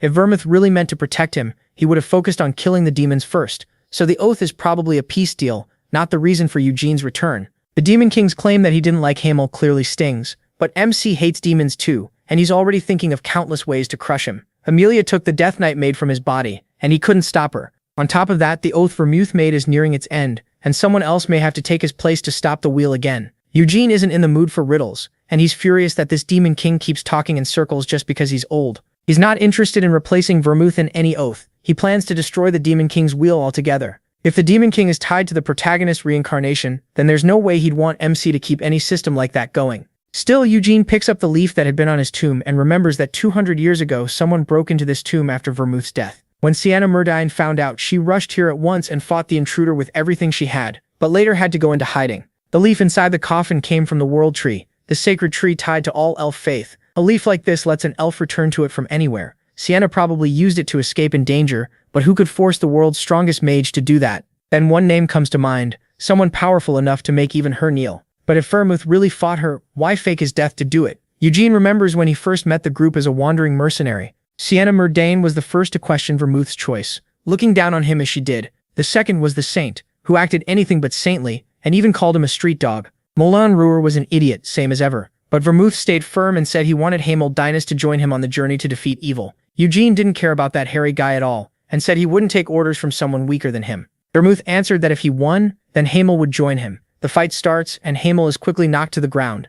That hairy guy really is stronger than him. Still stubborn as ever, Hamel says he only slipped and charges in again, sword in hand. The result is obvious. He loses again. Afterward, Hamel asks why Vermouth wants him so badly when he's clearly weaker. Vermouth ignores the complaint and simply says a promise is a promise, so Hamel has to come with him. Hamel points out that as the hero of light, Vermouth could recruit plenty of others. Vermouth replies that he needs Hamel's strength to kill all the Demon Kings. Then he holds out his hand and asks Hamel to join the group. Still holding the leaf, Eugene thinks that if Vermouth really caused his reincarnation, then it makes sense the necklace ended up among the Lionheart treasures. Vermouth could have put it there himself. Still, jumping to that conclusion is too soon. He clearly saw Sienna Murdine's image in Oroth, and the message on his tomb, written by her, plainly pointed to his reincarnation. So Vermouth may have turned on Sienna Murdine, but Eugene doesn't want to accept that. But sitting around won't help. If he wants the truth, he has to find his friend first. A while later, the Sultan eyes him suspiciously, saying the protagonist has been asking far too many questions. He already heard his man's report, and asks if MC really thinks a king would send people to steal from him. He doesn't care why they did it. The fact is, they tried to hurt him. The Sultan insists it was for Eugene's protection, since him and Keel don't get along and the Emperor is wary. The Sultan doesn't trust him either. He believes the sand shamans making the desert spread are hiding there, and he can't let the protagonist find them. Then he says protecting MC would look like Hamo was bowing to Keel, so he needs to know why Eugene came to that empty desert. He flatly says he didn't come to be questioned. The king agrees. Someone from the protagonist's family isn't easily interrogated, so he tried to protect him before anything went wrong. He adds that if Arab had just followed orders, they wouldn't be having this awkward talk. Then he claims his men kept their distance until MC attacked them first. That makes him chuckle. The old fox is doing everything he can to avoid talking about the sand shamans or the assassins. He also realizes the Sultan probably knows nothing about the tomb, so he says fine, it was a misunderstanding. But how is he supposed to explain that to his family? The moment the Lionhearts are mentioned, the king gets nervous and pretends not to know what Eugene means. The protagonist reminds him that misunderstanding or not, his life was still put in danger, and he has no clue how his family will take that. Of course, being so kind, he'd rather this not end badly, especially if it could spark a war between two nations. So the Sultan asks what he wants. Eugene answers 500 million and 5 waifus like the Black Witch. He says that's a cheap price to fix the damage from this little misunderstanding. The king says that for a 19-year-old, MC is pretty sharp, and if 5 gothic waifus are enough to cool his anger and smooth things over, he'll hand them over. With that settled, he asks what he found in the Kazani desert. The protagonist says the Sultan was right. There was nothing there at all. Really, there isn't. He already took everything useful, from the statue to the tombstone. And as long as the gothic waifu keeps quiet, what happened there stays secret. He also says he's taking Layman with him, since the man has to pay for threatening his life. The Sultan says if that's the case, he can order Layman's punishment right away, which terrifies our favorite Arab. But Eugene says he doesn't want that. He'll just bring him home and make him clean toilets instead. The Sultan agrees. Soon after, MC recalls an old memory of Hamel walking up to the saint, who for once is actually acting saintly and praying for soldiers wounded in battle. She admits that sometimes she doubts her God. If God is truly all-powerful and knows everything, why does he let his sheep be led to slaughter? That it turns out she's only praying because she's drunk. Still, the saint keeps yelling that if he is the light that drives out darkness, then why isn't he doing it? Hamel tells her they already have vermouth. He doesn't know much about religion or the god of light, but he does know humanity has one insanely strong bastard. If God couldn't handle everything alone, maybe he made that living miracle for a reason, and that's why the Holy Sword chose him. Anise says she never expected that from Hamel. He fires back that he only said it so he wouldn't have to keep listening to her drunk rambling. Then he tells her to hand over the drink, since it's not fair to hog all the alcohol. The saint lies and says it isn't alcohol at all, it's holy water, so she can't share it with someone without faith. Hamel quickly says he just converted, but Anise doesn't buy it. Back in the present, Eugene finally reaches the Holy Land of Light. The saint's statue stands there, and he had to cross the sea by ship to get here. 200 years ago, she sent a speaker before leaving on her pilgrimage to the desert. His friend probably went to visit the tomb, so Eugene figures Sienna Murdine's disappearance and Anise's pilgrimage didn't fully happen at the same time. That means Anise probably never entered the tomb. If she had, she wouldn't have left it like that.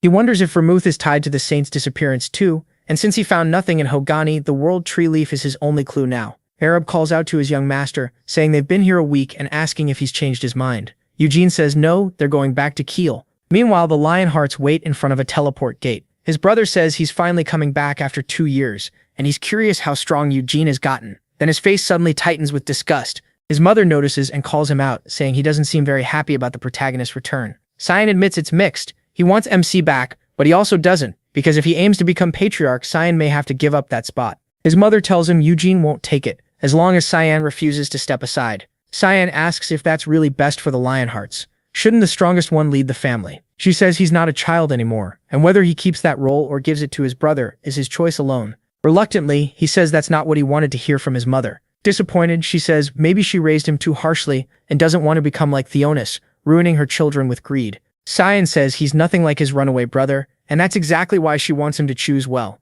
If he truly believes he's doing the right thing, she'll support him. She adds that he and Eugene are brothers, even without sharing blood. Then she tells Cyan to talk to the protagonist when he arrives. The patriarch issue can wait. The spoiled boy agrees. A moment later, MC steps through the teleport gate and meets the family waiting for him. Even so, he says they didn't need to come out. He would have seen them at home anyway, but his father, after years apart, runs over and hugs him. Eugene hugs the teary old man back and says it's been a while, but he must have been training hard. He looks a lot bigger now. Even his beard has grown out, so his old man jokes that it was because of steroid. Not that kind, the kind from Garda's father. He just looks disappointed, since he told him to stay natural. Then he glances over and notices the matriarch watching him, so he quickly bows and apologizes for not greeting her first. After that, he looks around and asks where the patriarch is, and she says he's at Black Lion Castle because of the coming-of-age ritual. Eugene immediately remembers what that means. There's the blood succession ritual, which involves the whole family. But the coming-of-age ritual is different. It is only for the direct line. The last one should have been held for Eward,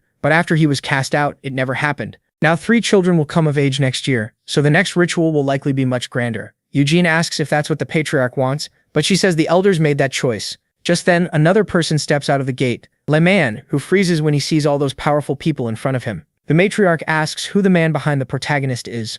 MC answers that he's just a subordinate named Le Man. He says he won't be training him, but the man is reliable and will handle some work for him. Then he calls for Nina, who looks very happy to see her young master. Eugene tells her to teach Le Man how to clean the barns, the hall, and anything else that needs muscle. Nina is confused. This man is his subordinate? He says exactly, which is why he'll do as he's told. Then he explains that this young woman is his senior, so Le Man should learn from her. Layman briefly wonders if he really has to call someone who looks 10 years younger his senior, but he drops the thought and says he'll do his best, even in housework, to repay the life Eugene saved. And when the day comes that the protagonist truly needs him, he'll risk his life as a warrior. Then Cyan calls out, asking if MC is done and telling him they need to talk in private. The two walk through the estate until Cyan suddenly asks what he is, catching him off guard. Eugene asks what the hell he's talking about, but Cyan presses him again, asking if he's really 19 years old. The protagonist finally decides to tell the truth and says he's not, because he reincarnated. Cyan glares and tells him to shut up, which makes MC laugh. If he wasn't going to believe him, why even ask?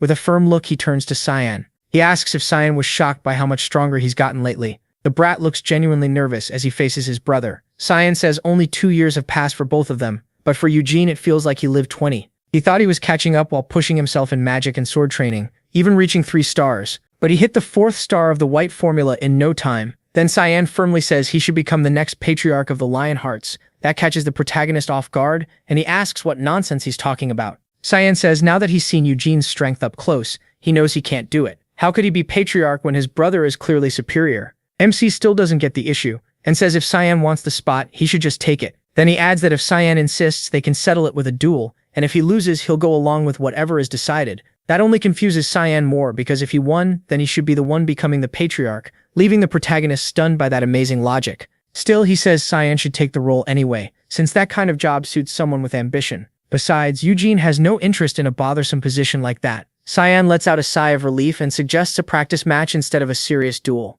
MC tells him it won't matter, he still has no chance of winning. Of course, Cyan already knows that. A little later, several onlookers watch an alarm. They're gathered around Cyan and Eugene's training match. As he blocks, he studies Cyan and notices his swordsmanship has gotten much sharper. His mana is impressive too, especially for his age. Someone like that would be rare anywhere on the continent. But Cyan feels something is off, because he's tiring out way too fast. It's like he's swinging at empty air, and even though Eugene only defends, his blade keeps getting pulled off course. Even so, Cyan keeps pressing the attack, trying to land a hit. The people watching all say it's pointless. Some even wonder if any of them could beat young Master, the protagonist. One of them answers no, saying MC was already absurdly strong 2 years ago, and now he's on a whole different level. Cyan has grown a lot, but Eugene keeps stopping every strike without even leaving his spot. Then a single swing sends his brother flying. Cyan drops to his knees and stares up, asking what that technique was. He's never seen anyone handle attacks like that. Eugene casually says it was just a normal parry, which only irritates Cyan more.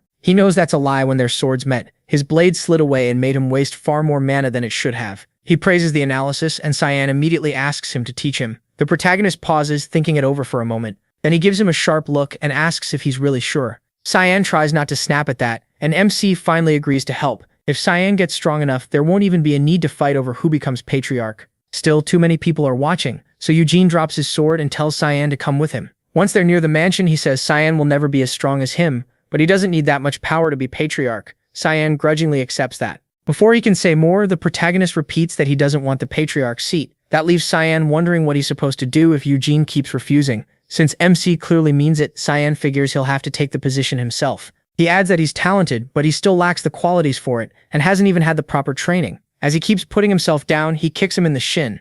Cyan asks why, and the protagonist tells him it's because he's acting like an idiot. Then Cyan asks if Eugene is going to teach him that skill now. MC says he's busy, so he can't teach him in person, but he'll write down how to train. Cyan gets suspicious and asks if that's just an excuse to avoid becoming patriarch. The ancient mountain in the south, also called Euclid's Mountain, was once the home of the hero Vermouth, before he gave up that title and moved to the capital. Even after 300 years, the mountain still belongs to the family. The Black Lion Castle stands there, where Vermouth spent most of his life and where his remains are said to rest. Inside, the elders are gathered around a table. The patriarch reads a letter with full focus. When he finishes, he says his son has returned to the main estate. A man across from him says the timing is perfect, since only 2 months remain in the year. The patriarch says there's no need to summon him here, but the man points out that he already broke tradition by bringing a child from the collateral line into the main house. That has never happened in all of Lionheart history. Even though he's known this man since he was young, the patriarch still feels uneasy around him. It's Doin's Lionheart, the oldest in the family and head of the elders,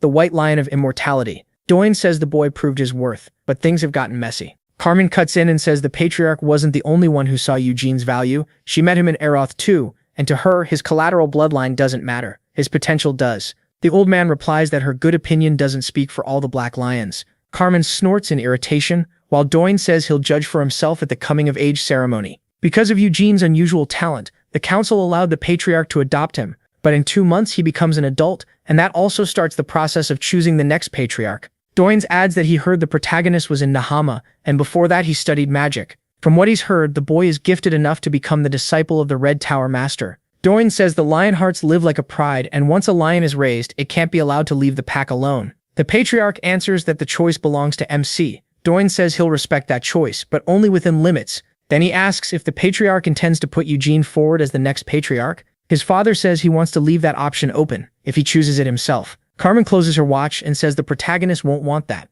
Sal told her he's been refusing the patriarch position. With a cold look, Doin says he hopes Eugene doesn't change his mind. A few hours later at the main estate, MC asks about the Black Lion Castle. His mother confirms it and says she expected the elders to come for the ceremony, but instead they're inviting the two of them there. He asks when they leave, and she says as soon as they're ready. Since the protagonist is always ready, he immediately tells Cyan to prepare. They're leaving now. As they walk through the mansion halls, Cyan is holding the training notes Eugene gave him. Nervously, he asks if what's written there is really right, because that kind of training is insane and he'll definitely pass out. MC says it's the only method he knows. It's how he used to train his mana before. Then he turns and tells Sinan to keep going even when he feels like he can't. That's the only way he'll even get close to Eugene and become a respectable patriarch. Sinan just stares at him in silence, half stunned and half scared. Then he turns away and mutters that his brother is completely crazy. Right after that, he points out this is the first time the coming-of-age ceremony won't be held at the main estate. He says that makes sense. After all the mess with his brother falling for a succubus, the Elder Council is watching them closely.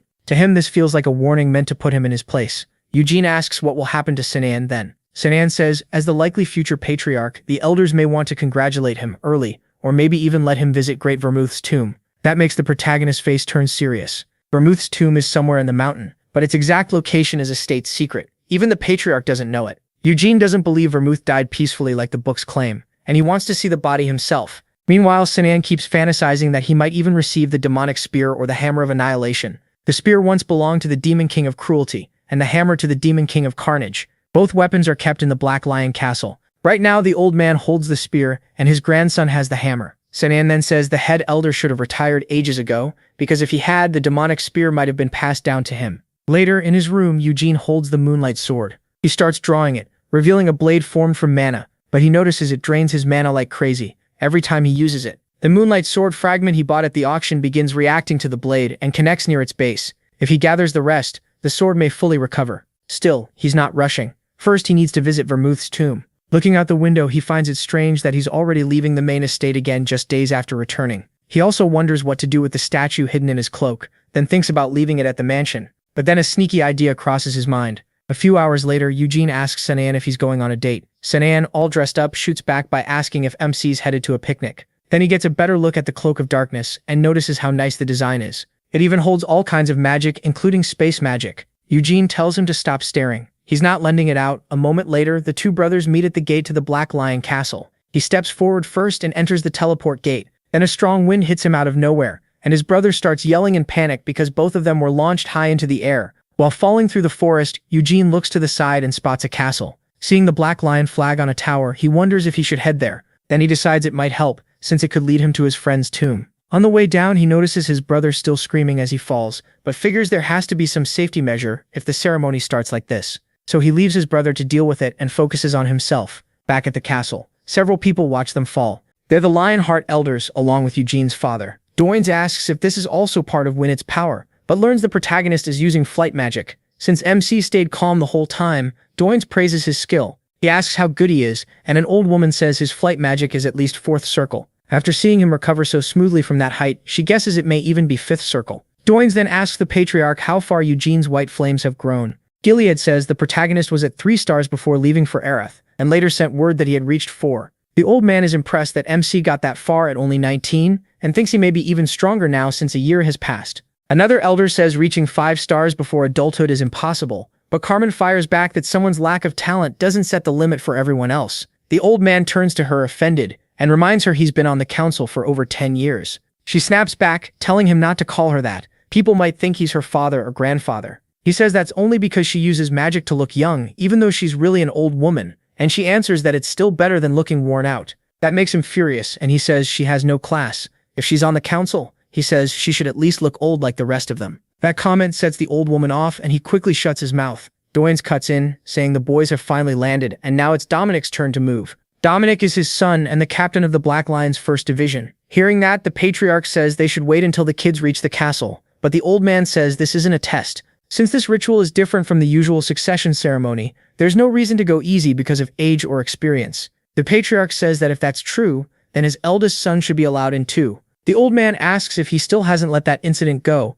and says that even if it's his son, he needs to leave him alone. He's living a peaceful life with his mother now. But the patriarch answers that Edward is still the eldest son of the main family and has the right to take part. The old man puts a hand on his shoulder and says, that's unfortunate. That child is already an adult, so he can't join anymore. Elsewhere, 2 goblins rush in to attack, but Eugene cuts them down in one quick move, and it turns out they were a 2-headed ogre. The monster drops to its knees while he stands unfazed. He realizes this is the second 2-headed ogre he's seen, and monsters like that usually claim an entire forest for themselves, so there shouldn't be 2 in one area. They had to be raised in captivity. Not just them, but this whole forest is a monster farm. Eugene also notices something is limiting mana, and there's no way they were dropped from the sky just to fight monsters. As he moves deeper through the forest, he senses something nearby and smiles, thinking he knew this would happen. A huge monster suddenly lunges at him, but Eugene jumps back and avoids it, then asks, since when she had a wyvern. That's when we see the rider is his sister, Ciel. She asks how he dodged that. The protagonist says the wind warned him, though she clearly doesn't buy it. He changes the subject, saying it's been a while, and asks if attacking him is really how she greets family. Ciel asks if his head hurts, and he's confused until she explains the whole forest is covered by a barrier that should mess with his mind. He admits he felt a little sick when he entered, but says the barrier couldn't do much because his mind is hard to break. Ciel explains that the barrier is supposed to turn a person's fears into illusions, and says their other brother is probably screaming at ghosts right now. But Eugene has already endured endless mental attacks in past lives, so a barrier like this won't break him. She says they were meant to watch how he handled fear, but instead she had to attack him herself. Drawing her sword, she says she doesn't have a choice. Even MC didn't expect to fight his sister like this, but he has no plans to hold back just because she's a girl. Ciel jumps from her wyvern and rushes him, while Eugene simply waits with sword in hand. With one clean move, he knocks her blade aside and sends her upward. She uses a tree to catch herself and comes right back, but even then she still can't break through his guard. While she's still in the air, several mana orbs form around her. Eugene asks if she can dodge this mid-air, but the wyvern suddenly roars and slashes with its wings, knocking Ciel away. He realizes she used the beast to gain momentum. Ciel keeps pressing the attack. She thrusts again, and the protagonist dodges by jumping up. Frustrated that none of her strikes are landing, she chases him into the air, but Eugene pulls a whip from his spatial cloak and locks down her movement, then slams her hard into the ground. After catching her, MC says he's got her. Ciel says the fight isn't over yet. A second later, the wyvern charges at Eugene and he barely dodges, letting go of the whip as he gets ready to strike back. Then he hears his sister yell for him not to kill Draggy, which completely throws him off in the middle of the fight. As he wonders what kind of name that is, she begs him to spare her pet. Eugene gets annoyed. She was the one who jumped him first. So when the wyvern comes again, he says it's the lizard's lucky day, third rate. He kicks it under the chin, stunning it, then rises with flight magic and drives a heavy punch into it that smashes the dragonkin into the ground. Eugene lands as the wyvern crashes face first below. Ciel finally breaks free and curses him out. She takes her stance again, pouring mana into her sword. Then she charges Eugene with another fast thrust. This time, he moves to stop the blade with his bare hand, leaving her stunned and wondering if he's crazy. At the last moment, she twists the strike aside, and the protagonist uses that opening to grab her arm, pin it behind her back, and knock her sword away. He kicks behind her knee to break her balance, and throws her down, fully immobilizing her. Ciel asks if he couldn't have been a little gentler, and Eugene tells her to promise she'll stop attacking him. She admits the fight is over and she can't beat him, so she can't test him anymore. Madezel finally lets her go. As she stands and brushes herself off, Seolkal asks if he knew she'd changed the path of her rapier at the last second. He says it was just a 50-50 shot, which makes her mad. If she hadn't moved, her hand could have been cut. Eugene says he made that move because he was sure she could avoid it, which only annoys her more. Then he says this whole thing keeps getting weirder and asks her to explain what's going on. Sale only tells him to find the Black Lion Castle. He looks annoyed and says he already knows that. What he wants to know is how troublesome this whole process will be. She explains that there are 60 Black Lion Knights out here, including the captains, all spread across the mountains searching for him and his brother. Eugene asks if that's not way too much for a coming-of-age ceremony, but she says the council leader thinks very highly of him. His poor brother just got dragged into it too. After hearing the numbers, he says that's far too many people just to ambush 2 kids. Ciel says the mountain is huge, and not all of them are hunting them. Some are guarding places the brothers aren't supposed to enter. That immediately catches Eugene's attention, and he suspects one of those places is Vermouth's tomb. He asks where those off-limits areas are, but Ciel says they're simply the dangerous zones, because the mountain is full of monsters, and deeper in there are even demons strong enough to kill them easily. That instantly puts the protagonist on edge. He asks why demons would be kept here at all. Ciel says they're apparently used to train the knights, but MC snaps back that demons aren't tame animals. If they're raising them here, that means they're loose in the same forest as Vermouth's tomb. Ciel asks why he's taking it out on her, but of course she's part of the Lionheart family too. And Ciel asks since when he started caring so much about family pride. She adds that as far as she knows, the demons aren't near the tomb. She's been on several hunts and never found any sign of them. Eugene realizes the council leader is probably watching him, so pretending to head for the castle while sneaking to the tomb won't work. That means he'll need plan B, and for now, he should head to Black Lion Castle. As Ciel gets back on her wyvern to leave, he asks if she can give him a ride to the castle. Ciel answers like that was obviously never going to happen. She gives him one warning. Run now because the other knights will be here any second. Eugene glances aside to check if she means it, then suddenly rushes at Ciel. The move catches her completely off guard. She springs back at once, trying to get away from him. The protagonist doesn't let up and casts wind magic. Since she's already airborne, he blasts her even farther away. Then he jumps onto the wyvern, which panics too. It thrashes around, desperate to throw him off. Eugene warns it to obey unless it wants another beating. The fake dragon flies off right away. Still stuck in the air from his spell, Ciel can only stare as her brother steals her mount. When she finally hits the ground, she glares up at them. Furious, she shouts for Draggy to come back. Eugene says if it does, it's dead. Then he spots something that shocks him. A whole squad of wyvern riders is already waiting. Carmen isn't with them, and MC can't sense any captains either. One of them reminds the others this is only a test, so they must not go too far. He can tell the Black Lions are highly trained, better than most knight orders even from his past life. Still, holding back won't test him much, so instead he'll be the one testing them. He leaps off the wyvern and charges straight at the riders. They panic, wondering if he's coming all out, and yell for everyone to stop him. Several knights ready their bows. They fire while Eugene is still midair. He opens his dimensional cloak and swallows the arrows, spins through the air, then sends them flying back. The knights react fast and slice the arrows apart before they hit. But that brief distraction is all Eugene needs. He rushes one rider and knocks him off his mount with wind magic. The old man from before comes at him with a spear. The protagonist slips past the thrust and realizes this must be Nishun Lionheart, the 3rd Division captain he saw in Aerith. The old man gets back on his flying mount and says Ciel must have reached Eugene first, then asks where she is. Pulling out a spear, MC answers that she's down below. Then he lunges at the old man. Both use spears, trading a rapid chain of attacks and blocks. This time Eugene comes out on top. Nishun is stunned that he lost a spear clash, but he doesn't stop to finish it. He darts past him toward the castle, thinking there's no need to keep fighting. Then he suddenly spots a huge boulder flying at him. He barely dodges the stone launched up from the ground. Eugene freezes for a second, trying to figure out where it came from. Carmen appears behind him and casually says hello. A kick follows immediately, sending him flying. He barely blocks it in time and uses wind magic to soften his landing. As Eugene rises, Carmen drops to the ground in front of him. Kyle already warned him the captains would join the ambush, so her presence doesn't surprise him. Carmen asks if her greeting was too rough. At the same time, a group of Black Lion Knights lands behind her. The protagonist asks if this much force is really needed for one person. Carmen says he's doing better than expected. Cyan Lionheart is still lost in his own fears. She tells Eugene not to take offense.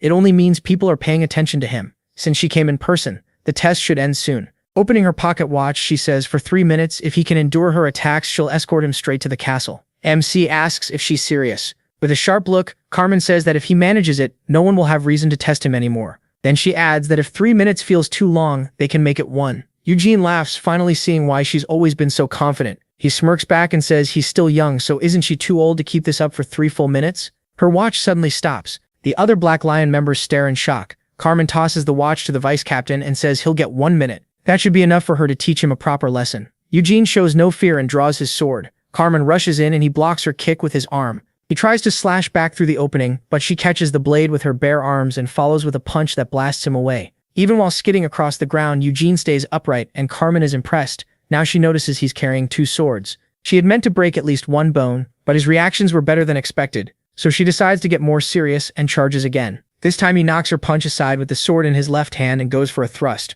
while she seems open. Carmen blocks it and throws another punch at once. Eugene barely manages to stop it, and the clash sends out a heavy shockwave. She doesn't let him breathe before unleashing another barrage of attacks. The protagonist is amazed by her skill and thinks she'd be famous even 300 years ago. By aura alone, she might be on the same level as Emilia. Still, he can't be sure. Emilia fought to kill, and he regrets not being able to face her at full power. Even with ignition, he knows he still can't beat Carmen right now. Carmen slams a punch into his blade, and Eugene barely takes the impact. His sword shatters completely, and he says the 3 minutes are up. He tosses the broken sword aside and declares the test over. Carmen stares at him, realizing the full time really has passed and she never landed a decisive blow. She held back, sure, but failing to beat a kid like this still stings. She asks if there was still a minute left, and Eugene says he'd been counting. That makes her snap. Was he tracking time while fighting her? He says it wasn't hard since she was going easy on him. Just then someone walks in clapping. He says the whole fight was incredible. When Eugene looks over, he notices a demonic weapon beside the man. He recognizes it as the pulverizer hammer,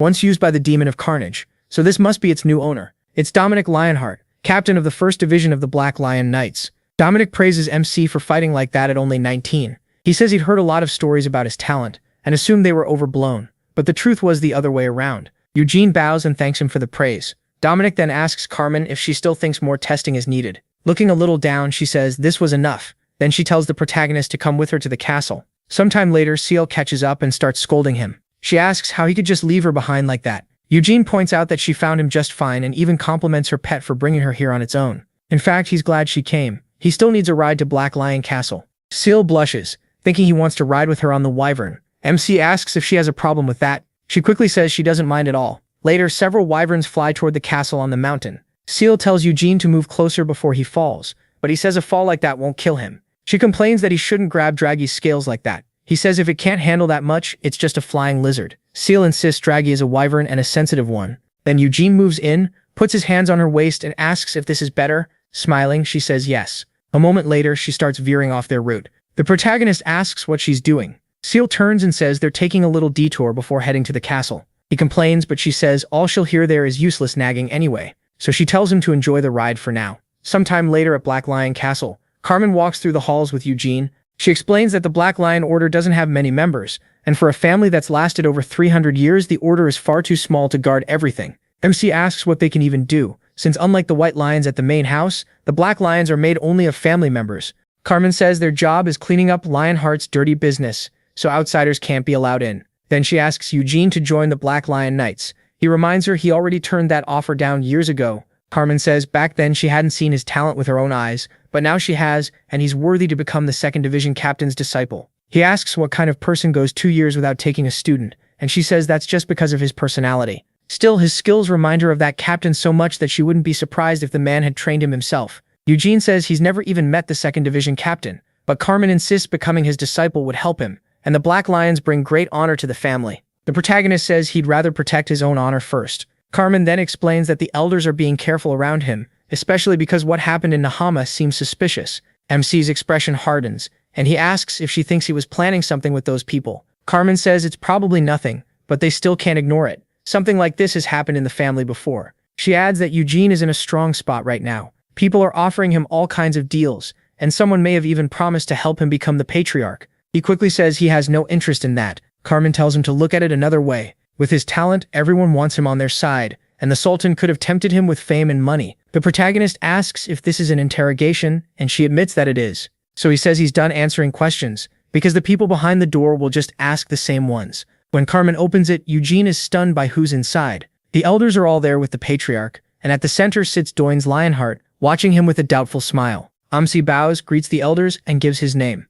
Then he reaches into his cloak and says this may be sudden, but they need to see something. He pulls out Hamel's statue and gravestone. Even the head elder is shaken. One old man can't tell what he's looking at, and asks what those items are. Doyne's Lionheart rises at once and walks over to inspect them himself. He reads the name on the stone and realizes it belongs to Hamel Dinas. That shocks the patriarch, who jumps up and asks if this is Hamel the Fool's tombstone. Doin's Lionheart demands to know where Eugene got them, and he says he found them in Hamel's tomb. That answer leaves one of the elders badly shaken. The protagonist explains that he spent 2 years studying magic and learned about Hamel's tomb from a grimoire in Sienna's hall. When Doin's Lionheart asks how he managed that, Eugene says this may be the first time a Lionheart ever dug into witchcraft. He believes Sienna Murdane left that path for them. Hamel was a friend of their ancestor, and unlike the others, he never came back. He gave his life for his friends. MC says he wandered the desert and eventually found the tomb, though admitting all this feels a little embarrassing. By the time he arrived, the tomb was already badly ruined. Only the statue and gravestone were still whole.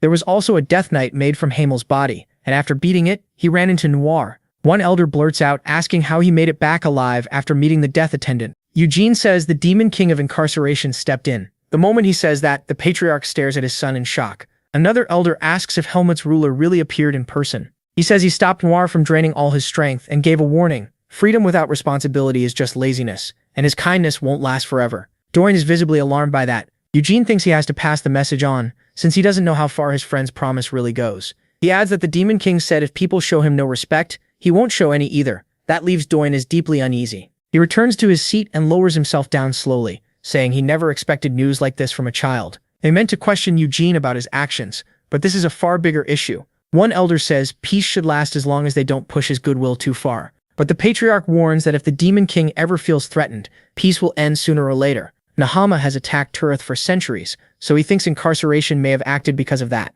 Doins tells him to go and ask the Demon King himself. Still, he says he wouldn't be surprised if peace collapsed at any moment. The two strongest Demon Kings are still alive, and their forces are spread across the continent. 300 years ago, Vermouth Lionheart and his companions beat many demons, but incarceration and destruction were never brought down. So he asks, who in this age could defeat either one? Not him, not his grandson, and not even the patriarch. The family head says this isn't just a threat to the Lionheart family, but to the whole world. Even so, the old man reminds them that they are the great hero's descendants. If war starts again, they will be forced to stand at the front. Then he asks the patriarch if the family is truly ready for that. Another elder says, neither Keel nor the Lionhearts are the ones insulting the Demon King. It's the Empire and the alliance against the Demon Kings. They hate Helmut's rulers so much that the moment they hear this warning, they'll want to invade with everything they have. Doin's Lionheart dismisses that as showmanship, saying they'll run the second things become real. Eugene listens to the old men argue and thinks they're painfully slow. He doubts war will break out soon, and either way his goal hasn't changed.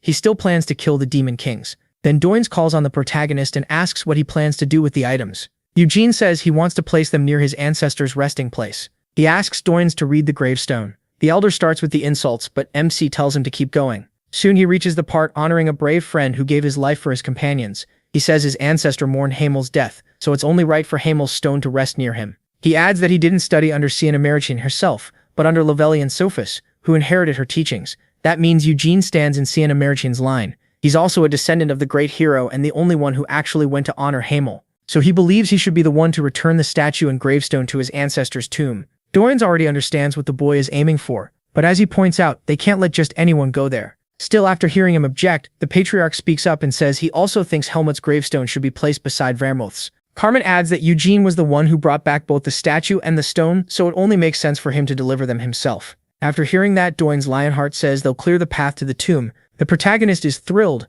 Now he won't have to hunt for it on his own. And even if he can't open the coffin, he can at least learn the location and come back later. Doin says they'll need time to prepare the way, and asks to hold on to the items for now. Eugene agrees, while wondering if the tomb is sealed by magic. Then the elder orders Geno's Lionheart to escort MC to his room. He also tells the patriarch to postpone speaking with his son, since they still have much to discuss. Sometime later in the halls of the mansion, Eugene follows the huge Genos and learns that he's the captain of the 2nd Division. The same man Carmen said had such a rough personality that his disciples keep running away. Geno suddenly stops and tells him to show him the statue and gravestone. He says that's easy enough, but asks why. With tears in his eyes, the captain says he wants to pay his respects. The protagonist has no idea why this man is suddenly crying. Genos claims something just got in his eye, that's all. Eugene can't make sense of this lunatic at all. Later, flowers are set before Hamel's statue, and Genos kneels in front of it in respect. Watching him cry and offer flowers to his statue, MC starts wondering if the guy is some kind of descendant. He briefly considers that one of Hamel's descendants might have married into Vermouth Lionheart's line, but throws that idea out. He never had children. So Eugene asks Genos directly if he has any tie to Hamel. Still kneeling, the old man pauses, then turns and says he is Hamel Dynas's disciple. That leaves him stunned because the claim makes no sense to him. He never taught anyone in his past life, but the old man quickly explains he wasn't taught directly. Like the other branch families, his line split from the main house, and his distant ancestor was Vermouth's second son. The eldest son became patriarch, so the younger brothers left the main estate and formed the branch lines. His ancestor didn't inherit the title, but he did inherit something else. Not the white flame formula, but Hamel's techniques. Eugene is shocked to hear his swordsmanship was passed down. Then Genos asks if the secret manual was found with the tomb because during the protagonist's fight with Carmen, the way he turned aside her blows stood out to him. That move was one of Sir Hamel's techniques, passed down through Genos' family. It's not something you can copy without great battle sense and mana control. Still, if Eugene found the manual, then it would make sense. MC is still stuck on the fact that his old friend passed his techniques to his descendants, so he asks why Vermouth Lionheart taught them to his second son. Genos explains that after the eldest became patriarch and the family grew, troublemakers in the branch families were bound to appear, so his ancestor became the first Black Lion. Eugene realizes Vermouth raised his second son like a watchdog to keep both the main line and the branches under control. It also means Vermouth believed Hamel's techniques were strong enough to stand beside the white flame formula. At that point, Genos asks for the secret manual. He stops him and says they need to sort out their ranks first. By all rights, he's Hamel's direct disciple, which puts him above someone who only inherited the style. Genos is left confused as Eugene goes on, saying that makes him the senior and Genos the junior. So if Genos wants to call himself Hamel's disciple, he should act like it. Genos asks if there really was a manual in the tomb. The protagonist says he memorized it and burned it, then explains that happened after the Death Knight attacked him. He adds that if Genos treats him like a senior, he'll teach him the techniques he never learned. Genos is stunned to hear a kid say that to his face. Then he asks if Eugene really memorized every technique. Mimsy notices the old man keeps switching into overly formal speech and tells him to pick one way of talking. So Genos humbly asks if he has to call him senior in front of other people too. He says no, that would be awkward for both of them. When they're alone, respect is enough. Genos accepts and lowers his head. Eugene immediately enjoys having the upper hand. Then he asks if Genos was going to show him the room or not. Once they get there, the two sit across from each other. The old man explains that his family passed down 10 skills. That even surprises the protagonist. He thinks, genius or not, did he really leave that many behind? The only one he clearly remembers naming was Ignition. The others were just names he made up on the spot. He tells Genos to go through them, and Genos starts with the core of the Hamel style, Ignition. Eugene cuts him off right away. He asks what this Hamel style is, and whether Vermouth gave it that name. Genos says he isn't sure. That's just what his family always called it. That annoys MC. Of all names, his friend really went with Hamel style. Genos keeps listing all 10 techniques, but the moment he hears their names, old memories he wanted buried come rushing back. He remembers his past self yelling, Asura Fury, as he unleashed a storm of attacks. Sienna asked if he'd lost his mind, screaming while swinging his sword. Hamel shot back that she tossed tiny flames around and called it something like Flaming Burst. Embarrassed, she said she didn't name it herself. Mages have to say spell names before casting. Then Hamel pointed at Anise, saying the saint just flashed some light and shouted something like Divine Cross. She fired back that at least her light actually formed a cross, then asked if yelling Asura Fury really made him stronger. He proudly said yes, shouting made him feel stronger. Molon agreed at once and said it sounded awesome. To him, when Hamel used it, he really did look like Asura. Now Eugene can only cringe at that phase of his life. He says he used that name for just a few years, then forced himself to forget it, but Vermouth remembered and passed those names down to his kids. He recalls shouting Thousand Thunders while Vermouth watched. After hearing it once, Vermouth memorized the technique's name, and because of that, those names survived for 300 years. Just picturing generations of Lionhearts training while yelling Eternal Purgatory makes Eugene's head throb. He's so mad he almost wishes he hadn't been reincarnated. He wishes he'd gone back instead, just to punch his younger self. Before he can stew any longer, Genos asks if those names were written in the secret text. The protagonist says the books had none of that nonsense. He explains those names must have come from when Hamel was still young and dumb. Genos is stunned by that. A moment later, he warns Eugene not to look down on those techniques. MC clarifies that he respects Hamel's skills, it's the names that are the problem. Then he tells his junior to put a hand on his chest and answer honestly, doesn't he find those names embarrassing too? Genos thinks about it for a moment, then remembers Carmen's ultimate move is called Destiny Destroyer. Eugene tells him to forget the names and write down the techniques themselves, so he can fix any mistakes. A while later, Genos starts writing furiously, like he's inventing the theory of relativity. While he works, he asks if he's ever entered Vermouth's tomb. Genos says every captain must go there and swear loyalty to the family. The protagonist asks what kind of place his old friend rests in. Genos says it isn't flashy, but in a way it's like a temple. Maybe Vermouth became a god after death and was placed there to be worshipped. Strangely, Eugene doesn't dismiss that idea. If Vermouth really reached that level, bringing back a dead friend might be possible. Still, if he'd truly become all-knowing and all-powerful, why would he have fought Sienna? At last, Genos finishes writing and hands the paper to his superior. MC reads through all the techniques and thinks it's a total mess. Time changed them, and people patched over the awkward parts. After looking it over, he says it's pretty different from what he remembers. The first thing he does is cross out the title. Genos asks why he's deleting the name Hamel Style. Eugene says the technique isn't great enough to carry his name, and if he chains himself to it, he'll never go beyond his own limits. As he rewrites nearly everything, he says true mastery means thinking beyond the old frame. Genos then asks whether he has completely mastered the technique and says he wants proof of how deeply he understands the Hamel style. Eugene rises to his feet. Drawing his sword, he tells Genos to watch carefully. Then he activates the white flame formula. A small vortex forms at the tip of his sword and quickly swells larger and larger. At the end, it bursts into white light. Genos is shaken. It's infinite purgatory. Eugene asks if that answered his question, but Genos asks to see Poltergeist Aegis too. The protagonist refuses, tells him not to push his luck, and orders him to take the paper and leave. Before Genos goes, MC adds one more thing. If Carmen or anyone else asks to become his disciple, he must refuse on the spot. Genos asks if that is really necessary. For a second, Eugene thinks his junior is trying to challenge him, but Genos says that's not it. He starts threatening to take the technique back, and the old man quickly agrees to reject anyone. A few hours later, the protagonist is having lunch with his sister. He's piling on meat to recover his strength while Seal watches him with a bright smile. She asks what he talked about with the second commander all day and whether he decided to join the Knights. Eugene says no, he only taught him a few things. Seal brings up the prince, guessing MC may have already attended one of his banquets or met that young mage. He asks if he really looks that social, and Seal says Cyan will be very busy next year. Some princesses have already applied to be his partner, and he might be the first of the 3 siblings to marry. Eugene realizes one of them is from the Ruhr kingdom, tied to Milan, and just imagining a woman like his old friend makes him shiver. He calls that a nightmare, and right then, Cyan walks in. His clothes are ripped and he's covered in dirt.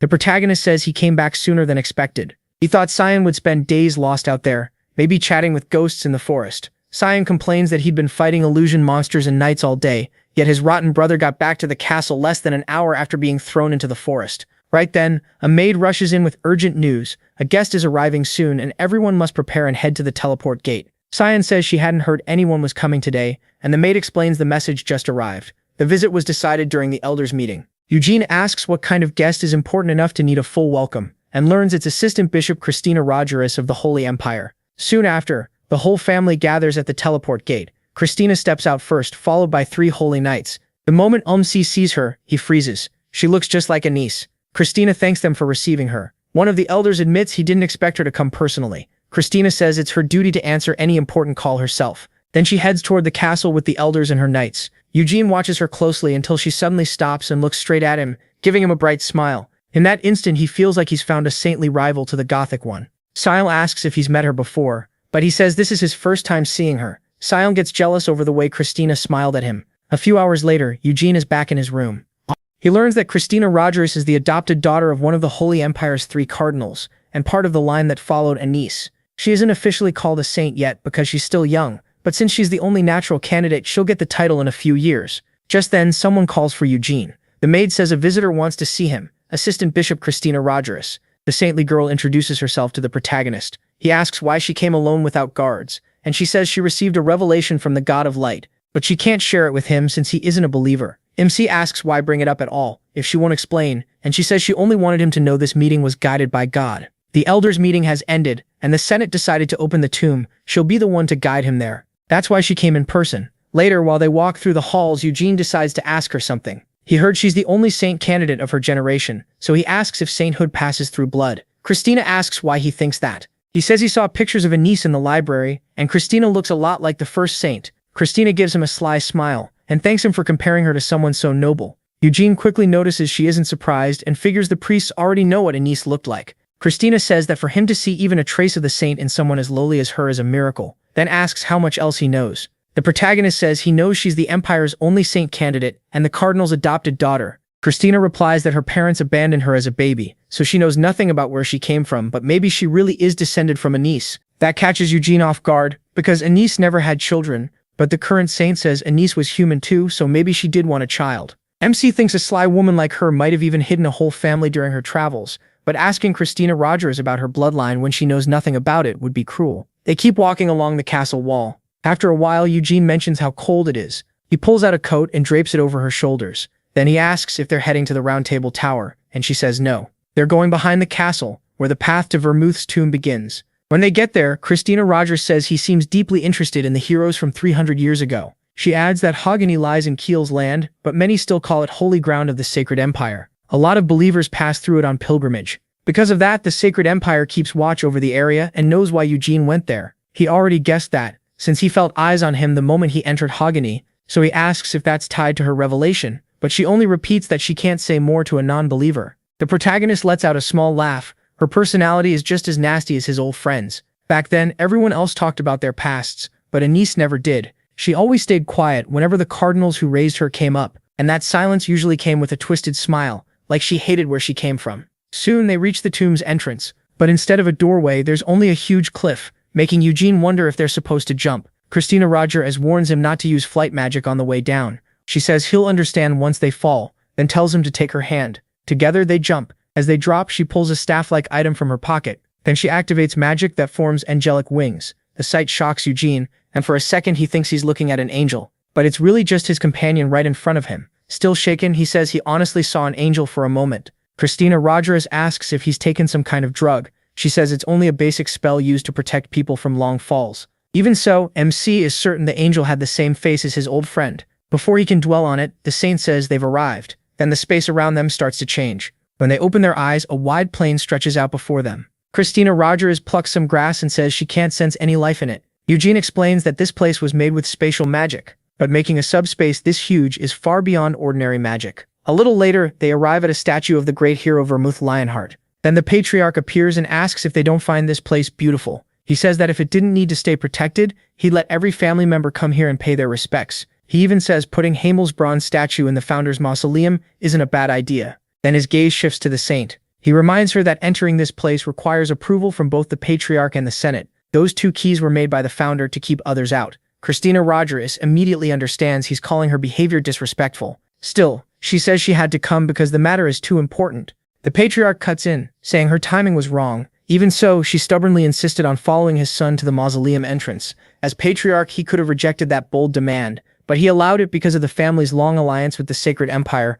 Christina Rogers answers that she came because of a divine revelation. And after the demon king of incarceration shattered the peace, the whole world was put on alert. In times like this, she says, a revelation can't be ignored. So how long does he plan to keep this hidden? Then Christina Rogers steps forward. Drawing out her sacred staff, she says she has to speak plainly. As the cardinal's adopted daughter, an assistant bishop, and the Sacred Empire's only saint candidate, she now speaks in the name of holiness, the Pope, and as a newly acknowledged saint, she demands that they open the tomb of the great Vermouth. Vermouth's soul, she says, never reached heaven. According to the revelation, it has wandered the earth, so she must learn what happened at the hero's end. The elder says the decision belongs to the patriarch, and he'll accept whatever choice is made without causing trouble. Sometime later, the patriarch is already inside the tomb with the other two. As they move through it, Christina Rogers notes that despite its grandeur, the place is empty. The family head says that was the founder's will. She says there's something beautiful about a brotherhood that has lasted 300 years. She also calls Eugene's discovery of Hamel's tomb a form of divine guidance. At that, he asks if using Hamel's body to make a death knight was divine will too. She says no,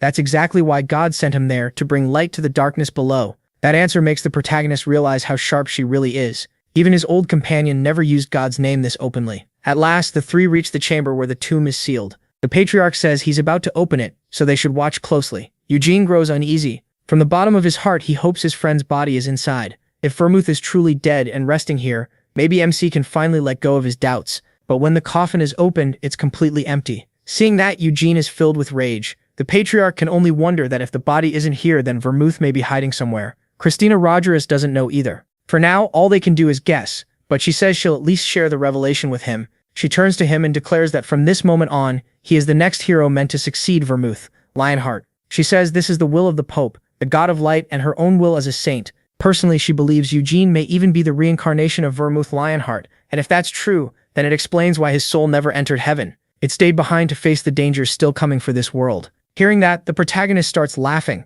like he's already tired of this. In a cold voice, he asks what nonsense she's talking about, and why her god thinks he can interfere with people who are minding their own business. To begin with, Eugene doesn't even believe the God of Light exists. He's MC Lionheart, not some hero she can shape just because she wants one. If she needs a hero that badly, she can turn one of her believers into it. Then he looks toward the patriarch. He apologizes for his tone, but says he has no intention of accepting anyone's claim that he's a hero. He doesn't plan to become patriarch, and he has no wish to join the Black Lion Knights either. That said, he won't disgrace the Lionheart name, so if possible, he wants his father to keep supporting him as before. Intimidated by his son, the patriarch quickly agrees to respect his choice. Then Eugene reaches into his coat and says the saint can pass a message to her mighty god of light. He raises his middle finger, leaving the patriarch stunned. Christina Rogerus is just as shocked by what he did. Then Eugene turns away and says he's done talking. He's going to bed. His father asks about the bronze statue, but the protagonist says Hamel wouldn't want to rest in a place where his companion isn't. And that's where Season 2 of Damn Reincarnation ends. When Season 3 comes out, it'll be back on this YouTube channel, so leave a like and subscribe. See you next time.